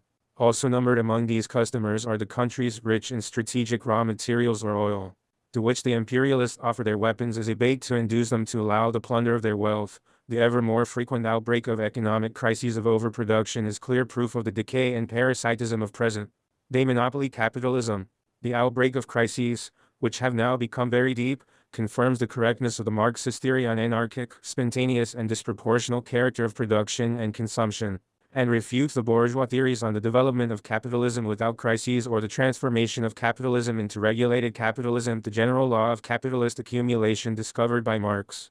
That the impoverishment of working people grows, on the one hand, while the profits of the capitalists increase, on the other hand, is operating with ever greater force in capitalist society today. The process of the polarization of society into proletarians and into bourgeois, who represent a limited number of people, is deepening. The present-day imperialist system, which has greater economic possibilities to corrupt the upper strata of the proletariat, the worker aristocracy, has increased the latter to very large proportions. The financial oligarchy is making extensive use of this aristocracy today, to deceive and confuse the proletariat, to dampen its revolutionary ardor. It is from this worker aristocracy that those whom Lenin calls socialists in words but imperialists in deeds, usually emerge. Social democracy, the bourgeois workers, parties, the opportunist leaders of trade unions, the modem revisionists, etc., all come within this description of Lenin's. Lenin stresses that imperialism is linked with opportunism, that the opportunists assist to preserve and strengthen imperialism. He says, the most dangerous of all are those who do not wish to understand that the fight against imperialism is a sham and humbug unless it is inseparably bound up with the fight against opportunism. The decay of imperialism is clearly seen also in the growth and intensification of reaction in all fields, and especially in the political and social fields. As practice confirms, when the monopoly bourgeoisie sees that the class struggle is becoming acute, it casts off all disguise and denies the working masses even those few rights they have won by shedding their blood. The fascist regimes and dictatorships which have been established in many countries of the world are evidence of this. All this rotten system, which is in a chaotic state, is propped up by a huge Praetorian army, by very large numbers of police mobilized and armed to the teeth. All these military and police forces are set in motion to prevent or suppress any kind of resistance which goes beyond the limits defined by a jungle of laws made by the ruling bourgeoisie. The cadres of the armed forces and other instruments of oppression live in affluence and receive fat salaries. In Italy, for instance, you hear nothing but talk about the army, the police, the carabinieri, about security agents who are decorated, but also killed. In this very confused situation which prevails in the bourgeois states, gangsterism has developed and become widespread, and this is bred by the capitalist order itself. It is an expression of its degeneration, a reflection of the desperation and confusion to which the bourgeois system of oppression and exploitation gives rise. The bourgeoisie tries to prevent those cases of gangsterism which cause it problems and worry the bourgeois state, but it incites and uses gangsterism to terrorize the broad working masses who live in poverty. In many capitalist countries, gangsterism has become an industry and has extended from robbing banks and stores to kidnapping people and holding them to ransom for large sums of money. In some countries, gangsterism has been organized in different groupings. These groupings often have names with revolutionary or communist sound. The bourgeoisie allows them a free hand to operate in order to prepare the situation for, and justify the staging of, the fascist coup d'état. In order to discredit the revolution and socialism, this gangster activity is publicized as though it is carried out by communist groups which are allegedly operating against the bourgeois order. As a conclusion, we can say that in the present situation of imperialism as a whole, of US imperialism, Soviet social imperialism, as well as other imperialisms, imperialism of whatever description is at the stage of weakening and decay, and that the old society will be overthrown to its foundations by the revolution, and will be replaced by a new society, socialist society. This new socialist society exists and will extend, it will develop, gain ground regardless of the fact that the Soviet revisionists betrayed socialism in the Soviet Union, regardless of the fact that opportunism prevails in China and a new social imperialism is rising there. Regardless of the fact that capitalism has been restored in the erstwhile countries of people's democracy, socialism will pursue its own course and will triumph over world imperialism and capitalism through struggle and efforts, but never, in any way, through reforms and peaceful parliamentary roads, as Khrushchev preached and as all the revisionists are preaching. It will triumph by remaining loyal to the Leninist theory on imperialism and the proletarian revolution, and never by following the present-day revisionist theories which proclaim state monopoly capitalism to be an allegedly new, special stage of capitalism, to be the birth of socialist elements in the bosom of capitalism proceeding from Lenin's conclusions on the nature of imperialism and its place in history. As a result of the contradictions eroding it from within and people's liberation and revolutionary struggles, the whole of world imperialism as a social system no longer has that undivided power to dominate it once possessed. This is the dialectics of history, and it confirms the Marxist-Leninist thesis that imperialism is on the decline. In decadence and decay, the trend towards the weakening of capitalism and imperialism is the main trend of world history today. Marx and Lenin argued this on the basis of concrete facts, historical events, and materialistic dialectics. The trend towards united efforts by states opposed to imperialism also leads to the weakening of imperialism, but this latter tendency, which China absolutizes without making the necessary differentiations, without studying the particular situations, does not lead to the correct road. While claiming that U.S. imperialism is in decline and less powerful than Soviet social imperialism, while proclaiming the Third World as the main motive force of the epoch, in practice the Chinese leaders are encouraging capitulation and submission to the bourgeoisie. It is true that the peoples want liberation, but they can gain this liberation only through struggle, through efforts, and headed by a militant leadership. Marx, Engels, Lenin and Stalin teach us that this leadership is the proletariat of each country. But the proletariat and its Marxist-Leninist parties must make thoroughgoing political, economic and military analyses, weigh everything in the balance, make decisions and define the appropriate strategy and tactics, always bearing in mind the preparation and carrying out of the revolution. If the revolution is forgotten, as it is by the Chinese, neither the analyses, actions, strategy, nor the tactics can be Marxist-Leninist and revolutionary. We cannot have any illusions about imperialism of any kind, either powerful or less powerful. Imperialism from its nature creates the conditions for economic and political expansion, for unleashing wars, because its character is essentially exploitative, aggressive therefore, to deceive the masses of the peoples who want liberation. That they will achieve this if they are guided by such revisionist theories as that of 3 worlds is to perpetrate a crime against the peoples, and the revolution, or epoch, as Lenin teaches us, is the epoch of imperialism and proletarian revolutions. We Marxist-Leninists must understand from this that we have to combat world imperialism, any capitalist power, which exploits the proletariat and the peoples, with the greatest severity. We stress the Leninist thesis that the revolution is now on the order of the day. The world is going to advance towards a new society which will be the socialist society, world capitalism, imperialism and social. Imperialism will become even more decayed and will come to an end through the revolution. Lenin teaches us that we must fight imperialism to the finish, must criticize it in the broad sense of the term and rouse the oppressed classes against the policy of imperialism, against the bourgeoisie, the Marxist. Leninist analysis of the development of imperialism today clearly shows that nothing in Lenin's analysis and conclusions on the nature and features of imperialism and the revolution can be altered. The attempts of all opportunists, from the Social Democrats down to the Khrushchevite and Chinese revisionists, to distort the Leninist theses on imperialism are counter-revolutionary. Their aim is to negate the revolution, to prettify imperialism and to prolong the life of capitalism. When Lenin exposes imperialism and its apologists like Bernstein, Kautsky, Hilferding and all the other opportunists of the Second International, he points out, imperialist ideology also penetrates the working class. No Chinese wall separates it from the other classes. Lenin unfortunately, however, even the Chinese wall has now been breached and the imperialist propaganda and ideology have penetrated China. The Chinese opportunists are not in the least original, treading the road of Kautsky and Komapany. They, too, are prettifying imperialism, in general, and American imperialism, in particular, presenting the latter as an imperialism in retreat, on which the peoples should rely in order to defend themselves from the Soviet social imperialists. The similarity between the theories of the Chinese revisionists and those of Kautsky is all too obvious. In his time, Kautsky tried to defend the colonial policy of imperialism, to cover up its exploitation and expansion, by distorting the Marxist theory on the development of capitalism.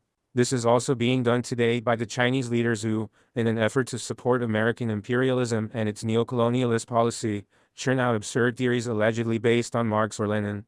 However, to speak in the terms Lenin used, the Chinese theory is a plunge into the mire of revisionism and opportunism. Kautsky's theory spread the illusion that allegedly in the conditions of monopoly capitalism, the possibility exists of another, non-annexionist policy. In this connection, Lenin stressed, the essence of the matter is that Kautsky detaches the politics of imperialism from its economics, speaks of annexations as being a policy preferred by finance capital, and opposes to it another bourgeois policy which, he alleges, is possible on this very same basis of finance capital. It follows, then, that monopolies in economics are compatible with non-monopolistic, non-violent, non-annexionist methods and politics. It follows, then, that the territorial division of the world, which was completed precisely during the epoch of finance capital, and which constitutes the basis of the present peculiar forms of rivalry between the biggest capitalist states, is compatible with a non-imperialist policy. The result is a slurring over and a blunting of the most profound contradictions of the latest stage of capitalism, instead of an exposure of their depth.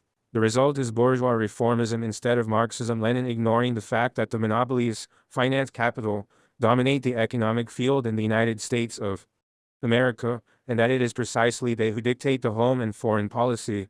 The Chinese revisionists talk about a peaceful imperialism which no longer seeks expansion and indeed is on the retreat. The Chinese leaders forget Stalin's words that the main features and requirements of the fundamental economic law of present-day capitalism are the securing of the maximum capitalist profit through the exploitation, ruin and impoverishment of the majority of the population of the given country, through the enslavement and systematic robbery of the peoples of other countries, especially backward countries, and, lastly, through wars and militarization of the national economy, which are utilized for the obtaining of the highest profits. Stalin thus. The new theories of the Chinese leaders show that they are singing Kautsky's old song to a new tune, while exposing the chieftains of the Second International, who wanted to make a distinction between imperialist powers on the basis of which were more aggressive and which less aggressive. Lenin stressed that this stand was anti-Marxist. This attitude impelled the parties of the Second International to the positions of chauvinism, to open betrayal of the cause of the proletariat and the revolution. In our epoch, said Lenin, there can be no question of which of the imperialist states involved in the First World War, on one side or the other, is the greater evil. Present-day democracy, says he, will remain true to itself, only if it joins neither one nor the other imperialist bourgeoisie. Only if it says that the two sides are equally bad, and if it wishes the defeat of the imperialist bourgeoisie in every country. Any other decision will in reality be national libera, and have nothing in common with the genuine internationalism. Lenin in the present conditions, if the Chinese thesis, according to which Soviet social imperialism is more aggressive than American imperialism, were to be accepted, this would lead to open betrayal of the revolution, of the historic mission of the working class, to going over to the positions of the Second International.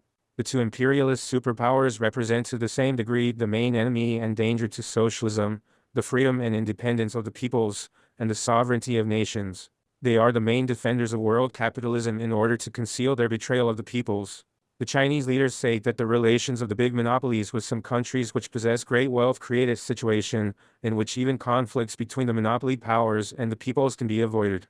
This is a monstrous absurdity, an attempt to present ferocious imperialism is tame, to create a false situation of euphoria that allegedly the investment of capital will create well-being for the people of the country in which the investment is made, and thus the antagonistic contradictions between the imperialists and the peoples of these countries will no longer exist. This false theory, which is now being trumpeted by the Chinese leaders, has been concocted by imperialism in order to extend its domination everywhere in the world and to assist the reactionary cliques ruling in the various countries to oppress their own peoples and to sell their countries to the foreigners. These theories are a repetition in new, refined forms of the reactionary theories of the opportunists of the Second International. At the time of the First World War, Lenin exposed Trotsky's anti-Marxist theory of multra-imperialism. Kautsky alleged that wars could be prevented under imperialism through an agreement among the capitalists of various countries. In his polemic with Kautsky, Lenin said, "Die in the realities of the capitalist system, and not in the banal Philistine fantasies of English parsons or of the German Marxist, Kautsky, inter-imperialist or inter-imperialist alliances, no matter what form they may assume, whether of one imperialist coalition against another, or a general alliance embracing all the imperialist powers, are inevitably nothing more than the truce and periods between wars. These teachings of Lenin's are very relevant in the present conditions when the Chinese revisionists are talking about and making feverish efforts to set up an alliance and a great world front of all the fascist and feudal, capitalist and imperialist states and regimes, including the United States of America, against Soviet social imperialism. Alliances between imperialist countries, Lenin stressed, are possible, but they are created for the sole purpose of jointly crushing the revolution and socialism, of jointly plundering the company loanies and dependent and semi-dependent countries. The Chinese revisionists, like the chieftains of the Second International, have substituted that pragmatic slogan, "Let us unite with all those who can be united against Soviet social imperialism," for the slogan of the Communist Manifesto, "Proletarians of all countries, unite."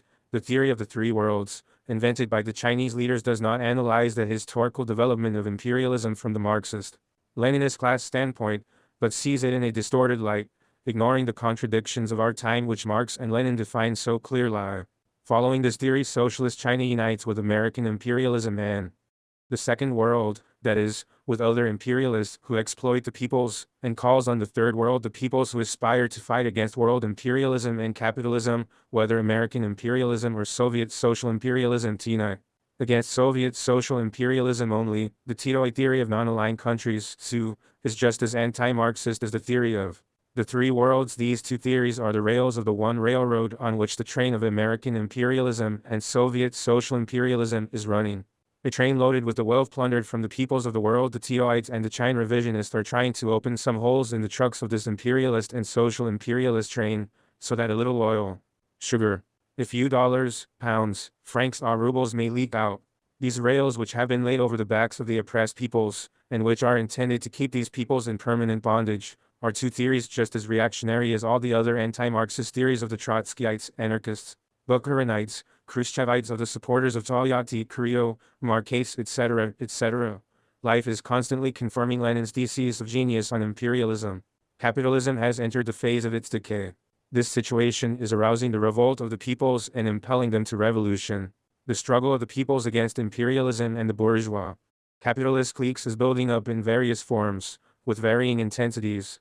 Quantity will inevitably turn into quality. This will happen first in those countries which constitute the weakest link of the capitalist chain, and where the consciousness and organization of the working class have reached a high level. Where there is a deep political and ideological understanding of the problem, imperialism has stepped up its barbarous oppression and exploitation of the peoples. But, at the same time, the peoples of the world are becoming more and more conscious that they cannot go on living in capitalist society, where the working masses are no less oppressed and exploited than in the pre-war period. Despite all the efforts by imperialism and its hangers-on, it will find no stability, now or in the future. In its struggle to establish its hegemony over the peoples, it cannot find stability because of the awakening consciousness of the working class and the masses of oppressed working people who want liberation, as well as because of the inevitable inter-imperialist contradictions. The peoples are seeing, and later they will see ever more clearly, that world imperialism and capitalism are not based solely on the economic, military, political and ideological strength of the two superpowers, but are based also on the wealthy classes which keep the peoples of their own countries in bondage, under exploitation, and under fear, so they will not rise up to gain their true freedom and independence. The broad masses of various peoples of the world have also begun to understand that the present-day bourgeois capitalist society, the exploiting system of world imperialism, must be overthrown. For the peoples this is not just an aspiration. In many countries they have taken up arms. Therefore, there is no need to concoct theories which divide the world into 3 or 4 parts, into aligned and non-aligned, but the great objective historical process must be seen and interpreted correctly, according to the teachings of Marxism-Leninism. The world is divided into the world of capitalism and the new world of socialism, which are locked in a merciless struggle with each other. In this fight the socialist world, will triumph, while the old capitalist society, the bourgeois and imperialist society, will be overthrown. The revolution and the people's Marx showed with scientific argument the necessity for the destruction of capitalist society and the construction of a more advanced society, socialism and then communism. Developing Marxist thought, in his book Imperialism, the highest stage of capitalism, Lenin showed that the present epoch is the epoch of imperialism and proletarian revolutions. This is the epoch of the destruction of the old capitalist order, colonialism and imperialism, of the seizure of state power by the proletariat and the liberation of the oppressed peoples. the period of the triumph of socialism on a world scale.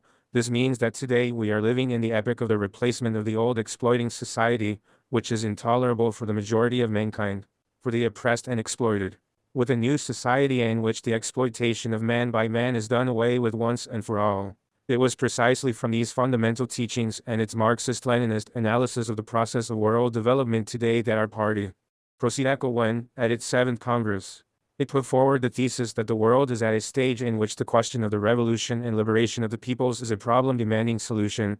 The struggle of the proletariat against the bourgeoisie is a merciless struggle which goes on continuously. Confronting each other stand two great social forces.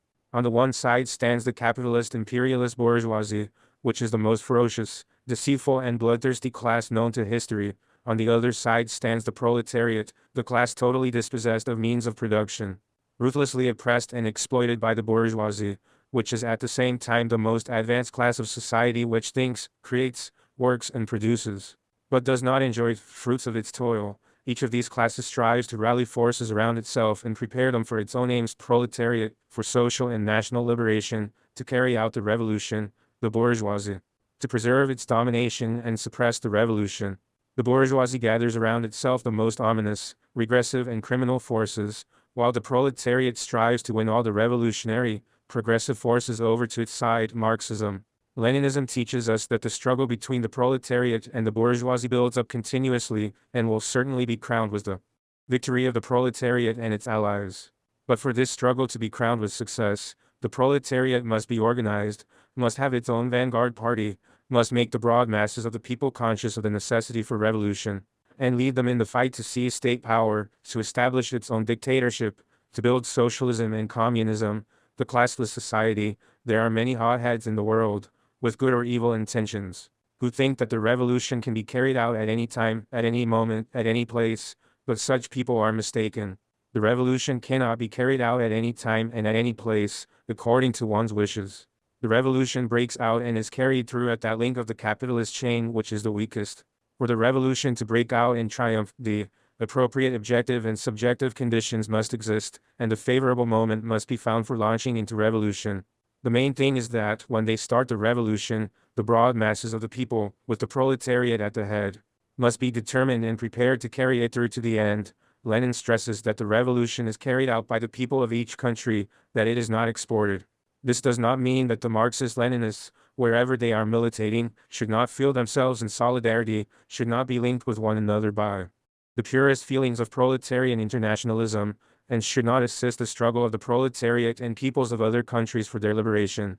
On the contrary, all communists, all proletarians, all the revolutionary forces in the various countries are duty-bound to assist the revolution in each particular country, and all over the world, through propaganda, agitation, material aid, the example of their determination and selflessness, and by faithful adherence to Marxism-Leninism. Of course, success in the utilization of this assistance depends, first of all, on the preparation of the proletariat and its party, on the development of the revolutionary struggle in this or that country. In the manifesto of the Communist Party, Marx and Engels showed that the interests of the proletariat and the people of one country are inseparable from the interests of the proletariat and peoples of the entire world. As Lenin teaches us and life has confirmed, the revolution triumphs in each country individually. Therefore, this triumph depends, first of all, on the working class and its revolutionary party of each country, on their ability to implement the teachings of Marx, Engels, Lenin and Stalin on the revolution in the concrete conditions. However, a great deal of confusion has been created around these teachings, and especially around the Leninist theory on the revolution. Many mines have been laid by the Titoite, Sovieti, Euro-communist Chinese and other modern revisionists, who have taken it upon themselves to mislead people on the issue of the revolution and to prevent its outbreak. Today, when this question is put forward for solution, it is an imperative duty for the Marxist-Leninists to dispel the fog the revisionists have spread about the revolution, to unmask their maneuvers and deliberate misrepresentations about the revolution, to unmask their maneuvers and deliberate misrepresentations about this problem, to expose their counter-revolutionary, chauvinist, hegemonic intentions, and to ensure that the teachings of Marxism-Leninism on the revolution are understood and applied correctly. We must defend and implement the Marxist-Leninist teachings on the revolution. Marxism-Leninism teaches us, and the experience of all revolutions has confirmed, that for the revolution to break out and triumph, The objective and subjective factors must exist. Lenin formulated this teaching in his book The Collapse of the Second International and developed it further in his book Left-Wing Communism, an Infantile Disorder, and other writings. Dwelling on the revolutionary situation as the objective factor of the revolution, Lenin describes it as follows. 1. When it is impossible for the ruling classes to maintain their rule in an unchanged form, due to the deep crisis which has involved these classes, a crisis which causes discontent and indignation among the oppressed classes. Usually, for the revolution to break out, he says, it is not enough for the lower strata not to want to live in the old way. It is necessary also that the upper strata should be unable to live in the old way too. When the want and suffering of the oppressed classes have become acute. 3. When, as a consequence of the above causes, there is a considerable increase in the activity of the masses, who are drawn into independent actions of historic importance. In other words, this truth can be expressed in this way. Revolution is impossible without a nationwide crisis, affecting both the exploited and the exploiters. Lenin, without these objective changes, he emphasizes, which are independent not only of the will of separate groups or parties, but even of separate classes, revolution as a general rule is impossible. Lenin, but not every revolutionary situation gives rise to revolution, says Lenin. In many cases, he says revolutionary situations like those of the years 1860-1870 in Germany, or of the years 18,591,861 and 1879-1880 in Russia, were not transformed into revolutions because of the absence of the subjective factor, that is, the high level of consciousness and readiness of the masses for the revolution. The ability of the revolutionary class, as Lenin puts it, to carry out revolutionary mass actions strong enough to break or dislocate the old government, which never, not even in a period of crisis, falls if it is not dropped. Lenin, in preparing the subjective factor, as Lenin wrote in his early works, the Revolutionary Party of the Working Class, its leadership, education and mobilization of the revolutionary masses play a decisive role. The party achieves this both by working out a correct political line, which responds to the concrete conditions and the revolutionary desires and demands of the masses, and through a colossal amount of work, involving intensive and politically well-pondered revolutionary actions, which make the proletariat and the working masses conscious of the situation in which they are living, of the oppression and exploitation of the barbarous laws of the bourgeoisie, and the absolute necessity for the revolution as a means to overthrow the enslaving order.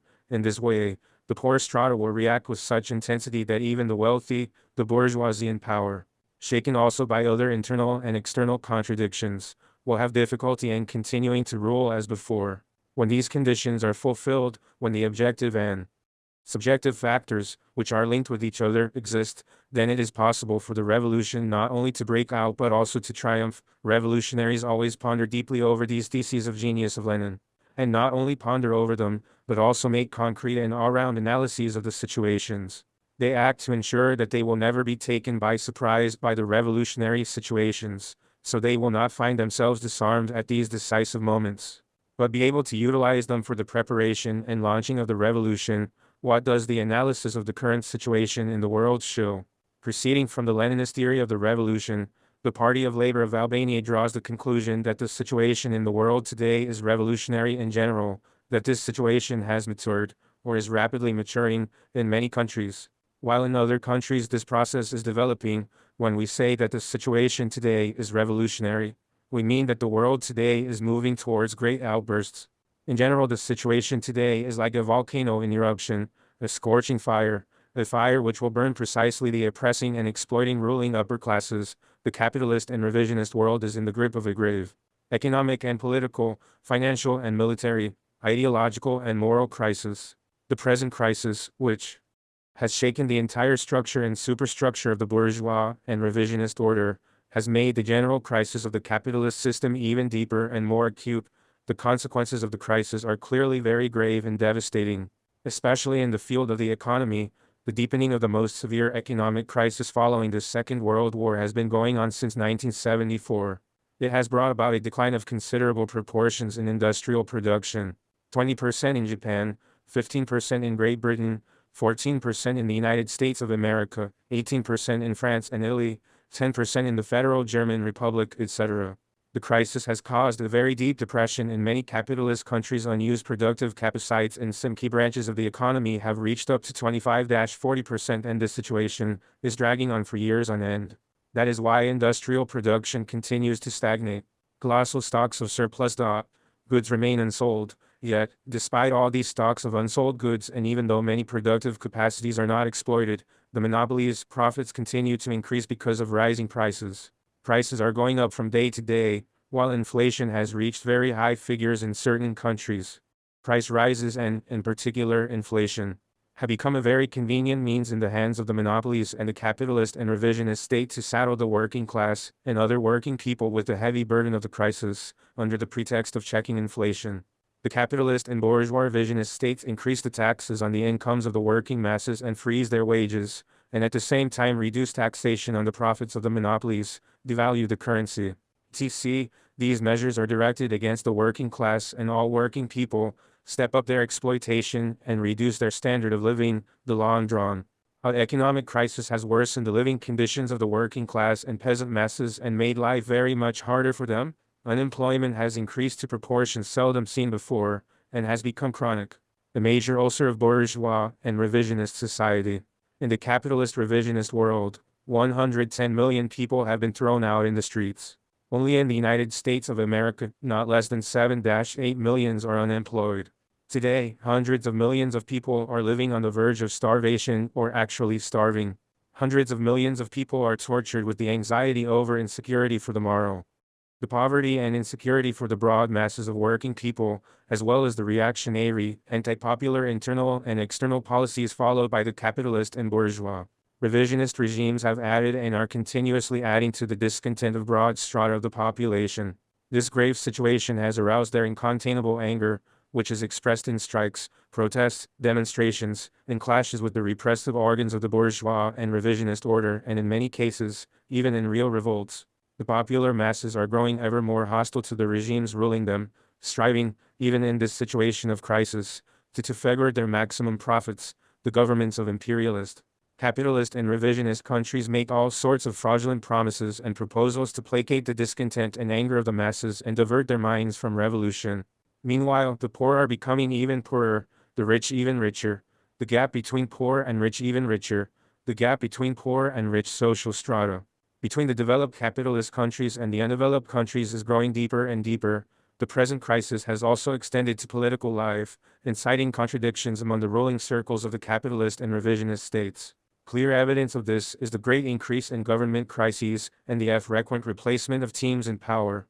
The bourgeoisie and the ruling cliques are compelled to change the horses in their government teams more and more frequently, with the aim of deceiving the working people and bolstering their hopes that the fresh team will be better than the old one, convincing them that the latter are to blame for the crisis and for failing to get out of it, while the former will improve the situation, and so on. This whole fraud, which is continuously conducted on broad proportions, is camouflaged with false slogans about freedom, democracy, etc., especially during electoral campaigns. At the same time, the bourgeoisie in the capitalist and revisionist countries is reinforcing its savage weapons of violence, the army, the police, the secret services, the courts, the control by its dictatorship over every movement and effort of the proletariat. In the capitalist and revisionist countries today, there is an obvious trend towards increased bourgeois violence and the limitation of democratic rights, the tendency towards the development of fascism in the life of the country and preparations for the establishment of fascism at the moment when the bourgeoisie considers it impossible to rule by democratic methods and means, is becoming ever more evident. The economic, financial, and political crisis has gripped not only the monopolies, the governments, the political parties and forces inside each particular country, but also the international alliances, the economic, political and military blocs, like the European Common Market and Comecon, the European Community, NATO and the Warsaw Treaty. The contradictions, frictions, contests and quarrels between partners of these alliances and blocs are manifesting themselves ever more openly and abrasively. Another expression of the crisis and attempts to get out of it can be seen in the armaments race, the all-round preparations for war and the instigation of local wars by the superpowers and the other imperialist powers, such as those in the Middle East, the Horn of Africa, the Western Sahara, Indochina and elsewhere. This course serves the hegemonic and expansionist plans of one or the other imperialist power. It keeps alive and develops the war industry and the arms trade, which have assumed unparalleled proportions today. But all these political and military means are only palliatives, which do not and cannot cure the ills of the gravely ailing capitalist revisionist system. To the present economic and political crisis of the capitalist and revisionist world must also be added the unprecedented ideological and moral crisis. At no other time has there been such ideological confusion and moral corruption as that which is being seen today.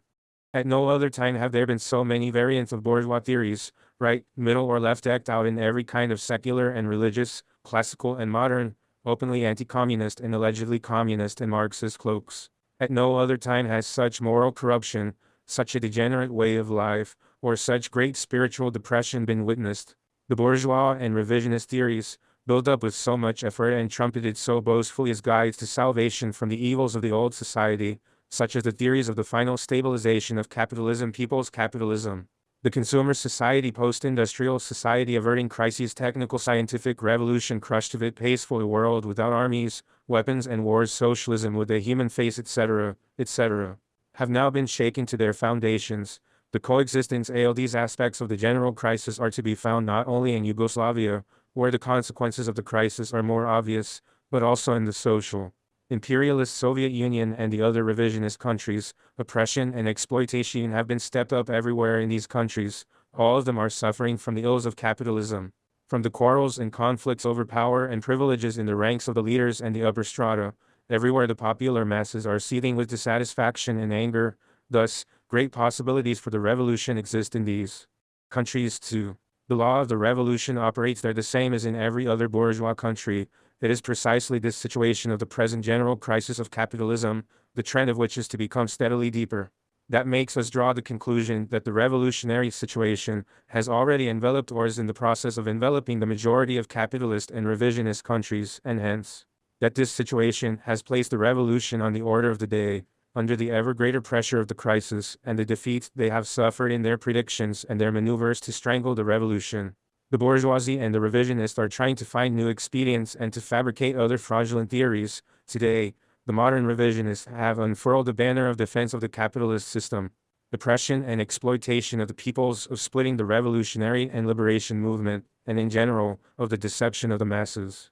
But they too will suffer the same fate as the Social Democrats and all other opportunists of the past, who have turned into simple lackeys of the bourgeoisie, in the present situation of its grave economic, political and ideological crises.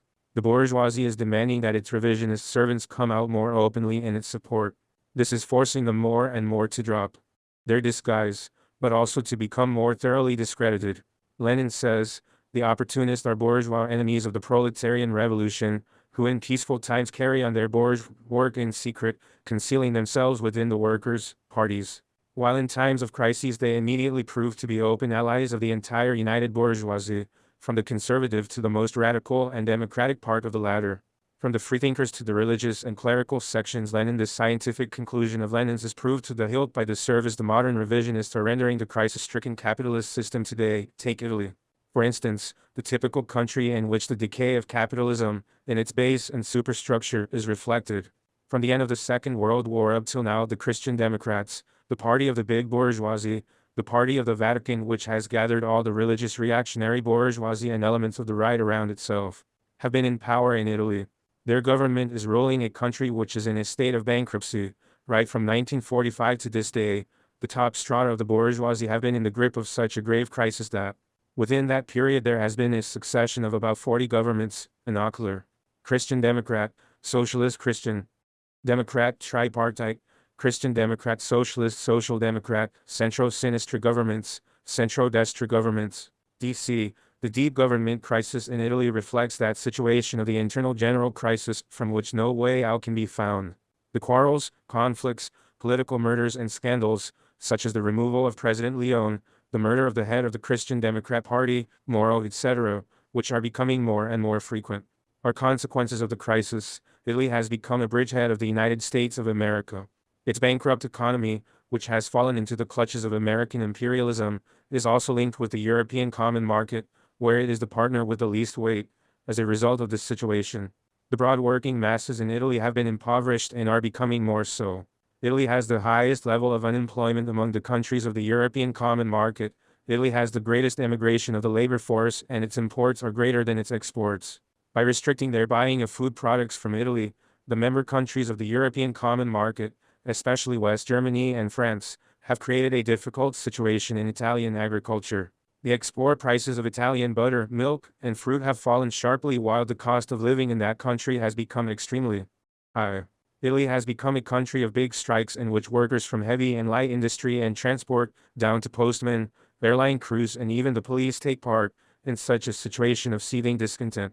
When the interests of the masses and the revolution require that all this great discontent of the proletariat and the entire people should be channeled into the fight against the reactionary bourgeoisie, against its preparations for the fascist attack it is trying to launch, the Italian revisionists and the reformist trade unions, the entire worker aristocracy, as well as the supporters of the Chinese theory of the three worlds are acting as firemen to extinguish the flames of the revolution and as defenders of the bourgeois order. This rotten bourgeois order is being defended by all the parties, from the Fascist Party to the Berlinguer's Revisionist Party. The Italian Revisionist Party is united with the bourgeoisie precisely to keep this bourgeois order shaken to its foundations and power. It is trying to weaken and suppress the revolutionary drive of the Italian proletariat by spreading the lie that it is following and applying a Marxism applicable to the conditions of its own country. Not only did Berlinguer enter into negotiations with the Christian Democrats long ago, but he has even reached agreement with them, and indeed, without formally participating in the government, on many problems, he is governing together with them. The government supports this party, but at the same time, for the sake of appearances, makes believe that it disagrees with it. The Italian Revisionist Party, for its part, is playing the same game. The Italian revisionists are raising a great clamor about a government program, agreed on by the five parties of the Italian parliamentary majority, which they are boosting as an important victory as a new political phase in their country. But this political phase, that Berlinguer talks about, is the inclusion of the Revisionist Party in the plans of Italian capital. Berlinguer describes this as a serious, realistic, and undogmatic agreement. He claims that this agreement will bring about a real change, not only in the political relations among parties, but also in the entire economic, social and state life of the country. Thus the Italian revisionists are going down precisely the road Lenin predicted for the different opportunists, who seek unity with capital in order to obstruct the revolutionary drive of the masses. With this unity, they think that they have come some way towards achieving their aim of going to socialism through pluralism. Obviously, this is nothing but a dream, and the president of the Italian Senate, Amintore Fanfani, is not at all mistaken when he describes this agreement among the five parties as a collection of dreams. It is a collection of dreams on the part of the Italian revisionists, whereas on the part of the forces of capital, it is by no means a dream, but a well-pondered act designed to liquidate the ideas of communism in Italy, and to block the claims of the Italian people and proletariat and suppress their revolutionary struggle for the construction of a new society. The Italian revisionists are now receiving a few crumbs, but, claiming that the government needs the participation of the revisionist party, they are trying to have the party brought completely into the government, like a fish in its element. In a word, the Italian revisionist party is trying to become totally involved in the reactionary mess of Italian monopoly capital. Berlinguer's party, utterly degenerate party ideologically, with a completely reformist, parliamentarist, social, democratic program. It supports the order established by the pseudo-democratic constitution in the formulation of which the Italians and communists themselves, headed by Toglatti, took part. It is precisely under this constitution that the reactionary and clerical bourgeoisie has been making the law in Italy and oppressing the proletariat and the broad masses of the people for the past 3 decades. The so-called Italian communists find this oppression just and in conformity with the constitution, inside or outside the Italian parliament, through the press organs, television and radio. The Italian revisionist party, together with the other parties of the bourgeoisie, with the Christian Democrat Party at the head, is carrying out a policy accompanied with unrestrained demagogy which stupefied the Italian public, confuse and disorganize it day by day, in order to weaken the revolutionary will of the proletariat and the political consciousness of the working masses. Italian reaction and the Vatican are in great need of all this activity. The Italian revisionist party is trying to suppress the revolutionary movement of the masses of the people, headed by the proletariat, in order to hinder the revolution, to help the bourgeoisie out of its predicament and avert the overthrow of the existing order. Take another example: Spain. After the death of Franco, King Juan Carlos came to power in Spain. He is the representative of the Spanish big bourgeoisie, which, seeing that during its long rule the fascist regime had plunged the country into a grave crisis, came to the conclusion that Spain could no longer be governed as in Franco's time. Therefore certain changes had to be made in the form of government, and Franco's discredited Falange could no longer be kept in power. After a series of changes of heads of government, the people most trusted by the new king, The continuers of the reform Francoism took power, demonstrations and strikes broke out in Spain as never before. Through them the people demanded changes, naturally, not this change that took place, but deep-going and radical changes. The strikes, demonstrations and clashes there did not cease and are still going on.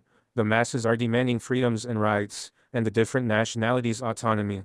In this situation, in order to mislead the masses and revolt, the government of Juan Carlos also legalized the revisionist party of Iberia. The heads of this party have become obedient flunkies of the Spanish monarchic regime, have turned into scabs to hold back the great revolutionary drive which has built up in the existing situation, and, in conjunction with the bourgeoisie, to suppress all the elements with revolutionary ideas from the Spanish War and admirers of the Republic. Here, too, we see the fire brigade role of the Spanish revisionist party, identical with the role played by the Italian revisionist party.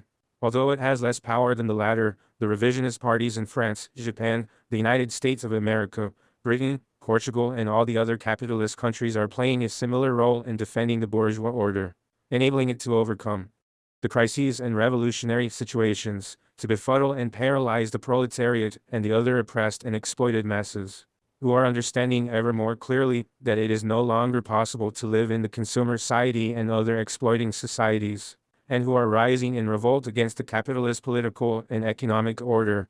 The revisionist parties are particularly hostile to Leninism. This means that they are hostile to the revolution, because it was Lenin who elaborated the theory on the proletarian revolution to perfection, and put it into practice in Russia. On the basis of this theory, the socialist revolution triumphed in Albania and other countries. The Leninist theory, which shows the way to the triumph of revolution everywhere, reveals the worthlessness of the counter-revolutionary revisionist theories about peaceful transition to socialism through the parliamentary road, without destroying the bourgeois state apparatus, indeed, according to them, even utilizing it for peaceful socialist transformations, with no need for the leadership of the proletariat and its vanguard party or the dictatorship of the proletariat, precisely at these very revolutionary moments, when there are great possibilities for the revolution to break out at the weakest links of the capitalist chain, when there is extremely great need to raise the class consciousness of the proletariat, to prepare the subjective factor, to build up confidence in the correctness and universal character of the Marxist-Leninist theory, which shows the true road to the seizure of state power by the proletariat and other oppressed masses. The revisionists are rendering the bourgeoisie an invaluable service in its efforts to cope with and avert the revolution. That is why the bourgeoisie is striving in every way to involve the revisionist parties and the trade unions under their influence in the fight against the revolution and communism. This is precisely the objective that the whole line of American imperialism, world capitalism and the bourgeoisie of every country is intended to achieve. The bourgeoisie wants the revisionist parties to place themselves openly and totally in the service of capital by operating under communist colors and allegedly fighting to change the situation, to create a new hybrid society in which not only the owning class and wealthy classes, but allegedly the poorer classes, too, will have their say, with the revisionist communist parties and the socialist parties passing themselves off as their representatives and champions. The revisionists in power, in particular, the Yugoslav, Soviet and Chinese revisionists, are rendering world capitalism a very great service in the struggle to hold back and stamp out the revolutions. The Yugoslav revisionists are declared enemies of Leninism. They are the most ardent propagandists of the negation of the universal character of the laws of the socialist revolution embodied in the October Revolution and reflected in the Leninist theory of the revolution. They preach that allegedly the world today is moving towards socialism spontaneously, therefore there is no need for revolution, for class struggle etc. The Yugoslav revisionists present their capitalist system of self-administration as a model of true socialism, alleging that it is a panacea both against the evils of Stalinist socialism and against the evils of capitalism. According to them, the establishment of this system allegedly does not require violent revolution, the dictatorship of the proletariat, state socialist ownership, or democratic centralism. Self-administration can be established quietly and gently by agreement and collaboration between ruling circles, between employers and workers, between the government and property owners. It is precisely because Yugoslav revisionism is an enemy of Leninism and sabotages the revolution that international capitalism, and especially American imperialism, is so generous in providing Tito Yugoslavia with financial, material, political and ideological aid. In words, the Soviet revisionists do not reject Leninism and the Leninist theory of the revolution, but they fight it in practice with their counter-revolutionary stands and activity. They are no less afraid of the proletarian revolution than the American imperialists or the bourgeoisie of any other country, because in their own country the revolution topples them from the throne, strips them of their power and class privileges. While in the other countries it ruins their strategic plans for world domination, they try to present themselves as continuators of the October Revolution, as followers of Leninism. In order to deceive the proletariat and the working masses both in the Soviet Union and in other countries, they talk about developed socialism and transition to communism in order to put out any discontent of old and revolutionary movement of the working masses in their country against the revisionist rule, and to suppress them as counter-revolutionary anti-socialist acts. Outside their country, they use Leninism as a mask to conceal their anti-Marxist, anti-Leninist theories and practices, to open the way for the expansionist and hegemonic plans of social imperialism. The Soviet revisionists present a violent revolution in the developed capitalist countries as very dangerous at the present time, when, according to them, any revolutionary outburst could be transformed into a thermonuclear world war, which will exterminate mankind. Therefore, they recommend the revolution on the peaceful road, the transformation of parliament from an organ of bourgeois democracy into an organ of democracy for the working people is the most suitable road today. They also present the so-called easing of tension, which serves the aims of Soviet foreign policy, as the general trend of world development today, which will allegedly lead to the peaceful triumph of the revolution on a world scale. For demagogical purposes, they do not deny the dictatorship of the proletariat. Indeed, in theory they come out in defense of it, saying that, in specific instances, even violent revolution may be used.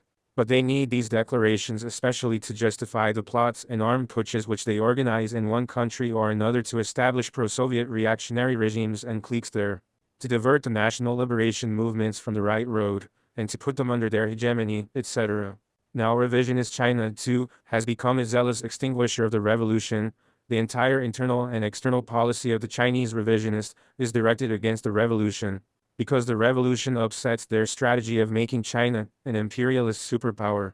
Within China, the revisionist leadership is savagely suppressing any revolutionary outburst of the working class and the other working masses against its bourgeois counter-revolutionary stands and actions. It is striving in every way to cover up the contradictions of the present epoch, especially the contradiction between labor and capital, between the proletariat and the bourgeoisie. The Chinese revisionists say that there is only one contradiction in the world today, the contradiction between the two superpowers, which they present as a contradiction between the United States of America and all other countries of the world, on the one hand, and Soviet social imperialism, on the other. Basing themselves on this fabricated thesis, they call on the proletariat and the peoples of every country to unite with the bourgeoisie of their countries, to defend the homeland and national independence, against the danger which comes only from Soviet social imperialism. With this, the Chinese revisionists preach to the masses the idea of renouncing the revolution and the liberation struggle. To the Chinese revisionists, the problem of the proletarian and national liberation revolution is simply not a current issue. Also because, according to them, nowhere in the world is there a revolutionary situation. Therefore, they advise the proletariat to shut itself up in libraries and study theory because the time for revolutionary actions has not come. In this context, it is clear how hostile and counter-revolutionary is the policy of the Chinese revisionists, who are splitting the Marxist-Leninist movement and hindering the unity of the working class in the fight against capital. The Chinese press and, as well as the speeches of the Chinese leaders, make no mention at all of the big demonstrations and strikes which the entire proletariat is organizing in different capitalist countries today. This is because they do not want to encourage the revolt of the masses, because they do not want the proletariat to utilize these situations in their fight against oppression and exploitation. How hypocritical sound their bombastic and empty slogans that countries want independence, the nations want liberation, and the people want revolution. Not only is the claim of the Chinese revisionists that there is no revolutionary situation in the world today contrary to the reality, but they also demand that the proletariat with its Marxist Leninist party sit with its arms folded and refrain from undertaking any revolutionary action at all, from working to prepare the revolution. Long ago, at the Second Congress of the Communist International, Lenin had criticized such capitulationist views expressed by the Italian Serdi, according to whom no revolutionary actions should be carried out when there is no revolutionary situation.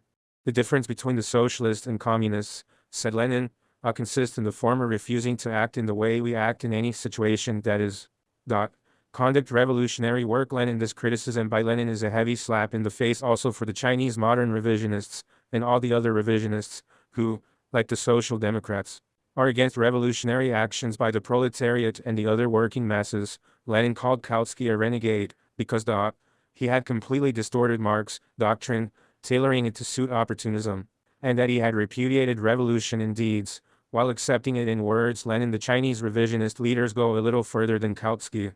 They do not admit the necessity of the revolution even in words. This reactionary line explains the profoundly counter-revolutionary policy and attitudes of the Chinese revisionist leadership, which is seeking in every way to enter into alliances and collaborate with U.S. imperialism and the other developed capitalist countries, supports the European Common Market and NATO by entering into alliance and seeking unity with the U.S. imperialists, who, together with the Soviet social imperialists, are the most ferocious oppressors and exploiters and the archenemies of the proletariat and the peoples, as well as with the other imperialist rulers, with the blackest world reaction, while demanding that the proletariat of the European countries and the other developed capitalist countries bend their backs and submit to oppression by the bourgeoisie.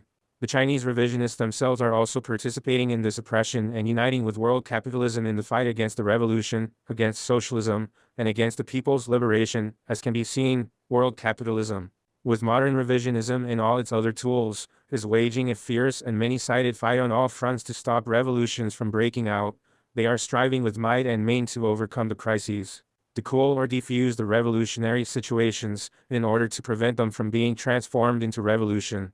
However, the crises and revolutionary situations are objective phenomena, which do not depend on the will and desires of the capitalists, the revisionists, or anyone else. Only when the capitalist order of oppression and exploitation, which inevitably gives rise to them, has been wiped out, can they be avoided. The imperialists, the other capitalists, and the revisionists know well that the revolution does not break out spontaneously in periods of crises and revolutionary situations. Therefore, they direct their attention and their main blows towards the subjective factor. On the one hand, they strive to stupefy and deceive the proletariat, the other working masses, and the peoples, to hinder them from becoming conscious of the necessity for the revolution, and from uniting and organizing themselves.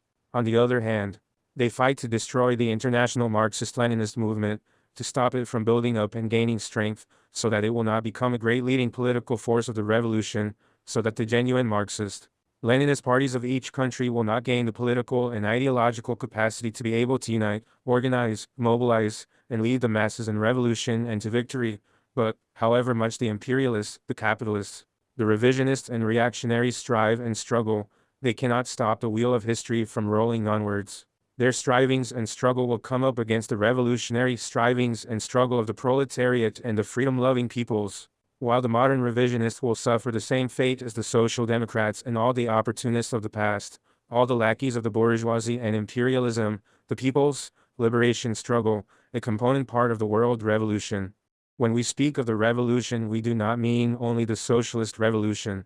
In the present epoch of the revolutionary transition from capitalism to socialism, the people's liberation struggle, the national democratic, anti-imperialist revolutions, the national liberation movements, also are component parts of a single revolutionary process, the world proletarian revolution. As Lenin and Stalin explained, Leninism, says Stalin, has proved that the national problem can be solved only in connection with and on the basis of the proletarian revolution, and that the road to victory of the revolution in the West lies through the revolutionary alliance with the liberation movement of the colonies and dependent countries against imperialism. The national problem is a part of the general problem of the proletarian revolution, a part of the problem of the dictatorship of the proletariat. Stalin. This connection has become even clearer and more natural today when, with the collapse of the old colonial system, most of the peoples have taken a big step forward towards independence by creating their own national states, and when, following this step, they are aspiring to go further.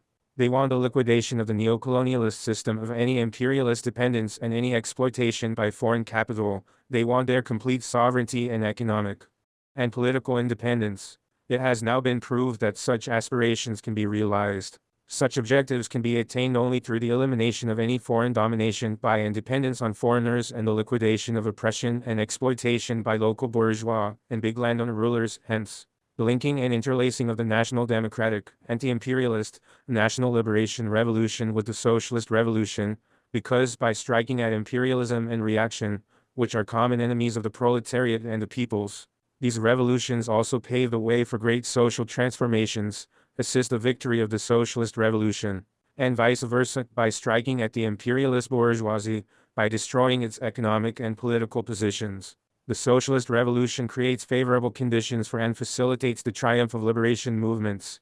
This is how the Party of Labor of Albania sees the question of the revolution.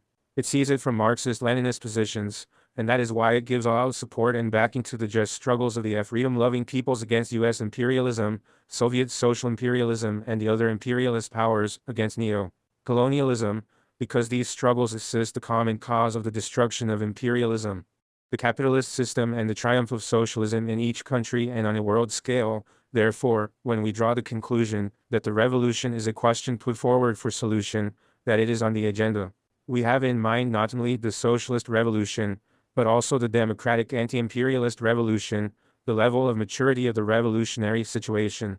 The character and the development of the revolution cannot be the same for all countries. These things depend on the concrete historical conditions of each individual country, the stage of its economic and social development, the ratio of classes, the situation and the level of organization of the proletariat and the oppressed masses, the scale of the interference of foreign powers in the different countries, etc. Each country and people has many specific problems of the revolution, which are very complicated. At present, there is a great deal of talk about the situation in Africa, Asia, Latin America, and the carrying out of the revolution there. The Chinese leaders the question of the revolution and the independence and national liberation of these countries in a global way, as if it can be solved by means of the unity of the entire third world, that is of states, classes, governments, etc., ignoring the concrete situations and problems of each individual country and region. This metaphysical view shows that the Chinese leaders are in fact against the revolution and the liberation of the peoples of Africa, Asia, Latin America, that they are for the maintenance of the status quo, for the preservation of the imperialist and neocolonialist domination in these countries. We, too, speak about the question of the liberation of the African, Asiatic, Latin American, Arab and other peoples. These peoples have many common problems which they must solve, but each of them also has very complicated specific problems. The general and common task of these peoples is the liquidation of any foreign yoke, imperialist, colonial and neocolonial, and the oppression by the local bourgeoisie. These peoples in Africa, Latin America, Asia, and elsewhere are seething with anger and hatred against the foreign yoke, as well as against the yoke of the local bourgeois or landowner bourgeois ruling cliques, sold out to the U.S. imperialists, the Soviet social imperialists, or the other imperialists.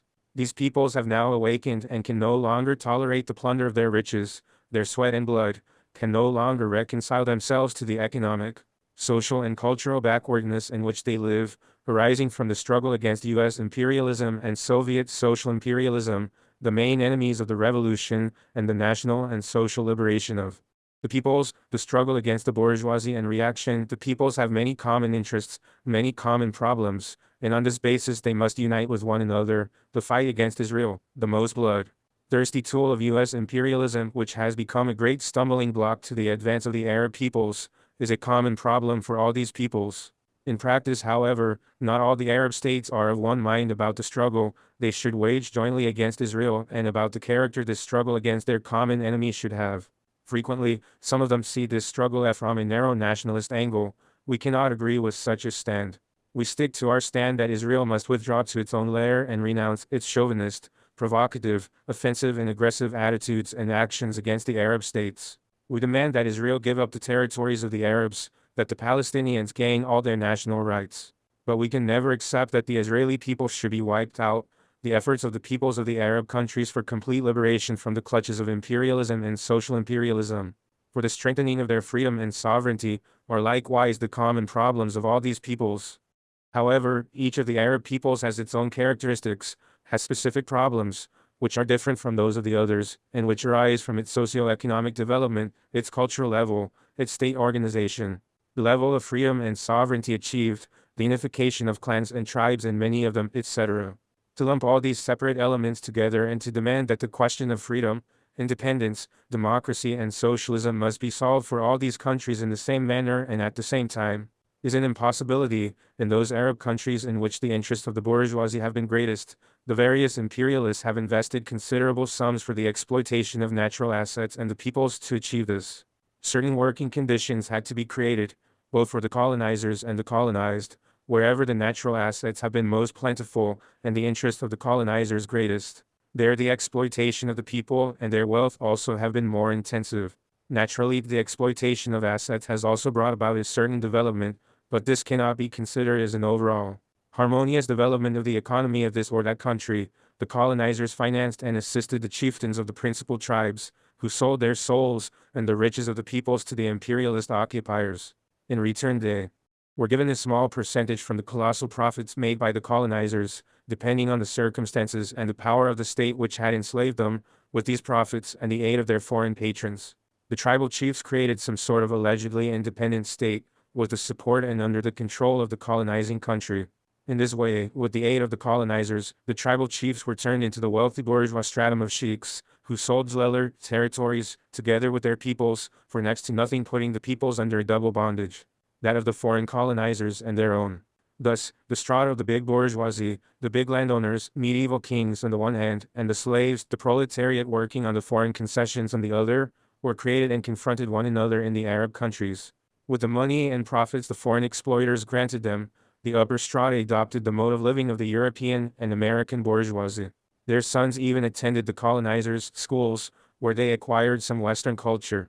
They passed themselves off as the representatives of their people's culture, but in fact, they were trained to keep the working masses in bondage and to allow the colonizers to continue the ruthless exploitation of the latter. That Arab state which had greater wealth developed more rapidly, another which was not so wealthy developed more slowly, while the state which was poor remained at a very low level of development, having an organization suitable for the imposition of radical oppression, and also having the armed forces in their hands. Colonialism, the state power of feudal monarchs and the big land owning bourgeoisie nipped in the bud any attempt at revolt, any claim, even for some very limited economic rights, let alone for political demands and the revolution, in the development of the Arab states at the present day. They are not all faced with solving the same problems. The king of Saudi Arabia, for instance, has different problems and views the economic, political, organizational and military questions differently from the emirs of the Persian Gulf, who see these questions from quite another angle and over a different range. Similarly, Iraq, Syria, Egypt, Libya, Tunisia, Algeria, Morocco, Mauritania, etc. all see their own problems from different points of views. Therefore, when we speak of the Arab peoples, we arrive at the conclusion that, though they have many common interests, their problems are not identical and cannot be solved in the same way in one country as in another. Similarly, we cannot say that an alliance and a single opinion about the solution of common problems exist among these countries. The problems are different for each Arab state not only because of the differing stands of the governments of one or the other country, but also because of the attitudes of the colonial and neo-colonial states which still continue to make the law in most of them. What has been said about the Arab peoples also applies to the peoples of the African continent. Africa is a mosaic of peoples with an ancient culture. Each African people has its own culture, customs, way of life, which, with some variations, are at a very backward stage for well-known reasons. The awakening of the bulk of these peoples has only recently begun. The African peoples, in general, have won their freedom and independence. But there can be no talk of genuine freedom and independence, since most of them are still in a colonial or neo-colonial state. Many of these countries are governed by the chieftains of the old tribes who have seized power and rely on the old colonialists, or the US imperialists and the Soviet social imperialists. The methods of government in these states at this stage are not and cannot be other than a marked survival of colonialism. The imperialists are ruling most of the African countries again through their concerns, their capital invested in industry, banks, etc. The overwhelming bulk of the wealth of these countries continues to flow to the metropolises. Some of the African countries have fought for that freedom and independence they enjoy today, while the others have had it granted without fighting. During their colonial rule in Africa, the British, French and other colonizers oppressed the peoples, but they also created a local bourgeoisie, more or less educated in the Occidental manner. The leading figures today have also emerged from this bourgeoisie. Among them, there are many anti-imperialist elements, fighters for the independence of their sovereign countries, but the majority either remain loyal to the old colonizers, in order to preserve the close relations with them even after the formal abolition of colonialism, or have entered into economic and political dependence on the US imperialists or the Soviet social imperialists. The colonizers did not make large investments in the past. This was the case, for instance, with Libya, Tunisia, Egypt, etc. However, the colonizers drained the wealth of all these countries, seized large tracts of land, and developed a proletariat, by no means small in number, in some special branches of the industry, such as in the extraction and processing of raw materials.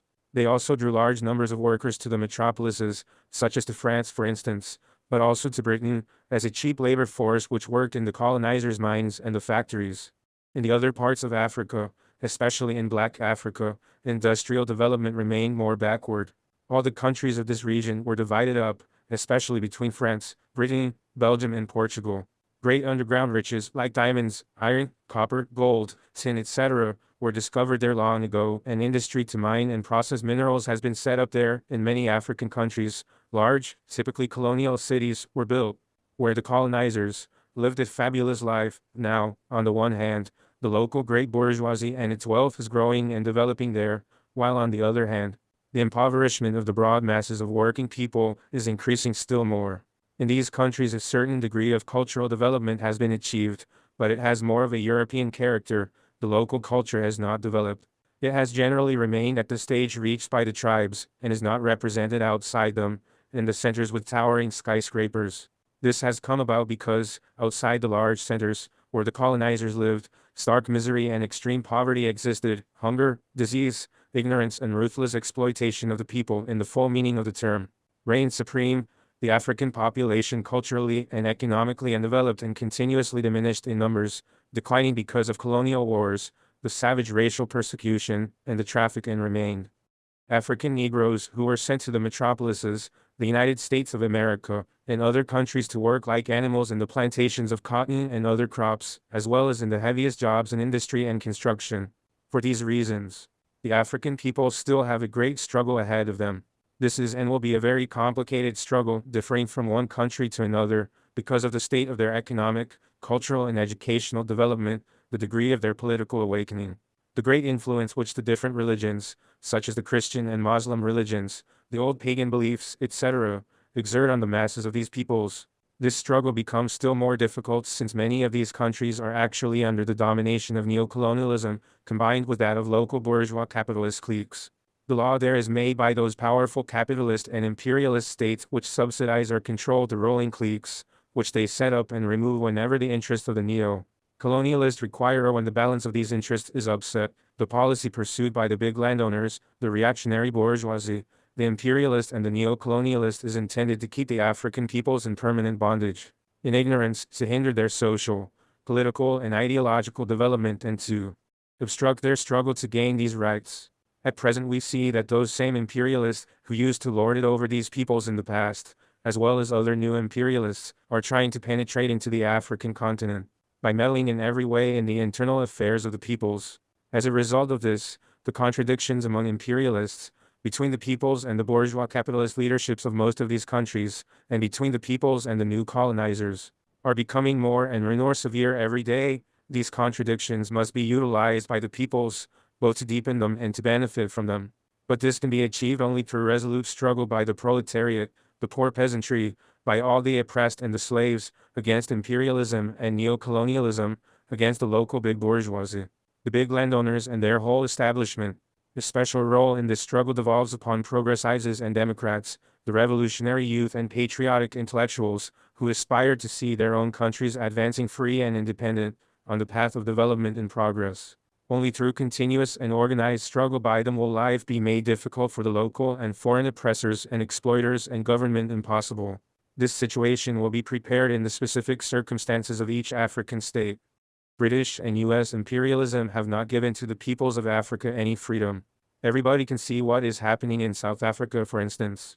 The white racists, the British capitalists, the exploiters, are ruling there, savagely oppressing the colored peoples of that state, where the law of jungle prevails. Many other countries of Africa are dominated by the concerns and capital of the United States of America, Britain, France, Belgium, and other old colonialists and imperialists, who have become somewhat weaker, but who still hold the keys to the economies of these countries. The peoples of Asia, too, have traversed a road full of suffering and hardship, ruthless imperialist oppression and exploitation. On the eve of the Second World War, 9/10 of the population of this continent, Soviet Asia excluded, was in a state of colonial and semi-colonial oppression and exploitation by the imperialist powers of Europe, Japan and the United States of America. Great Britain alone had colonies totaling 5,635,000 square kilometers of territory with more than 420 million inhabitants in Asia. The colonial oppression and exploitation of the overwhelming majority of the countries of Asia had left them in a state of marked socioeconomic and cultural backwardness and utter poverty. They served only as sources to supply the imperialist metropolises with raw materials such as oil, coal, chromium, manganese, magnesium, tin, rubber, etc. After the war, the colonial order was shattered in Asia too. Separate national states were set up in the colonial countries. Most of these countries won this victory through bloody war waged by the popular masses against the colonialists and the Japanese invaders, the liberation war of the Chinese people, which led to the liberation of China from Japanese imperialist rule. The routing of the reactionary forces of Chiang Kai-shek and the triumph of the democratic revolution was of special importance for the collapse of colonialism in Asia. For a time, this victory, in such a large country as China, exerted an extensive influence on the liberation struggle of the Asian peoples and the peoples of other countries dominated by, or dependent on, the imperialist powers. But this influence gradually declined, because of the line followed by the Chinese leadership after the founding of the People's Republic of China. The Chinese leadership proclaimed that China had set out on the road of socialist development. The revolutionaries and the freedom-loving peoples of the world, who wanted and expected China to become a powerful bastion of socialism and world revolution, ardently welcomed this proclamation. But their desires and hopes were not being fulfilled. Hard though it was for people to believe, the facts and the very troubled and confused situation which prevailed in China showed that it was not marching on the socialist road. Meanwhile, the struggle of the Asian peoples had not ended with the destruction of colonialism. While being obliged to recognize the independence of the former colonial countries, the British, French, Dutch and other colonialists wanted to preserve their economic and political positions in these countries in order to continue their domination and exploitation in other, neocolonialist forms. The penetration of the United States of America into Asia, especially the Far East, Southeast Asia and the islands of the Pacific, made the situation particularly serious. This region had and still has great economic and military strategic importance for American imperialism. It established big military bases and deployed powerful fleets there. Parallel with this, U.S. capital got the economies of the countries of this area firmly into its blood-stained clutches. Meanwhile, the U.S. imperialists undertook large-scale military operations, diversionist and espionage activities to put down the national liberation movements of the Asian countries. They succeeded in dividing Korea and Vietnam in two, setting up reactionary, puppet regimes in the southern parts of both these countries. Pro-imperialist landowner bourgeois regimes were established in many former colonial and semi-colonial countries of Asia. In this way, the medieval slavery, the savage rule of Maharajas, kings, sheiks, samurais and modernized, capitalist gentlemen was preserved there. These regimes sold their countries to the imperialists again, especially to U.S. imperialism, thus immensely hindering the socio-economic and cultural development of these countries. Under these conditions, the peoples of Asia, who were again languishing under the heavy imperialist and landowner bourgeois yoke, could not lay down their arms, but had to continue their fight for liberation to get rid of this yoke. Generally, this struggle was led by the communist parties. Wherever these parties had succeeded in establishing sound links with the masses, making them conscious of the liberation aims of the war, and mobilizing and organizing them in revolutionary armed struggle, positive results were reached. The historic victory which the peoples of Indochina, especially the Vietnamese people, won over the U.S. imperialists and their local landowner bourgeois stooges, showed the entire world that imperialism, even a superpower like the United States of America, with all its mighty economic and military potential, with all the modern means of war at its disposal, which it uses to put down the liberation movements, is unable to subjugate peoples and countries, whether big or small, when they are determined to make any sacrifice and fight selflessly to the finish for their freedom and independence. Liberation armed struggles have been waged and are still going on in many other countries of Asia, like Burma, Malaysia, the Philippines, Indonesia and elsewhere. Had it not been for the anti-Marxist and chauvinist interference and stands of the Chinese leadership, which have brought about splits and disorientation among the revolutionary forces and the communist parties leading these forces, these struggles would certainly have scored greater successes and victories. On the one hand, the Chinese leaders proclaimed their support for the liberation wars in these countries, while on the other hand, they supported the reactionary regimes, welcomed and farewelled the chiefs of these regimes with paeans of praise and 1,000 honors. They have always followed the strategy and tactic of subordinating the liberation movements of the Asian countries to their pragmatic policy and hegemonic interests. They have always brought pressure to bear upon the revolutionary forces and their leadership in order to impose this policy on them.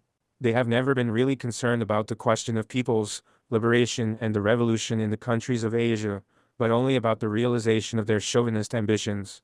They have not helped these peoples, but have hindered them. The question of the revolution and the liberation struggle in Asia has never demanded solutions so forcibly and imperatively as it does now. It has never been more complicated and difficult to solve. This complication and these difficulties have resulted mainly from the aims and activities of the American imperialists, as well as from the anti-Marxist, anti-popular, hegemonic and expansionist aims and activities of the Soviet and Chinese revisionists and social imperialists. The United States of America is aiming and striving with might and main to preserve and strengthen its strategic, economic and military positions in Asia, for it considers these positions of vital importance to its imperialist interests. The Soviet Union, too, is aiming and striving by all means and with all forces to expand the positions it has already occupied in Asia. China, on its part, has openly displayed its pretension to become the ruler of Asian countries, by forming alliances, to this end, with the United States of America, and especially with Japan, and directly opposing the Soviet Union. Japan also has the ambition to dominate Asia, the old ambition of Japanese imperialism. That is why the Soviet Union is so greatly afraid of the Sino-Japanese alliance and is opposing it so strongly. But neither does American imperialism want this alliance to become so solid that it goes beyond the limits which might infringe American interests. Although it encouraged and gave its blessing to the signing of the treaty between China and Japan, from the standpoint that this treaty might contain the Soviet expansion which is to the detriment of American domination, India, which is a by-age country, also has ambitions of becoming a great power with the atomic bombs and great weight in Asia, of playing a special role, in particular concerning the strategic position it has at the nodal point of the expansionist interests of the two imperialist superpowers, American and Soviet, in the Indian Ocean, the Persian Gulf and on its northern and eastern borders. British imperialism has not given up its aim of domination in the Asian countries either, and certain other capitalist imperialist states also have similar aims. That is why Asia has become one of the areas of the fiercest inter-imperialist rivalries today, and consequently, many dangerous hotbeds of world conflagrations, for which the peoples will pay the price, have been created there, in order to quell the revolutions and the liberation struggle in the countries of Asia and open the way to the realization of their hegemonic and expansionist plans. The Soviet and Chinese revisionists, in feverish competition with each other, have been and are engaged in a very filthy job of splitting and destroying the ranks of the communist parties and the revolutionary and freedom-loving forces of these countries. This activity was one of the main causes of the catastrophe suffered by the Communist Party of Indonesia, and of the splitting and destruction of the Communist Party of India, etc. They advocate the alliance and unity of the proletariat and the broad popular masses with the local reactionary bourgeoisie, while each of them is trying to win the friendship of this ruling bourgeoisie. For its own ends, the interference of the Soviet and Chinese social imperialists in the various countries of Asia from their hegemonic and expansionist positions and ambitions has faced the liberation movements of these peoples with great dangers, and has even put the victories of the liberation war in Vietnam, Cambodia and Laos directly in jeopardy. The revolutionary and freedom-loving forces of the Asian countries, which are led by the Marxist-Leninist communist parties, have to face up to and eliminate both the danger from local reaction, which is armed by its imperialist patrons, and the dangers from the splitting and disruptive activities, and the hegemonic and expansionist plans of the Soviet and Chinese revisionists.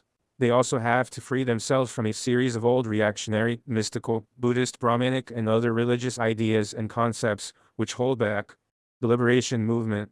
They also have to prevent new reactionary ideas and concepts from striking root, such as the revisionist ideas of Khrushchevism, Maoism, and other just as reactionary theories, which disorientate and deceive the masses, deprive them of their militant class spirit, and lead them into wrong and hopeless paths. The liberation struggle ahead of the peoples of Asia is truly difficult and has many obstacles indeed, but there never has been, and never will be, an easy liberation struggle or revolution, without great difficulties and obstacles that must be overcome, which do not require bloodshed and many sacrifices to achieve ultimate victory.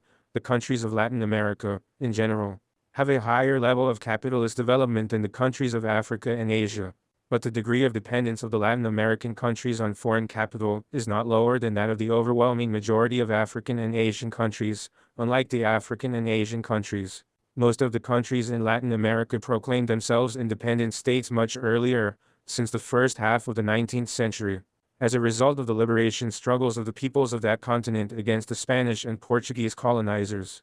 Had these countries not fallen under another yoke, the semi-colonial yoke of British, French, German, American and other foreign capital, right after they shook off the Spanish or Portuguese colonial yoke, they would have made much greater progress. Up to the beginning of this century, the British colonialists were the masters of the situation on this continent. They plundered colossal amounts of raw materials from these countries, built ports, railways, power stations in the exclusive service of their concessionary companies, and traded their industrial goods produced in Britain. This situation changed, but not in favor of the Latin American peoples, with the penetration of Latin America by the United States of America at the stage of its imperialist development.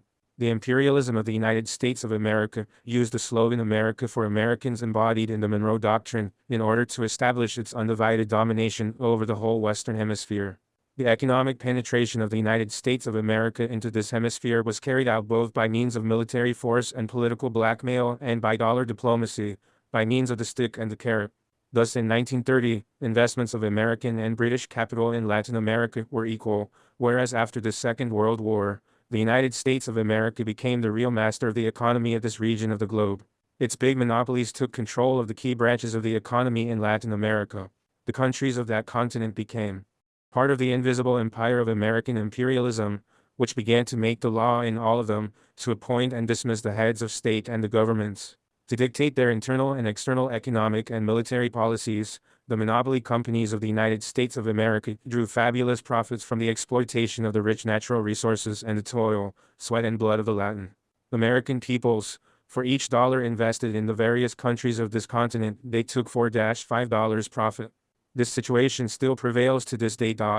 Although the capital investments by the imperialist states in Latin America led to the setting up of some modern industry, particularly the extracting industry as well as light and food processing industry, these investments have been a very great hindrance to the general economic development of the Latin American countries.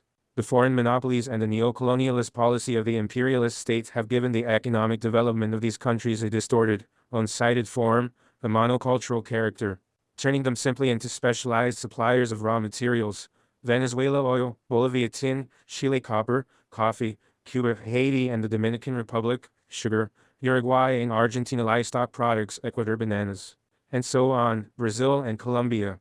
This one-sided character made the economy of these countries utterly unstable, utterly incapable of rapid and all-round development, completely at the mercy of the changes and fluctuation of prices on the capitalist world market. Any decline in production and any manifestation of economic crisis in the United States of America and the other capitalist countries was bound to be reflected negatively, indeed even more drastically, in the economies of the countries of Latin America. So, after the Second World War, the imperialist metropolises began to make direct large-scale investments in the various branches of industry, mining, farming, to buy up national enterprises. DC, they extended their domination over whole sectors of production, and stepped up the plunder of the countries of Latin America to the maximum. At the same time, they encouraged provision of loans and financing at high interest rates, thus binding these countries even more tightly to the foreign domination and to the domination of the United States of America. First of all, Brazil alone has debts to the foreign banks amounting to almost $40 billion and Mexico nearly $30 billion. Capitalist development in Latin America has remained generally backward also because there are still many survivals of the latifundia which have not completely lost their feudal character. That is why in some of the Latin American countries there is very marked backwardness, as in those of Asia and Africa.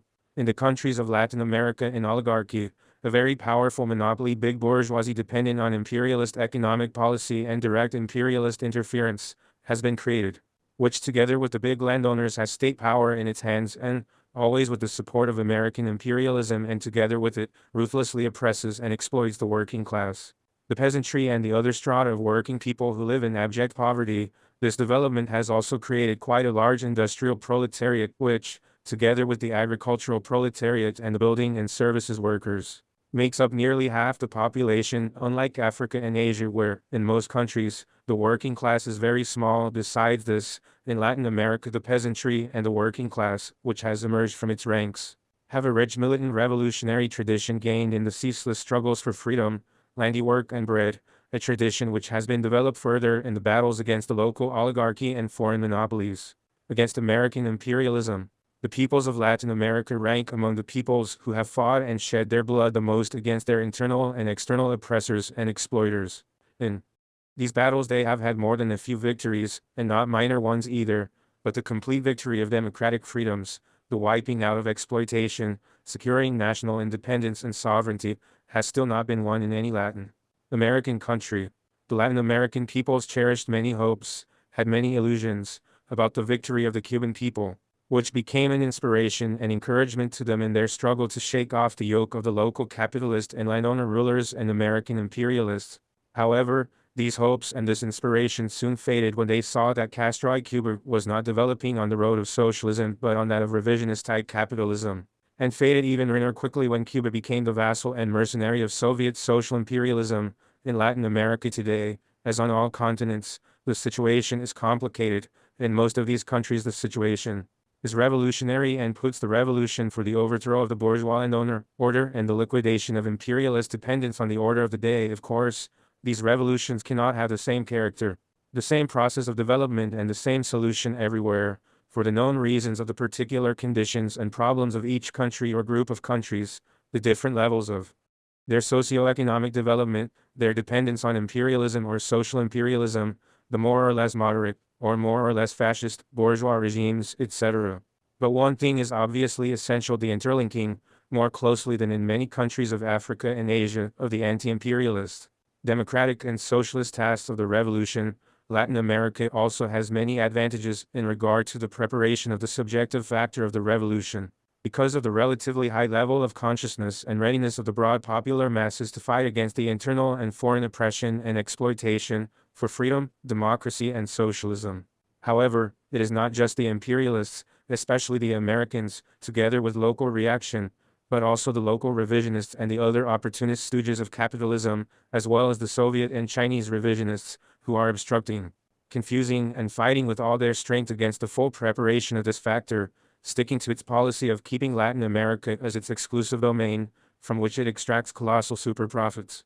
American imperialism is maneuvering with all its means, military force, secret agents, demagogy and deception, to prevent any other imperialism from predominating there, to ensure that the revolution will not break out and triumph in any of these countries. Thus it wants to preserve both the total dependence of the Latin American countries on the United States of America and the bourgeois landowner order in these countries, an important weapon in the hands of the United States of America to this end is the so-called Organization of American States, which is under the command of the President, the Pentagon and the State Department of the United States. The Constitution of this organization gives the United States the right to intervene in any way and with any means, even military means, to maintain the status quo, both internal and external, of the countries of Latin America. Meanwhile, the big American monopolies have perfected their method of exploitation in these countries by organizing the multinational monopoly companies which have their centers in, and are controlled by, the United States of America, and by making large use of state capitalism, by means of which they also secure their control over the local governments and state apparatus in general. But these and many other means the United States of America employs do not solve the problems arising from the grave economic and political crisis which has the Latin American countries also in its grip, now that the local capitalists and landowners cannot exist without being dependent on or having the support of American imperialism. The idea of the revolution, as the only and indispensable means to gain national and social liberation, is becoming ever more deeply and widely implanted in the consciousness of the proletariat, the working peasantry, progressive intelligentsia, and the masses of the youth of these countries. In order to avert the revolutions, the American imperialists and the local capitalists resort to two main methods. One is to establish military fascist regimes through a pronunciamento militar, military putsch, when they see that their positions are more immediately threatened. This is what they did in Brazil, Chile, Uruguay, Bolivia and elsewhere. The other method is to organize democratic bourgeois regimes with marked limitations and large gaps in fundamental freedoms, as in Venezuela, Mexico, or as they are doing now in Brazil, trying, in this manner, to ease the revolutionary tensions and give the impression that the bourgeoisie of these countries and, to an even greater extent, the administration of the United States of America and its president are allegedly concerned about human rights. However, such means and maneuvers cannot solve the problems of the crisis, cannot avert revolutionary situations, cannot wipe the revolution off the agenda.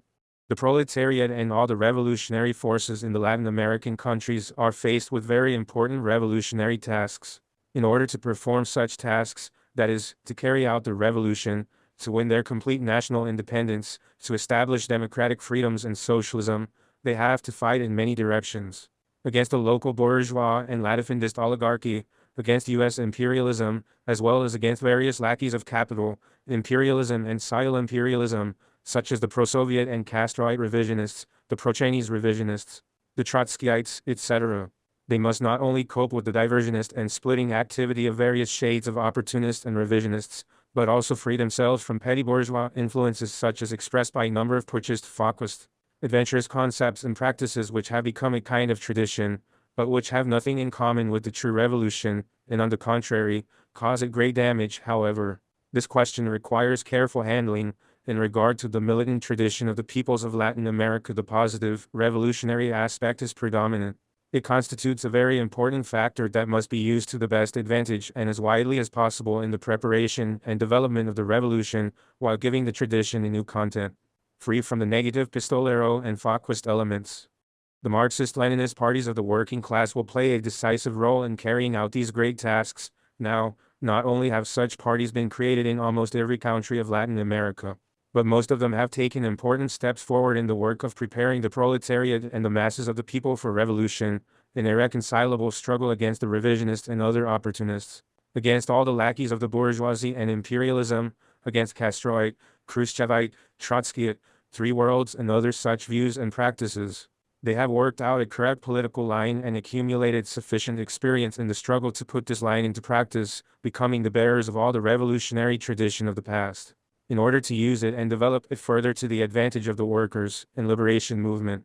The preparation and raising of the masses in revolution, the revolutionary situations existing today, make it essential for these parties to maintain the closest possible contacts and consult with one another as frequently as possible, to be able to gain the maximum benefits from one another's experience and coordinate their stands and actions on the common problems of the struggle against the reactionary bourgeoisie and imperialism, against Soviet, Chinese and other brands of modern revisionism, and on all the problems of the revolution, now that the peoples have awakened and refuse to live any longer under the imperialist and colonial yoke, now that they are demanding freedom, independence, development and progress, and are seething with anger against foreign and internal oppressors, now that Africa, Latin America and Asia have become a boiling cauldron, the old and new colonialists are finding it difficult, if not impossible, to dominate and exploit the peoples of these countries by means of the previous methods and forms. They are quite unable to do without their plunder and exploitation of the wealth, the toil, and the blood of these peoples. That is why all these efforts are being made to find new methods and forms of deception,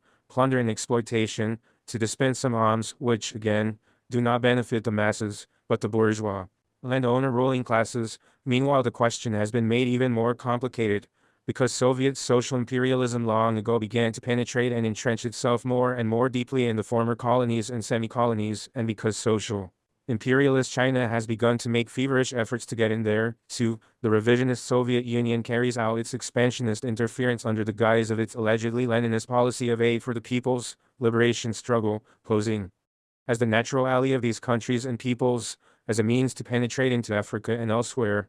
The Soviet revisionists employ and spread slogans of a socialist color in order to deceive the peoples who aspire to liberate themselves, to liquidate oppression and exploitation, and who know that the only road to complete national and social liberation is socialism.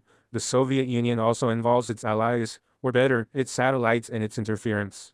We are seeing this concretely in Africa, where the Soviet social imperialists and their Cuban mercenaries are intervening on the pretext that they are assisting the revolution. This is a lie.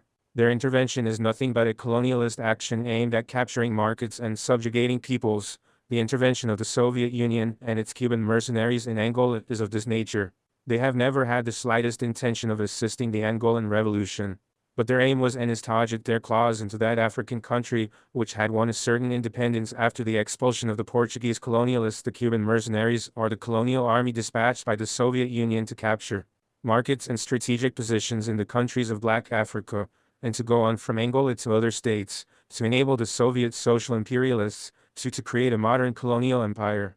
Under the cloak of aid for peoples, the Soviet Union and its mercenary, Cuba are intervening in other countries with armies equipped with artillery and machine guns, allegedly to build socialism, which does not exist in either the Soviet Union or Cuba.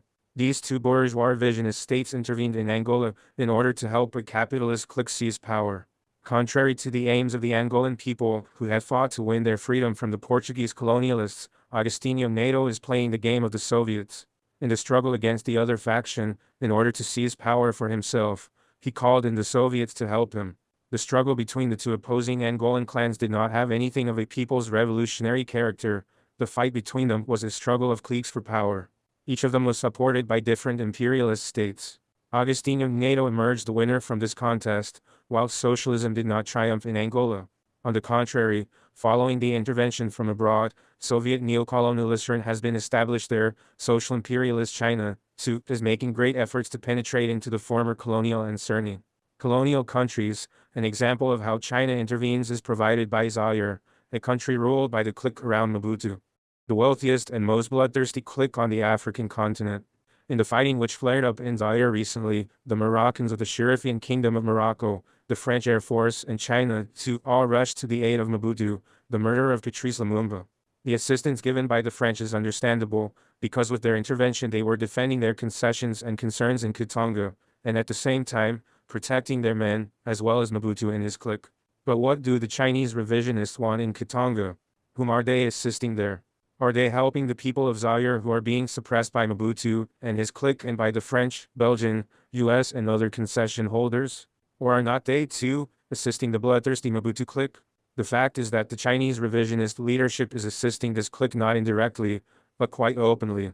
To make this assistance more concrete and more demonstrative, it sent its foreign minister, Huang Hua, there, as well as military experts and military and economic aid. Thus, it acted in an anti-Marxist, anti-revolutionary way. China's interference has exactly the same features as that of King Hassan of Morocco and that of France. The Chinese social imperialists are interfering not only in the affairs of that country, but also in other affairs of the peoples and countries of Africa and other continents, especially in those countries into which they are striving to penetrate in every way, in order to establish economic, political and strategic bases there. Even the United States of America dare not assist Pinochet, the fascist hangman of Chile, so openly as China is doing. Indeed, the Americans do not assist the reactionary rulers of other countries in this way, even although they have great interests at stake there. This does not mean that the US imperialists are renouncing their own interests.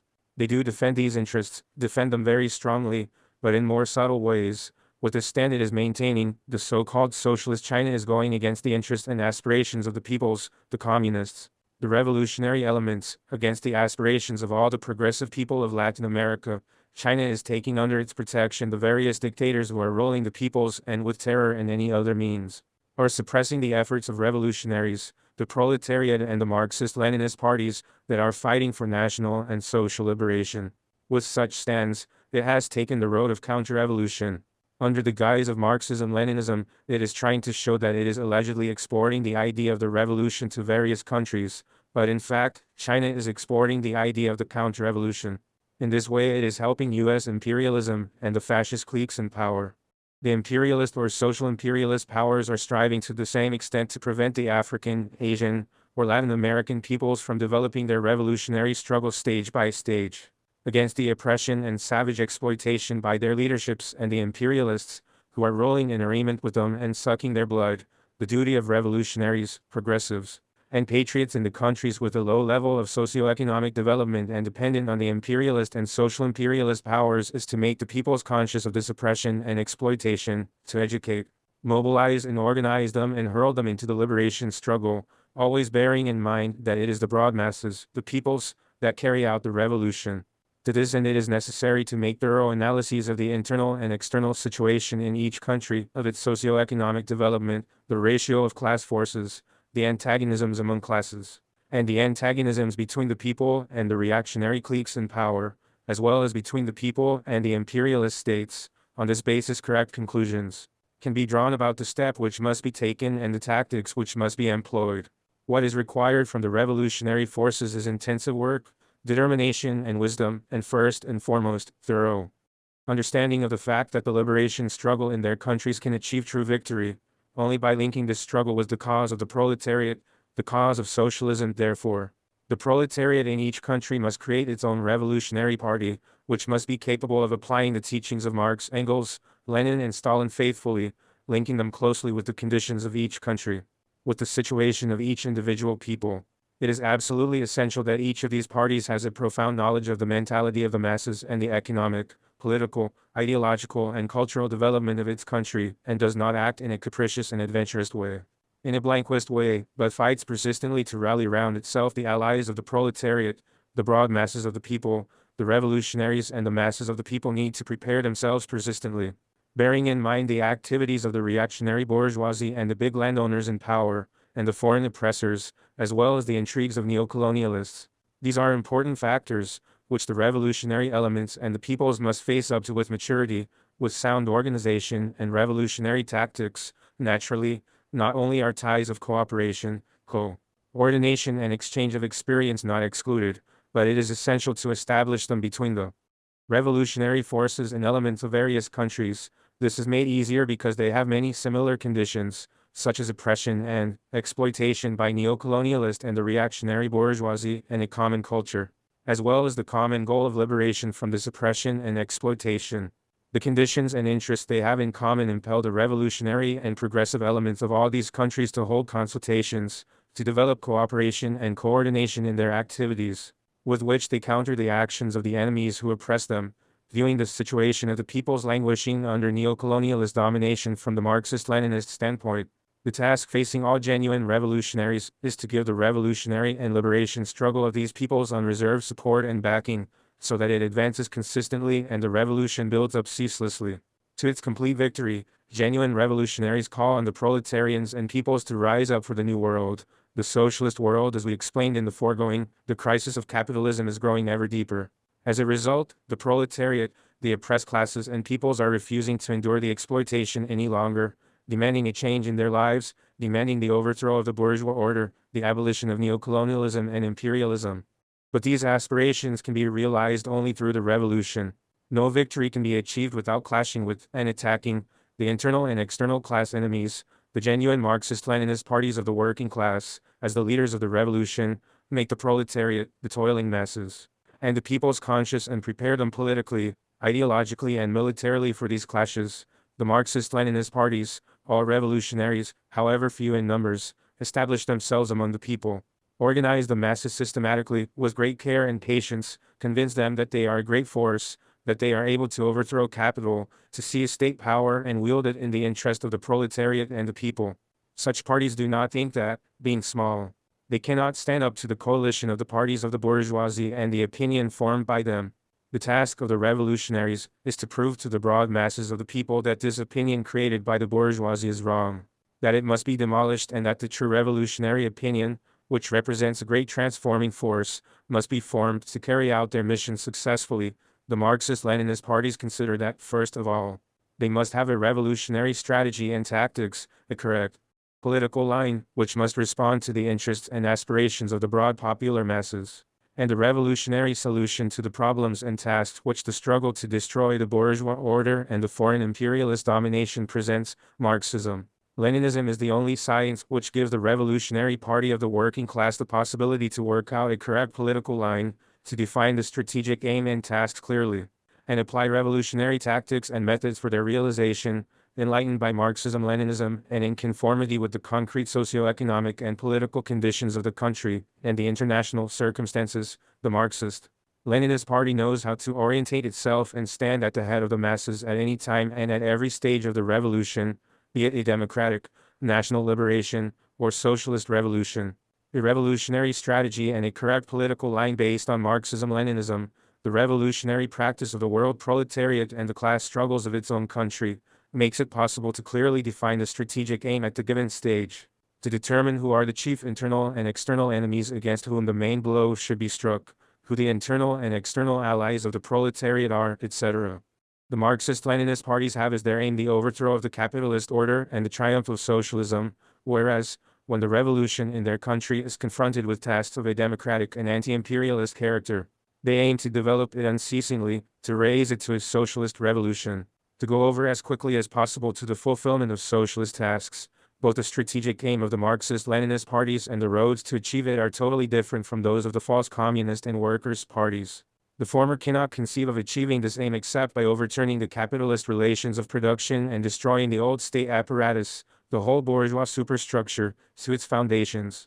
They adhere to the teachings of Lenin, who says, The essence of the revolution is that the proletariat destroys the administrative apparatus and the entire state apparatus, replacing it with a new apparatus comprised of the armed workers. Lenin the latter preached the preservation of the old state apparatus, though in words they claimed that they stand for socialism.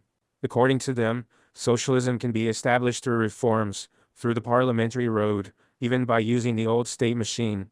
A number of so-called communist parties are now proving to be even more zealous than the declared bourgeois parties in their defense of the existing capitalist order. For instance, the revisionist party of Iberi Curlo brazenly defends the monarchic regime of Juan Carlos, at a time when some Spanish bourgeois parties are demanding its replacement with a republican regime. Likewise, the revisionist party of Berlinguer comes out as a fervent champion of the oppressive laws of the Italian capitalist state, which are aimed against democratic freedoms. At a time when various bourgeois parties are not doing this openly, the Chinese revisionists, for their part, instruct the parties which follow the Chinese line in the capitalist countries that they must fight together with the most militarist circles to strengthen the armies and the bourgeois apparatus of violence, allegedly to defend the homeland, but in reality to suppress the revolution, if it should break out, in their aims to undermine the revolutionary and liberation movement and to perpetuate capitalism and imperialist domination. The bourgeoisie and its followers, especially the modern revisionists, are trying by all manner of means to confuse and split the revolutionary forces while erasing the distinction between the friends and the enemies of the revolution. Typical of this are the preachings of the Chinese revisionists who present the big monopoly bourgeoisie, the reactionary and fascist regimes, NATO and the European Common Market, and even American imperialism, as allies of the proletariat and the oppressed peoples. As for the Marxist-Leninist parties, they consider that an absolutely essential condition for building a genuinely revolutionary strategy is the establishment of a clear-cut dividing line between the motive forces of the revolution and its enemies, and a clear definition of the main internal and external enemy against whom, as Stalin pointed out, the main blow must be aimed, without underrating and overlooking the fight against the other enemies. In our time, in the conditions of imperialism, the main internal enemy of the revolution, not only in the developed capitalist countries, but also in the oppressed and dependent countries, is the local big bourgeoisie which stands at the head of the capitalist order and fights with all its means, with violence and oppression, demagogy and deceit, to preserve its domination and privileges, to smother and extinguish any movement of the working people which jeopardizes its state power and class interest in the slightest degree.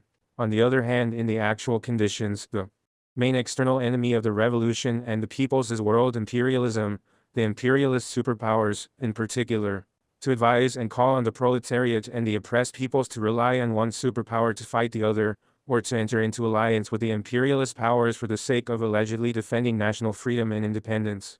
As the Chinese revisionists advocate, is nothing but betrayal of the cause of the revolution. The revisionists have made the hegemonic role of the working class in revolution, which constitutes one of the fundamental questions of the revolutionary strategy, their special target. The main thing in the doctrine of Marx, wrote Lenin, is the explanation of the world historic role of the proletariat. As the creator of socialist society, Lenin described the negation of the hegemony of the proletariat in the revolutionary movement as the most vulgar expression of reformism, of the idea among the modern revisionists. Some strive to prove that the working class is allegedly being deproletarianized and transformed into core manager of enterprises, hence there is no longer a place for the proletarian revolution, no need for a social order different from the existing one. Others claim that not only the workers, but everybody engaged in work and cultural activities, all wage and salary earners are now proletarians, and that not only the working class, but also other classes and strata of the society are interested in socialism. Therefore, they conclude, the hegemonic role of the working class in the revolutionary movement today has lost its meaning. The Soviet revisionists do not deny the leading role of the working class in words, while they have liquidated it in practice, because they have deprived this class of any possibility to lead. But even in theory they eliminate this role, inasmuch as they defend the ill-famed theory of the party and state of the entire people. The Chinese revisionists, as the pragmatists they are, sometimes put the peasantry, sometimes the army, sometimes the pupils and students, etc., whichever suits the occasion, at the head of the revolution. The Party of Labor of Albania resolutely defends the Marxist-Leninist thesis that the working class constitutes the decisive force in the development of society, the leading force for the revolutionary transformation of the world. For the construction of socialist and communist society, the working class remains the main productive force of society, the most advanced class, the class more interested than any other in national and social liberation, in socialism. and is the bearer of the finest traditions of revolutionary organization and struggle.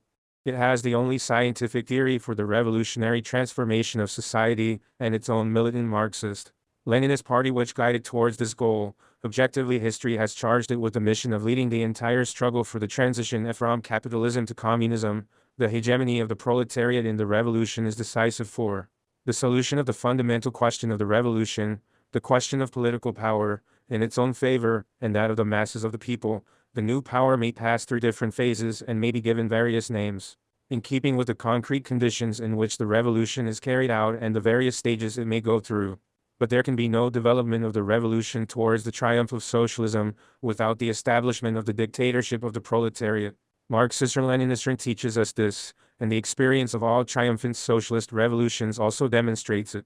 Therefore, whatever the circumstances in which the revolution may be carried out, the Marxist Leninist party never renounces its aim of establishing the dictatorship of the proletariat. Hail the revisionists of various hues and trends without exception, in one way or another, deny the need to establish the dictatorship of the proletariat, because they are against the revolution, because they stand for the preservation and perpetuation of the capitalist order.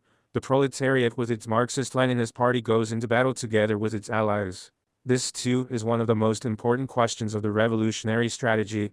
The natural and close ally of the proletariat is the poor peasantry, which is linked with it not just by the immediate strategic aim but also by the distant and ultimate strategic aim. Such allies are the poor strata of the urban working people too. The proletariat, together with the poor peasantry and the other oppressed and exploited working people, constitute the main motive forces of the revolution. The urban petty bourgeoisie also, which is constantly in the grip of big capital and under threat of total expropriation, can and should become an ally. The proletariat also tries and struggles to make allies of other strata of the population, such as the progressive section of the intelligentsia, which is exploited by internal and foreign capital. The weight of the intelligentsia has increased in capitalist and revisionist countries. But despite all the changes its position, character and the role of its work have undergone, it does not and never can constitute a class in itself, and neither is it nor can it be merged with the working class, as various revisionists claim. Therefore, as Lenin has shown and history has proved, the intelligentsia cannot be an independent socio-political force. Its role and place in society are determined by its socio-economic position and ideological and political convictions. No matter how much this position and these convictions may change, the intelligentsia can never replace the working class in its role of leading the revolution. The task of the proletariat is to win the progressive section of the intelligentsia over to its side, to convince it of the inevitability of the collapse of the capitalist system and the triumph of socialism, and make it an ally in the revolution. In the countries of Africa, Latin America, Asia, etc., with little socio-economic development and more dependent on foreign capital, and where the democratic and anti-imperialist tasks of the revolution have special importance, the middle peasantry, and that section of the bourgeoisie which is not linked with foreign capital, and which aspires to an independent development of the country, can also be allies of the proletariat. The uniting of this section of the bourgeoisie with the democratic and anti-imperialist revolution depends on the correct strategy and tactics of the proletariat, the skillful and intelligent maneuvering of the revolutionary party of the working class. In this way, the proletariat with its party can convince not only the petty bourgeoisie, but also this bourgeoisie, to place itself under the leadership of the proletariat and rise to abolish the foreign domination and liquidate the savage capitalist big bourgeoisie. The tool of imperialism which oppresses and exploits the people, demoralizes them and corrupts their pure feelings and centuries old culture to win over the other classes and strata which are interested in achieving the strategic aim at a given stage of the revolution as its allies. The proletariat has to do battle with the big bourgeoisie and the other reactionaries. As over every other issue, foreseeing their defeat, the reactionary bourgeoisie and the big landowners make 1,000 attempts and maneuvers to draw the petty bourgeoisie, the peasantry and the progressive intelligentsia to their side, and to prevent them from becoming allies of the proletariat. They even try to deceive the working class itself, so that the revolution will not break out and, if it does, to ensure that it will not be carried through to the end, but will become bogged down or make an about-turn, for their part. The proletariat and its Marxist-Leninist party work for and have all the possibilities to achieve unity of their allies around themselves against the common enemies, such as the big bourgeoisie, the big landowners, the imperialists and social imperialists, and to prevent the strata of the peasantry and the petty bourgeoisie from becoming a reserve of big capital or the fascist dictatorship, as occurred in the time of Hitler in Germany. Mussolini in Italy, and Franco in the Spanish War. The Marxist-Leninist Party maintains a cautious and flexible attitude, especially towards its wavering, possible, or temporary allies, including the various strata of the middle bourgeoisie, which are linked by numerous threads, various interests, traditions and prejudices with the world of capital and imperialism, the proletariat and its vanguard. The Marxist-Leninist Party, without ever budging from their principled positions, are interested in attracting such forces to, in spite of their waverings and instability, to the side of the revolution or the liberation struggle, or at least in neutralizing them, so that they do not become a reserve of the enemy. The laws of the revolution operate in the countries where the revisionists are in power also, as everywhere else. What is the position of the new bourgeoisie that is developing in the revisionist countries of Europe? It aspires to free itself from the all-round, savage oppression of the Soviet bourgeoisie, from Soviet social imperialism, but the two sides have fundamental interests in common. The bourgeoisie of these countries could not exist apart from the Soviet bourgeoisie. And even if it were to detach itself from this savage social imperialist big bourgeoisie, there is no doubt that it would soon come under the domination of the bourgeoisie of the developed capitalist states of Western Europe and US imperialism, as well as this, in the revisionist countries which are being economically, politically and militarily integrated into the great Soviet social imperialist state. Other strata of the population, besides the proletariat, are discontented because of the exploitation they are subjected to by the new bourgeoisie and the domination by Soviet social imperialism. For this reason, they hate both their own ruling bourgeoisie and Russian hegemonism and neocolonialism. The proletariat of these countries needs to be awakened and made conscious of the historical necessity of coming out once again on the battlefield, of hurling itself into the fight to overthrow and rout the traitors in order to carry out the proletarian revolution again, to re-establish the dictatorship of the proletariat. It must create its new Marxist-Leninist parties and unite all the popular masses around itself, while adhering consistently to the principle that the decisive factor for the triumph of the revolution is the internal one, the revolutionary struggle of the proletariat and the people of the country themselves, whereas the external factor is of an auxiliary and secondary nature. The Marxist-Leninist parties do not ignore or underrate in the least the external allies of the revolution. At the same time, they take a principled and flexible stand towards the external allies, just as they do towards the internal allies, in accordance with the teachings of Lenin and Stalin and basing themselves on the existing conditions. They see the proletariat and its revolutionary movement in other countries, the revolutionary anti-imperialist movement of the oppressed peoples of the world and the genuinely socialist countries as the natural and reliable external allies of the revolutionary movement in each country. In particular cases, circumstances can also be created in which a socialist country, or a people fighting imperialist or social imperialist aggression, may find themselves on a common front even with various countries of the capitalist world which also are fighting the same enemy, as occurred in the period of the Second World War. In such cases, it is of first-rate importance to ensure that the interests of the revolution are always kept in mind, are never forgotten, obscured or sacrificed for the sake of the common front or alliance with these temporary allies. To ensure that this front or alliance is not transformed into an aim in itself, it is especially important not to allow such allies to intervene to sabotage the revolution and to wrest the victory from it. The experience of the Communist Party of Albania, in its stand towards the American and British allies in the years of the anti-fascist national liberation war, is significant. This stand was salutary for the fate of the revolution in Albania. The revolutionary strategy is indivisible from the revolutionary tactics employed by the Marxist-Leninist parties to achieve the aim and to fulfill the tasks of the revolution. While being part of strategy and in its service, tactics may change according to the ebb and flow of the revolutionary tide, the concrete circumstances and conditions, but always within the limits of the revolutionary strategy and Marxist-Leninist principles. The task of tactical leadership, says Stalin, is to master all forms of struggle and organization of the proletariat and to ensure that they are used properly so as to achieve with the given relation of forces the maximum result necessary to prepare for strategic success. Stalin, while adopting skillful tactics and forms of struggle to carry forward the cause of the revolution, the true Marxist-Leninist parties always loyally uphold revolutionary principles. They reject and combat any tendency to abandon principles for the sake of tactics. They are the most resolute opponents of any unprincipled pragmatic policy based on passing circumstances, which characterizes the entire activity of revisionists of all trends. The revolution is always the deed of the masses led by the revolutionary vanguard.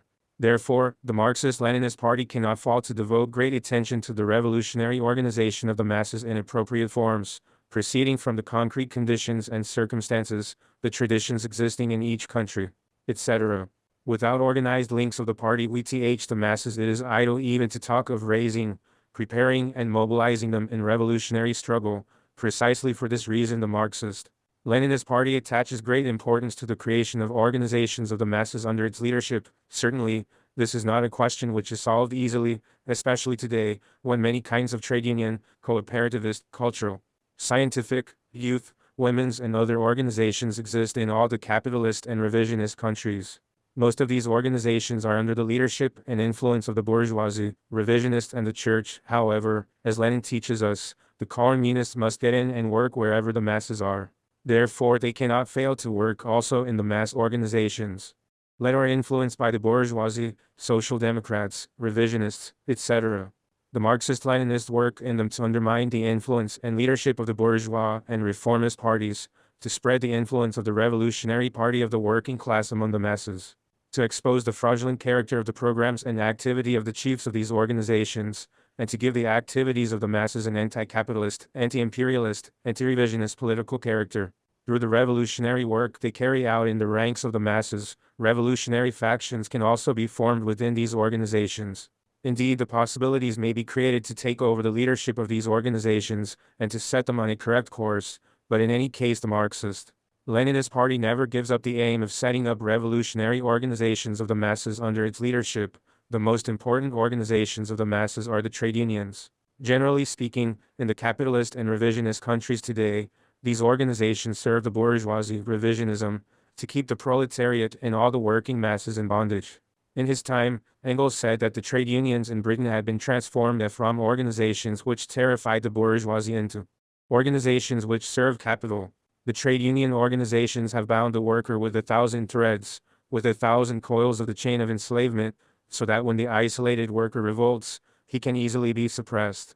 The opportunist trade union leaders work so that the revolts of the workers of one or more enterprises, who go on strike or hold demonstrations, are kept under control and assume only an economic character. The worker aristocracy works very hard to manipulate things in this direction. In the capitalist countries, this aristocracy plays a major role in eroding, suppressing, and misleading the revolt of the masses, and has long become a fire brigade to quell the flames of the revolution. In all the capitalist countries today, the main and revisionist parties have their own trade unions. These trade unions are now acting in unity and have established close collaboration in order to hold back the revolutionary movement of the proletariat and corrupt the working class politically and morally. In France and Italy, for instance, the trade unions of the revisionist parties are large and powerful unions. But what do? They try to keep the proletariat in bondage, to lull it to sleep and, when it grows angry and rebellious, to set it on the course of negotiations with the boss class and to shut the mouths of the workers with some very small crumbs from the capitalist surprofits. And what they give them is then taken back by raising prices. Therefore, to free itself from capitalism, it is essential for the proletariat of every country to shake off the yoke of the trade unions dominated by the bourgeoisie and opportunists, as well as that of any kind of social democratic and revisionist organization or party. All these organisms support the owning class in various ways and try to create the illusion that they are a great force, that they are a brake, that they can impose themselves on the big capitalists allegedly in favor of the proletariat. This is nothing but a big fraud. The proletariat has to smash these organisms. But how? It must destroy them by fighting the leadership of these trade unions, by rising against their treacherous connections with the bourgeoisie, by breaking up the social peace which they want to establish. The peace which is disguised with the alleged revolts against the owning class, which the unions engage in from time to time. It is possible to work to destroy these trade unions by getting into them in order to fight and erode them from within and oppose their unjust decisions and actions. This activity must involve the biggest and most powerful groups possible of workers in the factories. In every case the aim must be to achieve a steel unity of the proletariat in the fight not only against the employers but also against their agents, the trade union bosses. The forceful exposure of all the traitor elements at the head of trade unions, of the bourgeois degeneration of the trade union leadership and the reformist trade unions in general, frees the workers from many illusions they still have about this leadership and these trade unions. While infiltrating the existing trade unions, the Marxist-Leninists never descend to the trade unionist, reformist, anarcho-syndicalist, revisionist positions, which characterize the leadership of these trade unions. They never become partners with the revisionists and the other bourgeois and opportunist parties in the leadership of trade unions. Their aim is to expose the bourgeois character and reactionary role which the trade unions, in general, have today in the capitalist and revisionist countries. To undermine these organizations in order to open the way to the setting up of genuine proletarian trade unions, the organization of the masses of the youth is of special importance to the Marxist-Leninist parties. The role of the youth in the revolutionary movements has always been great. From its very nature, the youth is for the new and against the old, and shows itself ready to fight for the triumph of everything progressive, revolutionary. However, on its own, it is incapable of finding the right road. Only the party of the working class can show it this road. When the inexhaustible revolutionary energies of the youth are united with the energies of the working class and the other working masses to wipe out oppression and exploitation, for national and social liberation, there is no force which can stop the triumph of the revolution. However, in the capitalist and revisionist countries today, the majority of the youth expend their energies in wrong directions. They are misled by the bourgeoisie and revisionism and often turn to adventurism and anarchism or fall into utopia and despair, because they have been disorientated and bemused and take a gloomy view of the future, the prospects for the fulfillment of their political, material and spiritual demands. The Marxist-Leninists always pay very great attention to the youth, try to enlighten them and convince them that the aspirations and desires of the youth can be fulfilled only on the road Marxism-Leninism shows them, and under the leadership of the working class and its party. They are working to free the youth from the influence of the bourgeoisie and revisionists, from the leftist Trotskyite or anarchist movements, and to mobilize them in revolutionary organizations. To draw them onto the road of the revolution, the genuine Marxist-Leninist Party and the revolutionary communists take part actively in the workers' strikes and demonstrations and fight to turn them into political strikes and demonstrations, so as to make life impossible for capitalism, the employers, cartels, monopolies and the trade union chiefs. In the course of this broad activity, the proletariat come to grips more often and more openly with the armed forces of the bourgeois order, but from these clashes it will learn to fight better. In the course of the struggle it also finds what forms of organization and revolutionary struggle are possible, correct, and appropriate. You cannot learn to swim without getting into the water, goes a popular saying. Without fighting by means of strikes, demonstrations, without active involvement in actions against capitalism in general, the struggle for the final victory cannot be organized and intensified.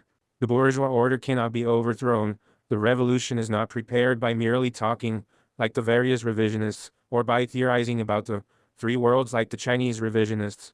It cannot triumph on the peaceful road. Lenin did speak of this possibility in specific instances, but he always put the main stress on revolutionary violence, because the bourgeoisie never surrenders its power voluntarily. The history of the international workers and communist movement, of the development of revolutions and the victories of the working class in a number of former socialist countries, and in our socialist country, shows that up till now revolutions have triumphed only through armed insurrection. Revolutionary armed insurrection has nothing in common with military putsches. The former has as its aim the radical political overthrow of the old regime, smashing it to its very foundations. The latter do not and cannot lead to the overthrow of the order of oppression and exploitation, or the liquidation of imperialist domination. The armed insurrection is based on the support of the broad masses of the people, whereas the putsch is an expression of mistrust of the masses, of isolation from the masses. Putsch's tendencies in the policy and activity of a party which calls itself a party of the working class are a deviation from Marxism-Leninism, in accord with the concrete conditions of a country and the situations in general.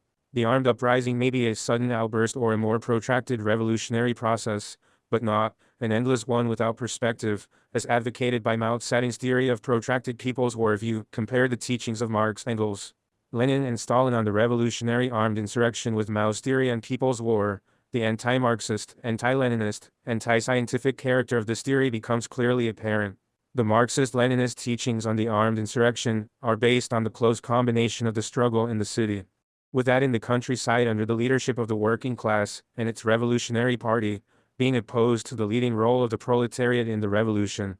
The Maoist theory considers the countryside as the only base of the armed insurrection and neglects the armed struggle of the working masses in the town. It preaches that the countryside must keep the city, which is considered as the stronghold of the counter-revolutionary bourgeoisie, besieged. This is an expression of distrust in the working class, the negation of its hegemonic role, while adhering unwaveringly to the teachings of Marxism-Leninism on the violent revolution as a universal law. The Revolutionary Party of the working class is resolutely opposed to adventurism and never plays with armed insurrection. In all conditions and circumstances, it carries out an unceasing revolutionary struggle and activity in various forms, in order to prepare itself and the masses for the decisive battles in the revolution, for the overthrow of the rule of the bourgeoisie with revolutionary violence. But only when the revolutionary situation has fully matured does it put armed insurrection directly on the order of the day and take all the political, ideological, organizational, and military measures to carry it through to victory. Propaganda is a powerful means in the hands of the Marxist-Leninist Party for the preparation of the masses for the revolution, but it must be fiery, clear and convincing. Revolutionary propaganda is worthless if it is only phrase-mongering. Only an incisive propaganda, closely linked with the problems of life, with the general problems and local questions, a propaganda which creates and encourages the spirit of initiative among the broad masses, can educate the proletariat and the other working masses politically and ideologically, can get them into action and prepare them for revolution, apart from the great means of force it has at its disposal, like the army, the police, etc. The capitalist bourgeoisie in all countries also has wide experience of the struggle against the proletariat and its activity. Likewise, it possesses an entire propaganda network, including the press, radio, television, films, theaters, music, etc.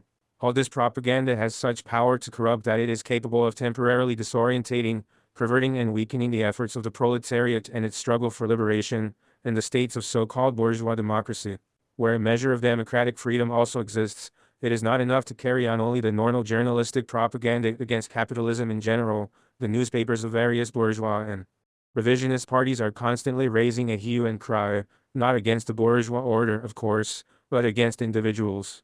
Those who try to grab more than their share of the cake at the big table where they all sit down together to gorge themselves at the expense of the people. The propaganda, especially the press of the new Marxist-Leninist parties, is faced with a very great task: to expose the falsity of bourgeois democracy, to tear the mask from all its maneuvers, as well as from the demagogy of the revisionist and other lackeys of capital. The Marxist Leninist propaganda and press tell the naked truth, show the road to social and national liberation through revolution, while the bourgeois and revisionist propaganda and press deceive people, lull them to sleep and disorientate them, in order to divert the masses from the revolution, to lead them up blind alleys, to keep them enslaved, but in order to enlighten the masses, to convince them of the correctness of the political line of the party of the working class, to prepare Thiene for the revolution. Propaganda alone is not sufficient.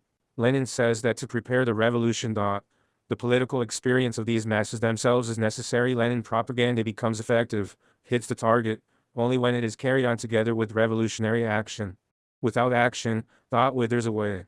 This activity is not and must not be an adventure, but a stern struggle, a fierce clash with the class enemies, which passes from a simpler to a higher form, which overcomes numerous difficulties and accepts all the sacrifices the revolution demands. The genuine Marxist-Leninist parties stand in the vanguard and not at the tail end of revolutionary action. The temporarily limited possibilities of the struggle and efforts by means of which they must and do oppose the great force of capitalist reaction do not discourage them. They teach their members to be courageous and to bear in mind that a correct, well-considered, mature, and determined action on their part has profound repercussions among the masses who see it and hear about it. When the communists act in this way, the masses realize that the aims of this or that revolutionary action are in the interest of the proletariat and the exploited. Courage and maturity in actions are of great importance, because in this way, little by little, ground is gained and progress made in building up the surge of the revolution. Revolutionary action links the parties of the working class with the masses, brings them to the head of the masses, and enables them to triumph over the reformist, revisionist parties. Every step taken by a genuine movement, says Marx, is worth more than a dozen programs apart from the revolutionary forces led by the Marxist-Leninist Party. In the capitalist countries there are also other forces which fight and clash with the police, the gendarmerie, etc. Many of the actions and attacks by these forces have a terrorist, adventurist, and anarchist character. They are presented under all sorts of colors and labels and are guided by various ideologies. Such actions are often organized at the instigation and with the funds of the secret services of capitalist first countries and, among other things, are aimed at discrediting the Marxist-Leninist parties by attributing such actions to these parties. The fascist elements or the secret agents of the bourgeoisie, who frequently organize and lead these actions, try to take advantage of the discontent, the anger and the courage of the proletariat, school pupils and students, the youth in general. in order to involve the various groups and movements emerging from these masses in actions which not only have nothing in common with the genuine revolutionary movements, but also seriously jeopardize them, create the impression that the proletariat is degenerating and has become a lumpen proletariat. Paying the proper attention to this question, the Marxist-Leninist parties, on the one hand, must convince the masses, from their own experience, that revolutionary actions have a completely different character from terrorist and anarchist actions, and on the other hand, must fight to win the revolutionary elements, who have been deceived, away from the ranks of terrorist and anarchist groups and the fascist elements and secret agents of the bourgeoisie operating in these groups. The Marxist-Leninist parties are parties of revolution, contrary to the theories and practices the revisionist parties, which are totally immersed in bourgeois legality and parliamentary cretinism. They do not reduce their struggle to legal work, nor do they see this as their main activity. In the context of efforts to master all forms of struggle, they attach special importance to the combination of legal with illegal work, giving priority to the latter, as decisive for the overthrow of the bourgeoisie and the real guarantee of victory. They educate and teach their cadres, their members and sympathizers to know how to act intelligently, skillfully, and courage lie under both legal and illegal conditions. But even when operating in the conditions of profound clandestinity, while trying to avoid exposing their forces to the enemy and to safeguard the revolutionary organization from the enemy's blows, the Marxist-Leninist parties do not shut themselves away, do not weaken, or break their links with the masses, never for a moment interrupt their live activity among the masses, and never fail to utilize all the legal possibilities, which the conditions and circumstances permit, to the advantage of the cause of the revolution, while entertaining no illusions about the possibility of seizing power on the parliamentary road. The Marxist-Leninist Party may also consider it in order, in particularly favorable instances, to take part in such legal activities as elections to municipal councils, parliament, etc., with the sole aim of propagating its line among the masses and exposing the bourgeois political order. However, the party does not transform this participation into a general line of its struggle, as the revisionists do, does not make these the main, or even worse, the only forms of its struggle, while utilizing the legal possibilities. The party seeks, finds and applies forms and methods of a revolutionary character, from the simplest to the most complicated, regardless of the sacrifices. While trying to make these forms and methods as popular and as acceptable as possible to the masses, in their activity, the Marxist-Leninists are not worried about breaking and violating the bourgeois constitution, laws, rules, norms, and order with their revolutionary actions. They are fighting to undermine this order, to prepare the revolution.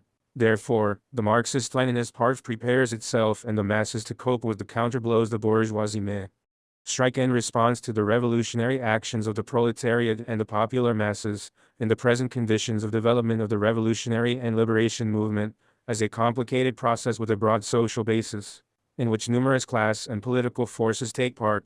The Revolutionary Party of the Proletariat not infrequently comes up against the problem of collaboration and common fronts with other parties and political organizations at this or that stage of the revolution. On these or those problems of common interest, a correct, principled, and at the same time flexible stand, far from any opportunism and sectarianism, on this problem is of major importance for drawing in, preparing and mobilizing the masses for the revolution and the liberation struggle. The Marxist-Leninist Party is not and in principle cannot be against collaboration or common fronts with other political parties and forces, when the interests of the cause of the revolution require this and the situation makes it necessary. However, the Marxist-Leninist Party never sees this as a coalition of chieftains and as an aim in itself, but as a means to unite and arouse the masses in struggle. The important thing is that in these common fronts the proletarian party must never for a moment lose sight of the class interests of the proletariat and the final aim of its struggle, must not merge itself in the front, but must preserve its ideological individuality and its political, organizational, and military independence there, must fight to secure the leading role in the front and to implement a revolutionary policy there. For the Marxist-Leninist Party to be able to work out and apply a revolutionary strategy and tactics, a correct political line to know how to find its bearings in difficult situations, with the enemies and overcome the obstacles, it is absolutely essential that it carry out great, wide-ranging work for the study and assimilation of the Marxist-Leninist theory. One of the reasons why the former communist parties in the capitalist countries turned into revisionist parties was precisely because they had utterly neglected the study and assimilation of Marxism-Leninism. The Marxist-Leninist doctrine was used only as an adornment, was turned into empty words and slogans, had not been implanted deeply in the consciousness of the party members, had not become part of their flesh and blood. and had not become a weapon for action. That small amount of work which was done for the study of Marxism-Leninism was aimed only at acquainting the party member with some cut-and-dried formulas, just enough to enable him to call himself a communist, to love communism in a sentimental way. While about how and in what manner this would be achieved he knew nothing, because he was not taught this. The leaders of those parties, who were not lacking in words but were short on deeds, lived in bourgeois environment and infected the proletariat of their countries with liberal and reformist ideas. Thus, the turn of the revisionist parties towards the bourgeoisie is a social democratic opportunist evolution which had long been prepared by their leaders who are in fact social democrats, the worker aristocracy, which led these so-called communist parties. The Marxist-Leninist parties cannot fail to remember this negative experience and draw from it the lesson that they must organize the study and assimilation of Marxism-Leninism on a sound basis, always linking this study with revolutionary action, the unity and cooperation of the Marxist-Leninist parties of different countries on the basis of the principles of proletarian internationalism is of special importance for the preparation of the revolution. This unity will be strengthened and this cooperation will be extended in struggle against imperialism and social imperialism, against the bourgeoisie and modern revisionism of every description, Khrushchevite, TOI, Euro-communist Chinese, etc., the revisionists, as enemies of the revolution. Fight proletarian internationalism with all their strength and means, in order to wrest this powerful weapon in the struggle against the bourgeoisie and imperialism from the hands of the world proletariat and the proletariat of every country. It is the duty of the Marxist-Leninist parties to expose the maneuvers of the TOI revisionists and the Euro-communists, who call proletarian internationalism obsolete and outdated today, as well as those of the Soviet revisionists and Chinese revisionists, who have distorted proletarian internationalism and are trying to use it as a weapon to realize their hegemonic, social imperialist aims. The Communist Party of China, which does not follow the principles of proletarian internationalism and does not support the revolutionary and liberation struggles of the peoples, has set out on the road of rapprochement and friendship with all the social, democratic and bourgeois parties, including the ultra-right and reactionary ones. At the same time, it is trying to create various groups dependent on and directed by it. It needs such groupings precisely in order to sabotage the genuine Marxist-Leninist parties and the progressive elements, who have set to work to awaken the people, to rouse them to revolution against the ruling cliques which are linked with the superpowers, the small groups, which call themselves parties and toe the Chinese line, as the opportunists they are, do nothing but defend and propagate the revisionist theories of the group of Hua Kuofeng and Teng Xiaoping and its counter-revolutionary actions. These groups are devoid of any individuality of their own or any determination to fight according to the Marxist-Leninist theory. The main slogan of these parties, which is also the basic slogan of the Chinese policy, is that, in the present situation, the sole and fundamental task of the proletariat is to defend national independence, which is allegedly threatened only by Soviet social imperialism. They are repeating, almost word by word, the slogans of the chiefs of the Second International who abandoned the cause of the revolution and replaced it with the thesis of defense of the capitalist homeland. Lenin exposed this false and anti-Marxist slogan, which does not serve the defense of true independence, but serves the instigation of inter-imperialist wars. He clearly defined what the stand of the true revolutionary should be towards the conflicts between imperialist groupings. He wrote, if the war is a reactionary imperialist war, that is, if it is being waged by two world coalitions of the imperialist, violent, predatory, reactionary bourgeoisie, then every bourgeoisie, even of the smallest country, becomes a participant in the plunder, and my duty as a representative of the revolutionary proletariat is to prepare for the world proletarian revolution as the only escape from the horrors of a world slaughter. That is what internationalism means, and that is the duty of the internationalist, the revolutionary worker. The genuine socialist Lenin, the parties following the Chinese line have become apologists for the growth and strengthening of bourgeois armies. Using the excuse that this is supposedly necessary for the defense of independence, they call on the working people to become obedient soldiers and to come out, together with the bourgeoisie, against all those who are fighting to weaken this main weapon of capitalist rule and exploitation. In a word, they want the proletariat and the working masses to serve as cannon fodder in the predatory wars which imperialism and social imperialism prepare. At the same time, these hangers-on of the Chinese have become ardent defenders of the bourgeois capitalist state institutions, especially of NATO, the European Common Market, etc., which they consider as the main factors for the defense of independence. Like the Chinese leaders, they whitewash and prettify these pillars of capitalist domination and expansion. They are assisting precisely those organisms which, in reality, have seriously violated the independence and sovereignty of their countries. For these pseudo-Marxists, alliance with the big bourgeoisie, defense of the bourgeois army, support for NATO, the European common market, etc., is a trouble-free road because it not only does not lead them to clashes with the bourgeoisie but, on the contrary, ensures its favors. These positions of these groupist elements without future are leading them towards unification with the parties of Eurocommunism and the bourgeoisie, and this is bound to happen. Because China itself is calling on the proletariat to unite with the bourgeoisie, already, there is no difference whatsoever between these pseudo-Marxist-Leninists and Marxists, the Marxist. Leninists must be very much on guard against the empty phrases which the modern revisionists, the Social Democrats and the pseudo-Marxist-Leninists use about proletarian internationalism, the unity of proletarians in the defense of peace, etc. Proletarian internationalism is genuine when people work self-sacrificingly to assist and carry out revolutionary actions, to create a real situation of revolutionary struggle in their own country in the first place.